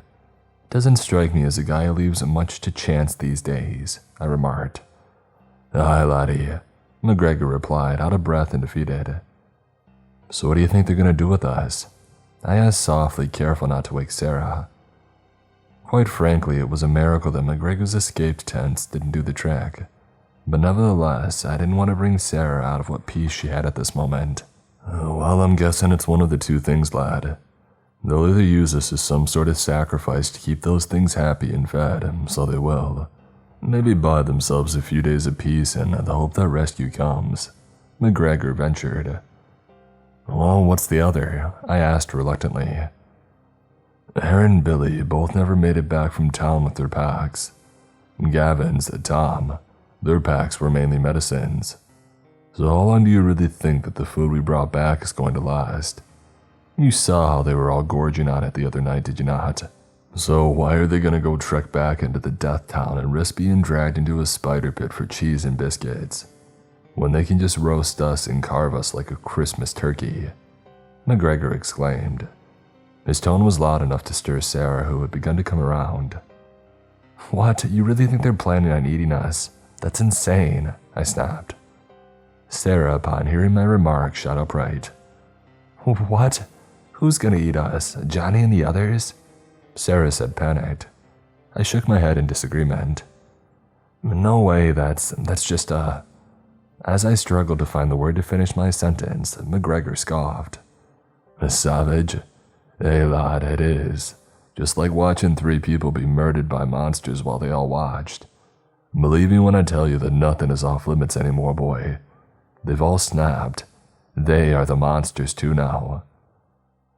The weight of his words wasn't lost on us, and we all took a moment of silence to reflect and realize that he was right. McGregor slid his back down the locked door until he was sat level with us. Mr. McGregor, Sarah spoke curiously. Jimmy, my friends call me Jimmy. He corrected her with a friendly wink, and we both smiled back at him. Jimmy, do you think the entire world has been taken over? Or do you think that there's still a chance that someone will rescue us? You know, before Johnny and his friends do something bad? Sarah asked. Her soft and innocent tone made McGregor feel warm for a brief second. I could tell that he wanted to lie, tell her that he knew everything would be okay, but he was far too honest. I don't know, Sarah, love. If you would have asked me 2 days ago, I would have been a little more optimistic. But after the things that we've seen, the rate these things are multiplying and even starting to eat the other monsters, I can't imagine that it took them long to use up all the food in this small town. There could have been an army of them swamping one of the big cities like Pittsburgh or Philadelphia by now. Our little town isn't going to be a priority, is it? Now, if we want to get out of here alive, our only hope is to drive out of here. Least if we die, we'll die trying, and not have to die looking at Johnny's smug face," McGregor suggested with conviction. Me and Sarah shared a confused look.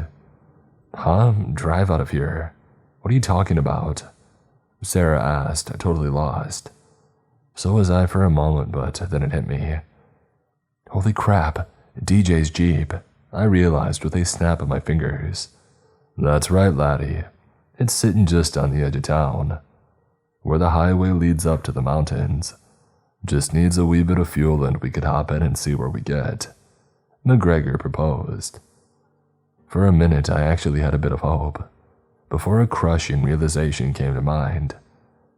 "Oh, wait though, Weinstein had the keys. They would have been in his jacket when those spiders took him," I pointed out somberly. This didn't derail McGregor's enthusiasm, however. "That is true, but like I've said before, I was brought up in Belfast, so I was. Lockpicking was the norm, and so was hot wiring cars."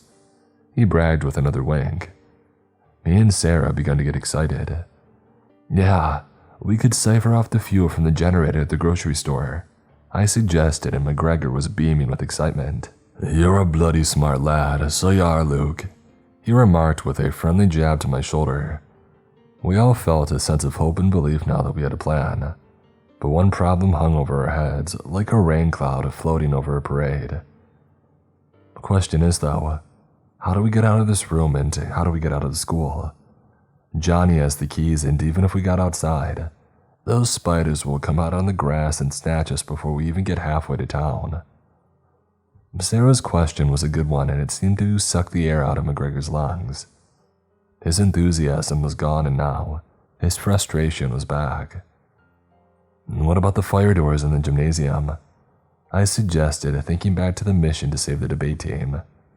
McGregor shook his head. Me and the Gavins tied those doors up tight. Plus, we locked the gym doors, and like Sarah said, Johnny has the keys," he muttered with defeat.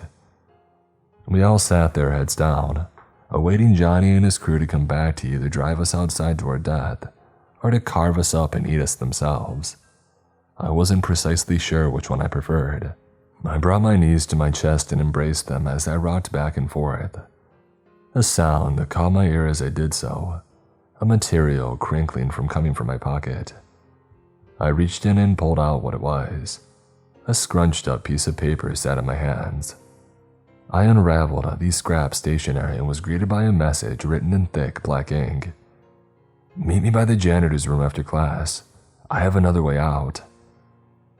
I immediately had a brainwave. A series of flashbacks hit me like a train. Johnny, Tom, and Jake waiting for me by the basketball court located on the grass at the side of the school. Knowing that I couldn't walk out of the entrance into the bus without them seeing me. Billy throwing me the note saying that he had a way for me to avoid the front of the school. The next was a conversation between me and McGregor after Billy was killed. My head snapped up and I looked at McGregor with urgency. "What's wrong, laddie?" he asked with a cautious curiosity. "You told me yesterday that, you liked Billy." I began causing McGregor to nod. I did, yeah.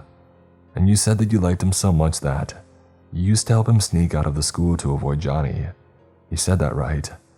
I asked, frantically seeking his confirmation. McGregor took a pause before grabbing what looked like a string necklace that sat and hung off his collarbone, disappearing under his t-shirt. As he pulled the necklace up, the pendant traveled up the space between his old worn gray top and his thick and curly chest hair, until it reached his collar and revealed itself to us. The small key was what sat on the end of the string. McGregor held it in his fingers, looking at it for a few seconds intently, like it had all the significance in the world. "This is the key to the janitor's room. I keep the key on my person rather than on my main set because it's where I hide all the things that make this job bearable. And booze and magazines, a bit of weed as well for those extra hard days. There's an extractor fan with a faulty blade. The thing is literally hanging off the wall. A few firm tugs and it'll pull right away. And the vent goes through the first floor of the school and it leads to a grate. I jigged it so a firm kick will make it swing open. Leads into the staff car park at the rear of the school. Across the car park east side, there's a small opening in the fence. Leads to a footpath through the woods. If you follow that, it'll bring you out on the northeast portion of town, a few streets from the grocery store. McGregor explained with a smile. Sarah got really excited, and so did I, to be fair. But there was something about McGregor's demeanor that just screamed there was something he wasn't telling us. Right, our only hope is to fight our way out and make a run for it, he proposed as he picked an old mop from a dirty bucket in the corner. He leaned it against the wall at a 45-degree angle and stomped through the middle of the wood. The staff snapped in two, creating two makeshift spears. He kept hold of one of them and handed me the other, giving me a nod of solidarity, which I returned. We get out of here or we die trying. Now get some rest. We're gonna need it. Luke, come on, we have to go. We need to get out of here, my uncle demanded frantically, waving the gun at anyone who dared to take a step closer to him. Go where, Uncle Frank? You're scaring everyone, I whimpered with confusion as the crowd continued to gather. It's only a matter of time. The monsters in the mountains, they can't be contained. They'll be unleashed and I'm gonna take you far, far away from here. Come with me, he replied, offering his hand to me. Someone behind me put their hand on my shoulder and began ushering me away from my crazy uncle. Luke, please, I'm not going to hurt you. I want to save you, I want to help you, he began screaming, waving the gun more and more haphazardly. Save me from what? You're crazy, I yelled back in defiant denial. I'm not. Please, let me save you from. His reply was cut short by the school reception floor breaking away and flipping open like a toilet seat lid. A red spider leapt out and snatched my uncle from behind and yanked him into the hole. I shot awake from my dream with a gasp. McGregor was crouched in front of me, shaking me awake with urgency. What is it? What's going on? I asked, half dazed with Sarah stirring awake too. I hear 'em. They're coming. It's time, he informed me, an intense look in his eye burned to stare into us both. I wasn't ready for this, but McGregor's words caused my brain to surge adrenaline into my blood, and I knew it was do or die time. We jumped to our feet, desperately trying to control our heartbeats and breathing, as the sound of footsteps grew closer to the door. McGregor pulled something from his pocket. It was an old antique silver whiskey flask. On it the words, Jimmy, happy 18th birthday. Love Ma and Da. They were engraved. He lifted it with a fond smile as, outside the room, Johnny's voice yelled, Get this locker moved. A soft chuckle grunted in McGregor's throat. My folks got me this for my birthday. It was to celebrate special occasions. It's 1/3 full of Redbreast 27-year-old whiskey. I promised myself that I'd only ever drink for it on 3 occasions. First time I got laid, the birth of my first child, and the day that I died, he remarked, as he fished for something else in his pocket. Why are you telling us this, Jimmy? I asked with frantic confusion as the sound of heavy metal scraped along the corridor's panel flooring. McGregor pulled out the necklace key and handed it to me, taking my spear in a trade-like fashion. I was confused. I didn't even question it. I just did it. The vent in that room was only wide enough for a kid to fit through. Too narrow for a 50-year-old drunk Irish fool, he revealed. The implications of his statement finally dawning on us. We were stunned and heartbroken. It suddenly made sense why he didn't suggest the escape plan earlier. He needed to come to terms with the fact that he wasn't going to make it. He opened the flask and downed the remaining contents. That was sweet. Worth the wait, so it was, he remarked with satisfaction, wiping his mouth and screwing the lid back on. He handed me the flask. I don't want those idiots to have it. Make sure you get out of here and keep it, sell it, bury it, whatever. Just make sure that you live to do it, laddie. You promise me, he requested with a pleading look as the sound of a key began fumbling into the lock. I promise, Jimmy, I promise. I assured him softly as a lump began forming in my throat and a tear in my eye. Aye, you're a good lad, Luke. Make sure you look after this one too. he said, gesturing towards Sarah and giving me a wink. I smiled awkwardly and he chuckled at my embarrassment. The lock snapped and the handle pulled down. And get ready as soon as you can, you both run. The door opened and Johnny stood there, his crew behind him. McGregor was already charging at him before he could even raise his rifle. The group all looked alarmed as he ran and barged the group, like a bowling ball crashing into the pins, jabbing the spears into whoever he could. We watched in horror as the massive bodies began to scrap and struggle, grunts and yelps of pain from both sides. As they all focused on the Irish brawler, a small gap between the massive humanity and the edge of the door frame became apparent. I grabbed Sarah by the hand and I yanked her through the gap, thrusting my hip against whoever was there to make sure that we both got through. We darted right and began sprinting at full speed, down the corridor, making our way to the janitor's room. More yells of panic from the group and grunts of pain from McGregor were getting more intense as the struggle continued, but the sounds became faded as we put distance between us and them. Just before we turned the corner and looked back for a second, the group had now overpowered him, and they were all huddled around him, kicking, punching, stabbing, and slashing with savage ferocity. With tears in our eyes, we kept our promise to the brave Irishmen and continued our escape. We got around another 20 meters before a loud gunshot ran through the hallways. The shock of knowing McGregor's fight was over stopped us in our tracks for a brief second, before we carried on. We ran and ran. The sound of distant yells from Johnny, commanding the group to catch up to us, was what kept our speed at its peak. We swung around the last corner knowing the room was within reach. I pulled the key from my pocket. We kept such a pace that when we spotted the door, we skidded right past it. I fumbled the key into the lock and got the door open. We rushed inside and threw the door closed behind us, locking it shut. The room was pitch black, all but a faint light coming through the vent, where the busted extractor fan sat on the wall as promised. "Now quickly, help me pull it off," I said to Sarah, who climbed on the shelving unit with me, and we tugged at the metal in a joint effort.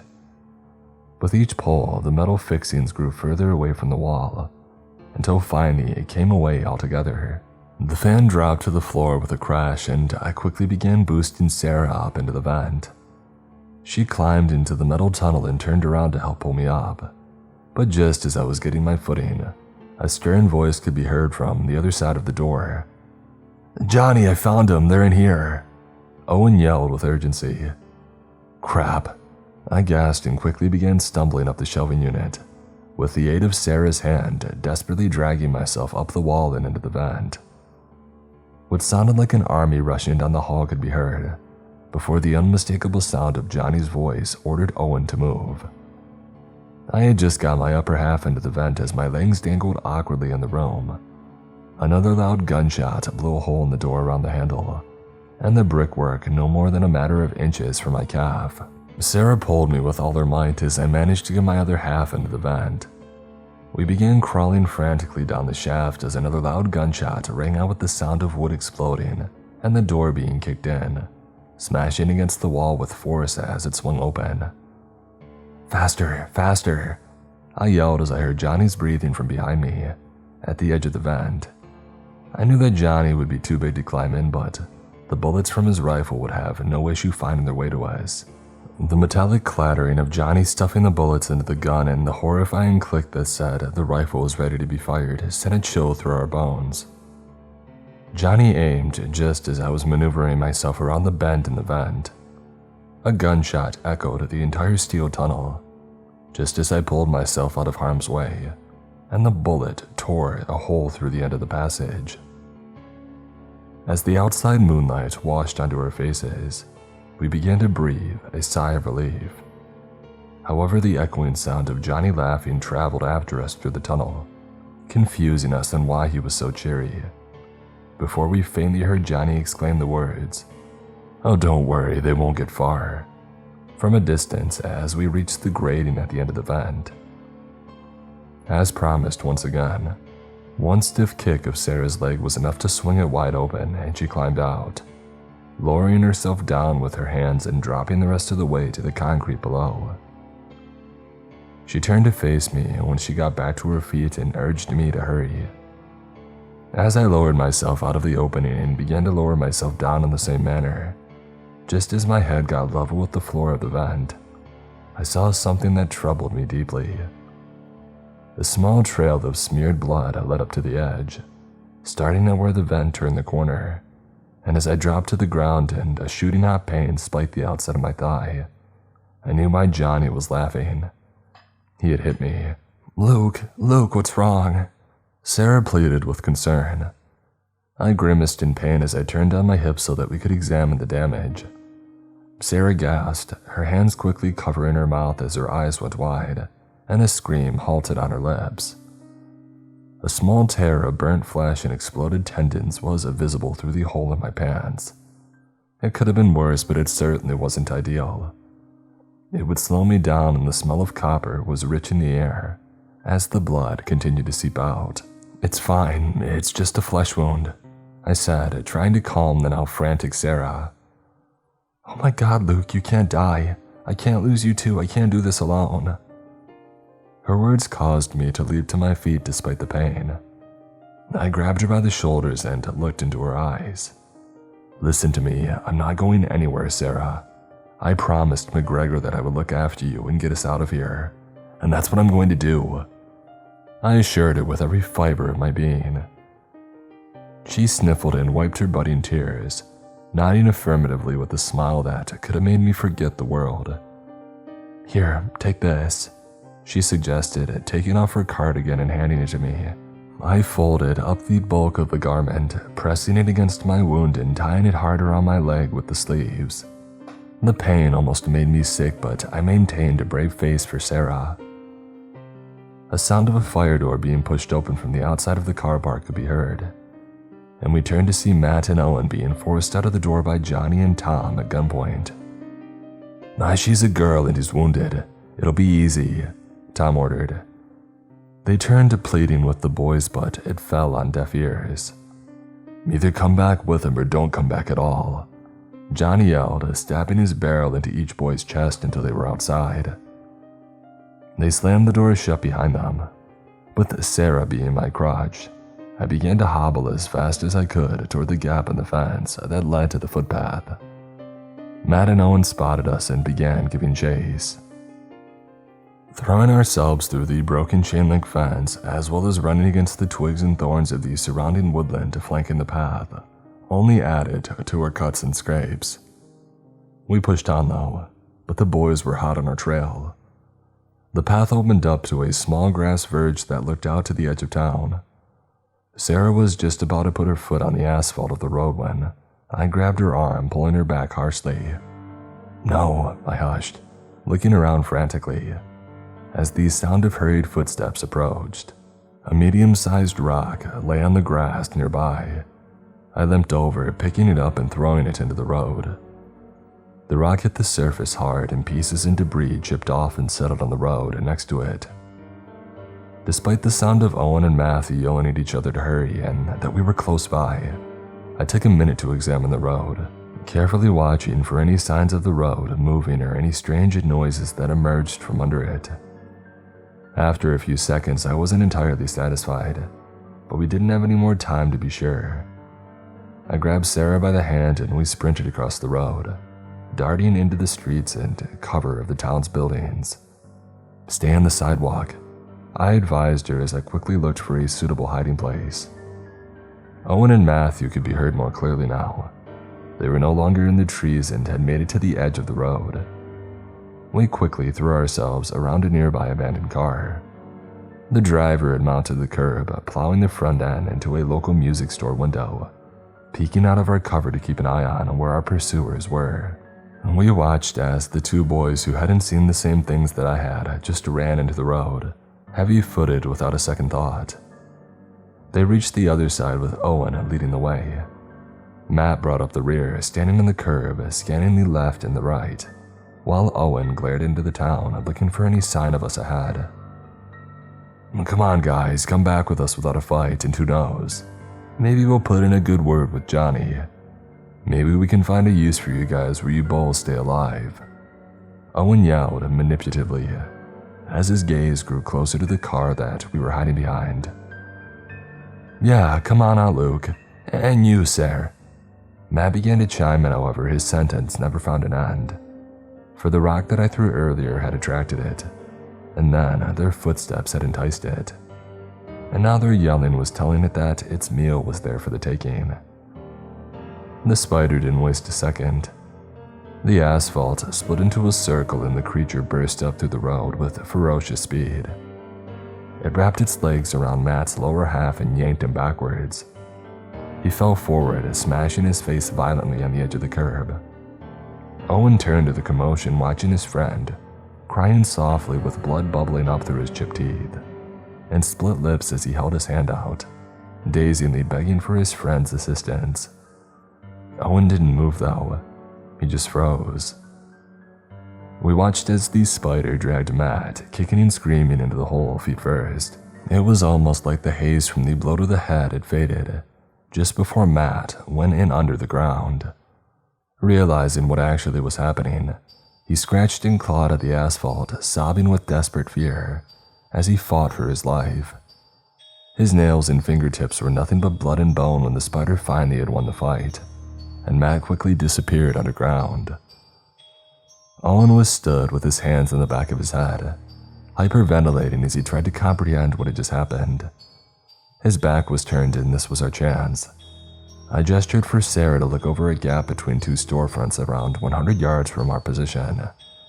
"Down that alleyway. Follow it as far as it goes.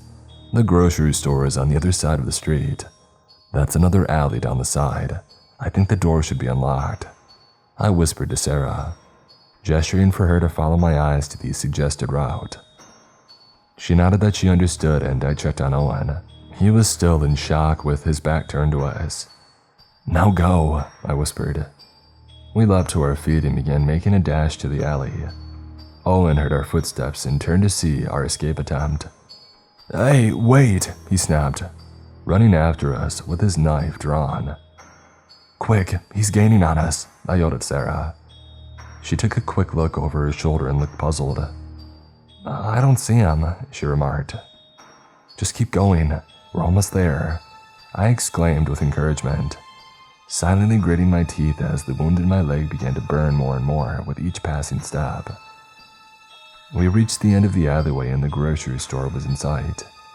We quickly made sure that the coast was clear and began cautiously crossing the road. I tread lightly. They seemed to have a problem coming through solid concrete, but tarmac, grass, or any thin surfaces are risky. If you see any of the road begin to split or rise up, run. Run for your life, okay?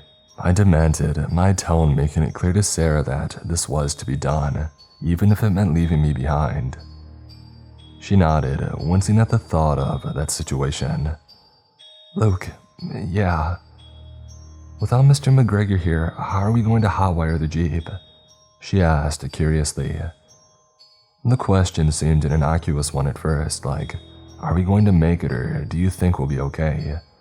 Something that I could just assure her everything would be okay. But when I was unable to answer her with a fluid answer, the realization hit me in the face like a bat. I stopped in my tracks outside the grocery store. I tried to hide my distress from Sarah, but it was written all over my face. It was clear to us both. We were screwed. We didn't have time to dwell though, because a stern voice began yelling at us from the other end of the street. It was Owen, and he was marching over with his knife pointed at us. He looked traumatized.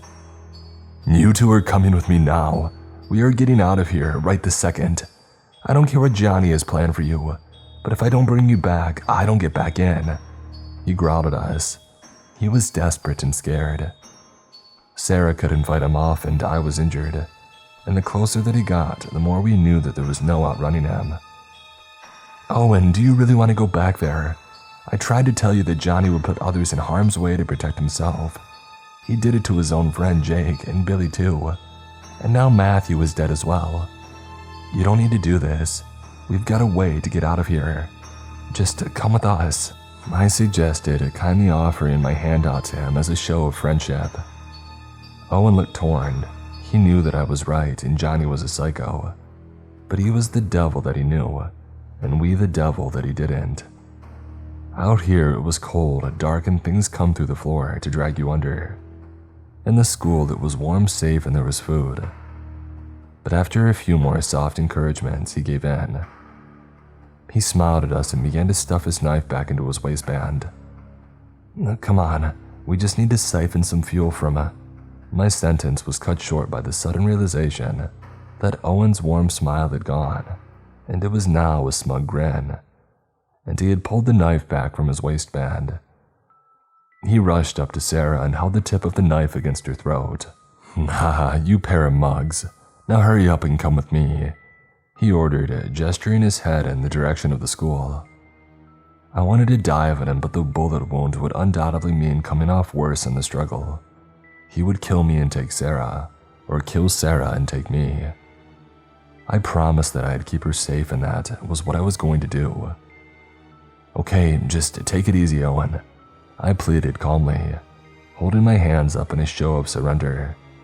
"We'll go with you," I assured him. "Just please, don't hurt her." As Owen scoffed at my demands, the sound of gradually approaching thuds could be heard in the distance. "You don't tell me what to do, I'm the one in control." Olin began to rant with extreme volume. "Owen, shut up now, just shut up, be quiet." I hushed at him desperately, because I knew what was making the thuds. "No, Luke, you're not the one calling the shots here, so you shut up and come with me now, because I don't want to be eaten by a spider just like my best friend." Owen's tirade came to a halt, as an ear-piercing screech came from the sky, and a large, yellow spider creature tackled him to the ground. The large hairy predator began ravaging him as he lay on the ground writhing in agony. 2 more yellow spiders also leapt into the vicinity and joined in the savage attack. I grabbed a stunned Sarah by the arm and dragged her away from the beasts. As they ripped and tore Owen to shreds, fighting over his flesh, throwing him around like a rag doll, I quickly turned to find an escape route. The spiders were blocking the alleyway that led to the back entrance of the grocery store. We wouldn't get through without being set upon. I spotted that the bookstore, which was the neighboring building to the grocery store, had a busted front window. I yanked Sarah toward it and began pushing her through the broken window. She leapt inside before helping me manage my wound through the broken glass. A few cuts here and a few cuts there, but we made it inside. The spiders were just about finished making minced meat of Owen as we pushed a nearby bookshelf in front of the window. We quickly ran and hid behind the counter. I held Sarah in my arms tight, feeling her heartbeat pound through her skin as she snuggled into my chest. We listened to the sound of these scurrying limbs of the spiders looking around for us frantically. The locked door of the library began to rattle as they began to throw themselves into it, trying to break it down. I looked down at my leg. The blood was beginning to seep through more and more, dripping onto the floor. "Crap," I gasped to myself. "Come on, we need to move, we're not safe here." I whispered and began to lead me and Sarah to the back room, crawling on our hands and knees so to attract as little attention to ourselves as possible. The sound of the bookshelf beginning to scrape on the wooden flooring caused us to pick up the pace. We crawled into the back room and closed the door behind us. The room was pitch black and we were unable to see a thing in front of our faces. The spiders were inside of the bookstore. The sound of the bookshelf hitting the ground, glass smashing and scuttling legs on the other side of the door confirmed that we were in mortal danger. "What are we going to do?" Sarah asked, sobbing in terror. I didn't know how to answer her. I was just scared. All I knew was to back away from the door. We cautiously stepped backwards into the center of the room, watching the moonlight begin to find its way through the holes in the door more and more, as these spiders ravaged the wood with their palps and fangs. I held Sarah's hand tight. If I died tonight at least, I died holding the girl that I loved. A small win. We took one more step backwards out of subconscious fear when we heard a sound. A creak that quickly turned into a groan of old wood that was struggling to support our weight. Before we had the chance to move, the floor beneath us snapped and splintered, sending us crashing about 6 meters into the space below, with a cloud of dust and debris coming sweeping down on top of us. We heard the spiders above us still in the bookstore. A sound of clicking and buzzing made them go insane, and we heard them scurry away from us and leap back through the glass. As mayhem seemed to be occurring in the streets above, Sarah turned to me. What the heck was that? I coughed out the dust and bit my lip as I got to my feet, putting weight on my now worsened leg wound. That glider is a nasty piece of work, but they are as much prey to the spiders as we are. I informed her as I began looking at where we had fallen through.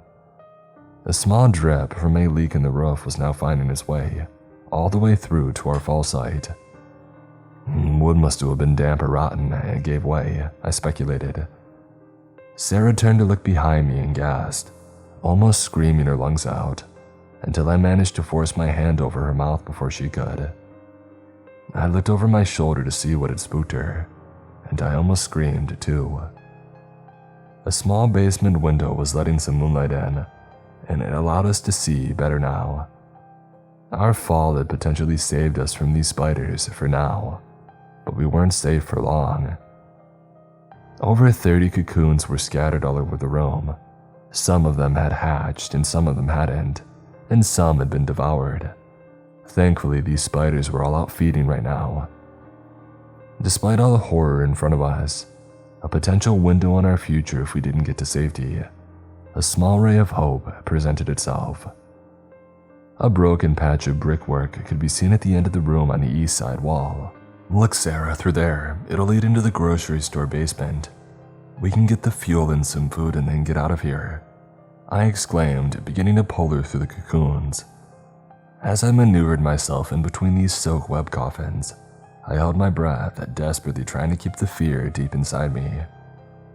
But when the slack in my arm went tight, I turned to look when Sarah wasn't following me. She was stood, frozen in horrified disgust. I don't think I can do this, Luke, she whimpered. I turned to her, resting my forehead on hers. You can. You're the strongest girl that I know. I know that it's scary. I was a lot more scared than you the first time that I saw one of their nests. But our way out is just on the other side of this wall, I assured her supportively. She smiled, nodded her shaking head and closed her eyes, allowing me to guide her to safety. I quickly helped her through the maze of cocoons, advising her not to look when we passed the ones which had hatched, or the ones who had been saved to raise spider buffet. We made it to the brickwork and I got to work, kicking at the loose stone with my one good leg and clawing at the rest, trying to make a hole big enough to fit us through. It took a few minutes, but soon I was satisfied that the opening was a sufficient size and shape. I turned to face Sarah, who was staring at the cocoons, mouth opened and eyes wide. What is it? Did one of them move? I asked her with frantic fear. No, she said bluntly. Then what's wrong? I asked, confused. Weinstein was attacked by those blue spiders and they cocooned him, she said deep in thought. I didn't know what she was getting at until suddenly I did.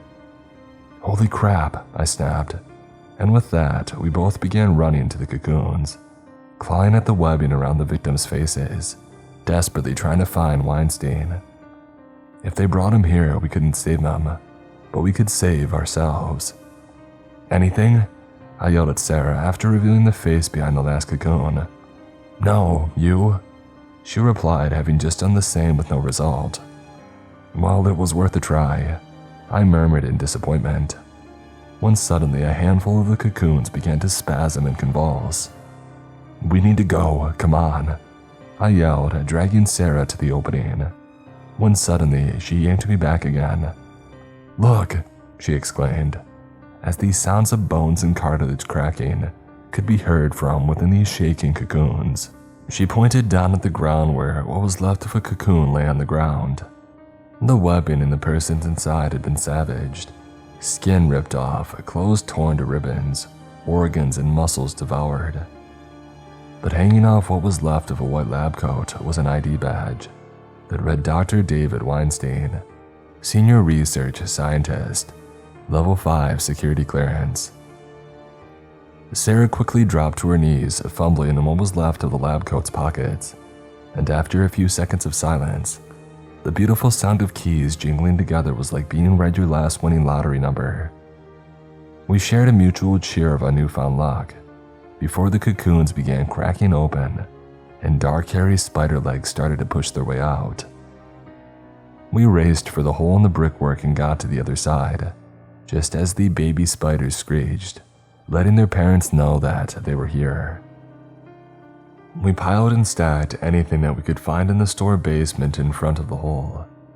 As we ran up to the staircase in the corner, I spotted a shelf of gardening equipment nearby. I grabbed a packet that contained a mini gardening hose and a nearby watering can. We rushed up the stairs and made our way into the store. The stairs brought us up into the upstairs storeroom, where the generator was waiting for us. I forced the hose into the fuel tank of the machine and asked Sarah to throw me a nearby box cutter. I cut off the surplus hose and began sucking on the end of the pipe, until the first putrid taste of gasoline made it to my lips. I immediately forced the end of the hose into the watering can and watched as the fuel had flowed into it. I looked around for Sarah and she wasn't to be seen. I yelled out for her in panic, only for her to rush back in with a shopping bag full of snacks and goodies. She also had got a first aid kit too. "We need to patch up that leg or you won't make it to the Jeep," she remarked, gesturing for me to hold my leg out. I grimaced as she untied her cardigan, allowing the wound to expand. We both looked down on it, knowing that it didn't look good. "That's gonna get infected. We should hit the pharmacy on her." "No, it's too risky, and they raided it the other day. The most important thing now is getting you out of here, Sarah. I can get help later," I protested. "But what if we don't find any help?" she responded with frantic unease. "Then an infection is going to be the least of my worries," I remarked with a defeated chuckle. "This isn't funny," Sarah scolded me playfully, smacking my shoulder softly. As she cleaned my wound with the rubbing alcohol before patching my leg up with fresh bandages, I realized that she was right. I could be eaten by spiders or die of infection any minute now. I decided that I wasn't going to waste any more time. "Remember when Billy told you that he liked you before we left for town?" I asked cautiously. Sarah nodded her head somberly as she remained concentrated on nursing my leg. "Well, just before he died, he told me that you shot him down because of, well, he could tell that you liked someone else," I said softly. The room went silent. The only sound masking the awkward tension was the gasoline still draining into the can. Sarah looked up at me. The solid eye contact made my heart go into overdrive. She began to slowly lean in for a kiss. As our mouths were an inch away from each other's, she whispered softly, "That's right, I do." But before this moment could go any further, the sound of boxes and storage units crashing beneath us, coupled with insectile screeching and gurgling growls, told us that it was time to go. I leapt to my feet, ignoring the pain in my thigh and switching on the generator. The machine roared to life and the store was lit up by the bright overhead lights. "What are you doing?" Sarah exclaimed in confusion. I hit the button for the delivery shutter door, stopping it halfway. "They're attracted to sound, so this should distract them," I replied, grabbing Sarah and pushing her under the shutter. I followed her, reaching back inside and hitting the close button. We hurried along the street, hearing the sounds of these scurrying arachnids reach the street level of the store. Just as the shutter door closed, the metal began shaking and deforming as the creatures began thrashing at it. We kept our heads down and moved quickly between cover, watching as the monsters of the night, gliders and spiders, blue and yellow ones, were making their way to the vibrations coming from the grocery store stockroom. The varying species either tried to find a way into the store, or they started to attack one another. But either way, they weren't focusing on us. Sarah ran and I limped, but with each yard, we were putting more distance between ourselves and the danger. We reached the edge of town in around 5 minutes, desperately scanning the area. "He said that it was by the route coming in from the mountain." "There!" Sarah exclaimed, frantically pointing at a Jeep, parked haphazardly in the middle of the crossroads on the corner of town. I decided that pain could wait until I was in a hospital, or dead, and I sprinted with Sarah to the Jeep. She opened the gas cap and we lifted the watering can, pouring the sourced fuel into the tank. The sounds of screeching could be heard from deep within the town, and gradually it was getting closer. "Come on, get in," I yelled at Sarah. She dove into the passenger seat, and I tipped what was left of the fuel in and discarded the can, quickly screwing the cap back on and dragged myself into the driver's seat. The ominous sounds of approaching thuds could be heard, as the jumping spiders were leaping in our direction. I shoved the keys into the ignition. "Do you even know how to drive?" she asked frantically. I turned to her with a sentimental smile on my face. "Yeah, I do actually. My Uncle Frank showed me." The engine struggled to turn over, but soon it spluttered and roared to life. I shoved the gear into forward, slammed my foot onto the pedal, and the Jeep sped off down the road, towards the highway. Just as the ground lifted up and a large red spider lunged out, missing the rear tires by a matter of inches, getting nothing to eat, then a mouthful of exhaust fumes. The Jeep took us out of town, roughly 30 miles in the direction of Pittsburgh. When the engine started to struggle and splutter, we were in the middle of nowhere. Nothing around us but open road. There was a woodland area on one side and open fields on the other. The Jeep's momentum stuttered and eventually cut out, coming to an agonizingly slow stop in the middle of the highway. We let out a heavy sigh as we realized that the dream was over. "Well, at least we gave it a good shot," Sarah said, proudly with a smile on her face. She pulled my hand off the steering wheel and held it in hers, and this is when she realized that something was wrong. I felt dizzy, hot, and like I was going to pass out. "Luke, no, come on, don't do this to me," she yelled as she frantically shook me with concern. But it was no use. The more she spoke, the further away she sounded. I was fading fast. Sarah looked down with horror, seeing the blood-soaked bandages dripping claret into the footwell of the Jeep's driver's side. I managed to muster the strength to at least flop my head to face her. I squeezed the back of her hand, smiling warmly at her. She was crying now. She knew that I was dying and I was losing blood fast, likely from sprinting across town, as well as a possible infection. She leaned in and finished what we had started in the storeroom. She kissed me softly on my lips. It was like a syringe of morphine was being injected straight into my heart. If this was it, I had a morsel of peace. Before quickly being brought back to inner turmoil, as I realized my death would mean that Sarah would be left out here all by herself. Although, as a noise in the distance seemed to be getting closer, there was a part of me that was thinking that wasn't going to be an issue. That screeching, that growling, and the sound of thuds as these spiders approached. They had caught up with us, or we had just driven into another area that they had taken over. Either way, this was it. I let Sarah cuddle into me again. I held her tight, promising myself that I wouldn't let her go through this alone, that I would hang on long enough to suffer the same fate. I had her that much. No one should go through this alone. No one. We closed our eyes, squeezed each other tightly, and waited for death. A cluster of firm thuds landed just meters away, all around the car. The sounds of scuttling and scurrying of these smaller spiders approached, too, their horrible screeches piercing our tensed ears. The predacious creatures grew extremely close, to the point that I could feel the warm air of their putrid breath reaching my skin. I held Sarah closer, pushing her head into my chest and using what energy that I had left to shield her the best that I could.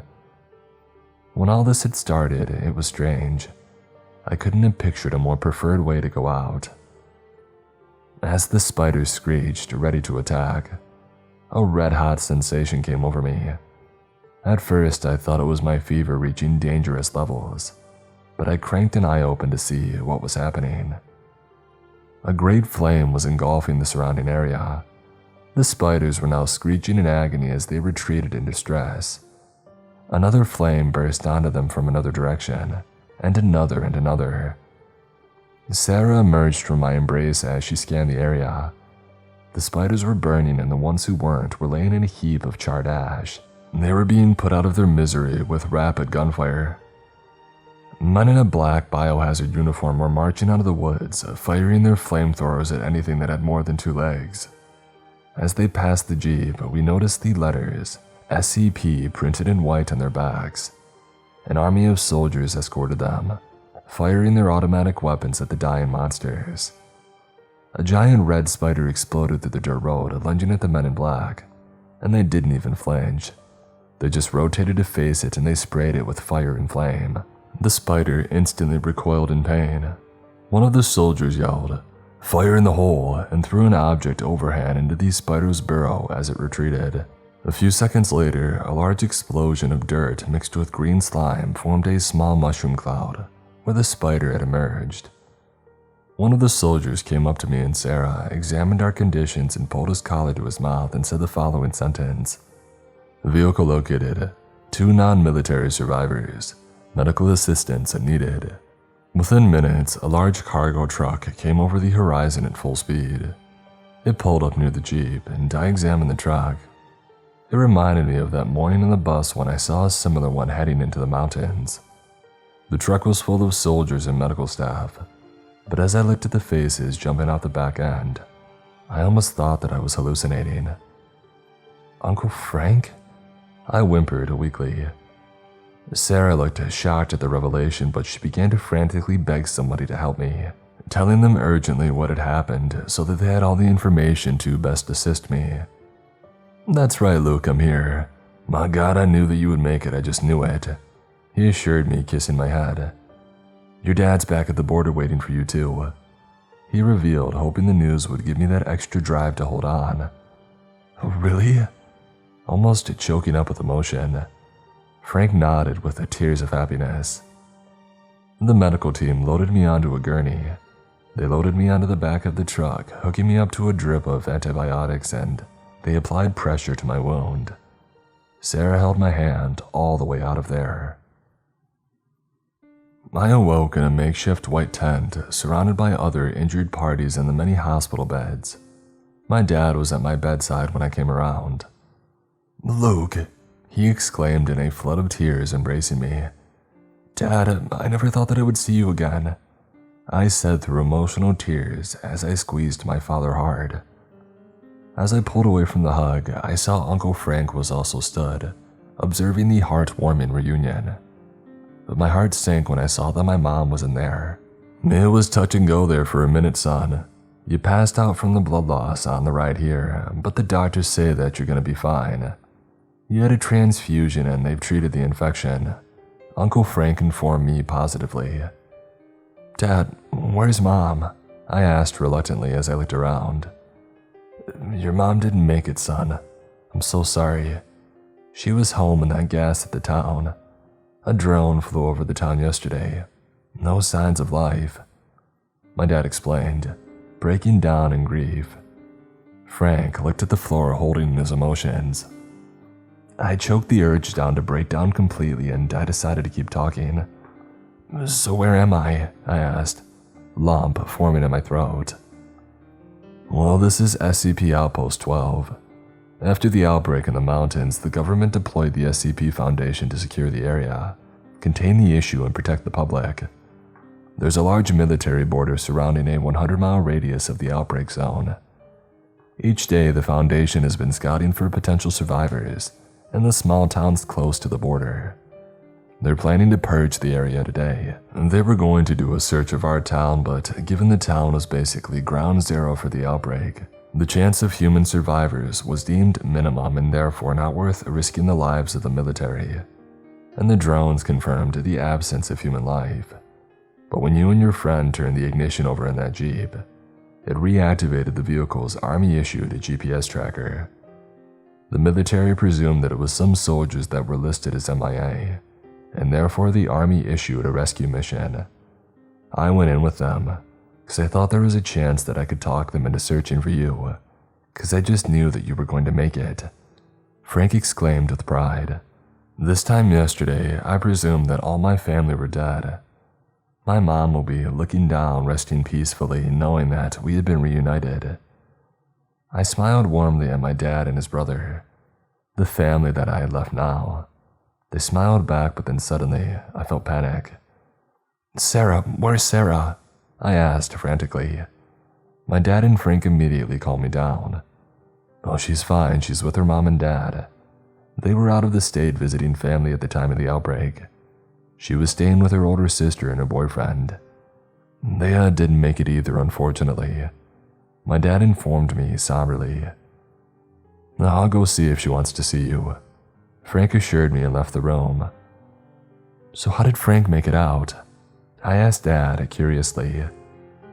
"Well, I was out of state with the truck, but your uncle was locked up in that mental hospital. When the outbreak had happened, some of the staff got infected and these security systems had failed. Your uncle has always been a survivor and a tough son of a gun. He made it out of town and was picked up by the military, who were setting up the border. Ever since then, he's been demanding that we do a search and rescue mission to find you. As soon as he had called me to let me know what had happened, I came," he assured me. I grabbed my father's hand and he squeezed it tight. Our moment was interrupted by Frank's voice calling from the tent's entrance. "Hey Luke, I've got somebody here who's been asking about you," he remarked with a smirk on his face. Sarah, her mother, and her father peered around the corner of the sheeting and they waved at me. I waved back, so happy to see Sarah's face. They approached us and Sarah immediately threw her arms around me, hugging me tight and planting a kiss on my lips for good measure. The euphoria that I felt at that moment was like nothing else. It was comforting knowing my mom could be looking down and seeing this moment. "Luke, I just want to say that I was so sorry to hear about your mother, but we both wanted to come in here and thank you from the bottom of our hearts for saving Sarah's life. Because of you, we still have a daughter," Sarah's mom professed. Her father turned to shake my dad's hand. "This is quite a young man that you've raised," he assured him with tears in his eyes. My dad slapped my knee with pride. "I know." The heartwarming moment between the two families was interrupted by 3 men in crisp, black suits entering the room. As they approached, I read the front man's name tag. Martin Blackwell, SCP Foundation, Special Operations Senior Director. "Can we help you?" Sarah's mother asked the man. "Yeah, we just need to quickly ask Luke and Sarah a few questions.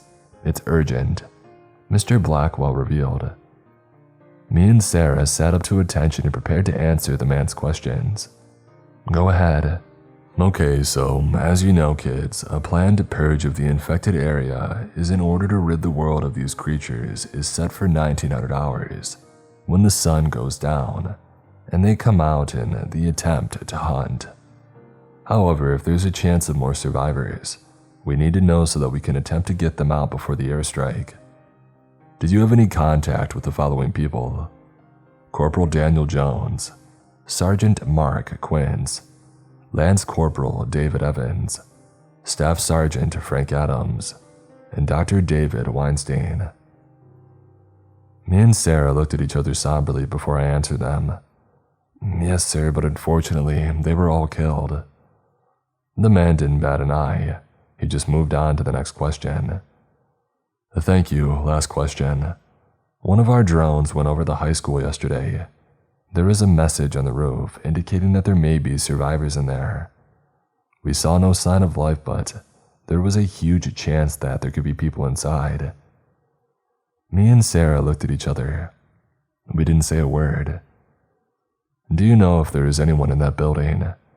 The man asked before I answered him instantly. I decided that I wasn't going to lie to him. "The people who wrote that message are dead now. Mr. Mark Gavins and Mr. Stephen Daniels. Both were killed.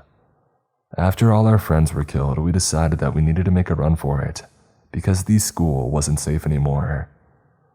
"So there's no one left to rescue?" he asked one final time. Me and Sarah looked him dead in the eye. "There's nothing left in that town now. Nothing but monsters." That was what the man needed to hear. He and his associates stood up and left us to it. The bombs fell that night at 1900 hours, obliterating everything on the wrong side of the border. Sarah and I found a nice hill to watch the blast from. It was a death too quick than what I had wanted for Johnny, but it gave me a smug satisfaction knowing that I could have saved him, and instead I didn't. Mine and Sarah's families have since been relocated to a development in California, created solely for the survivors of the virus outbreak, which is what the SCP had dressed it up as. All the families signed NDAs and in return were given new homes and a new life. Me and Sarah are still together. Frank was accepted back into the army and given the circumstances, and my dad spent his gag money on starting up his own halush firm. He spends a lot more time at home now. Every year on the anniversary of the outbreak, me, Sarah, and our remaining family members get together, paying tribute to those lost on those fateful 4 days.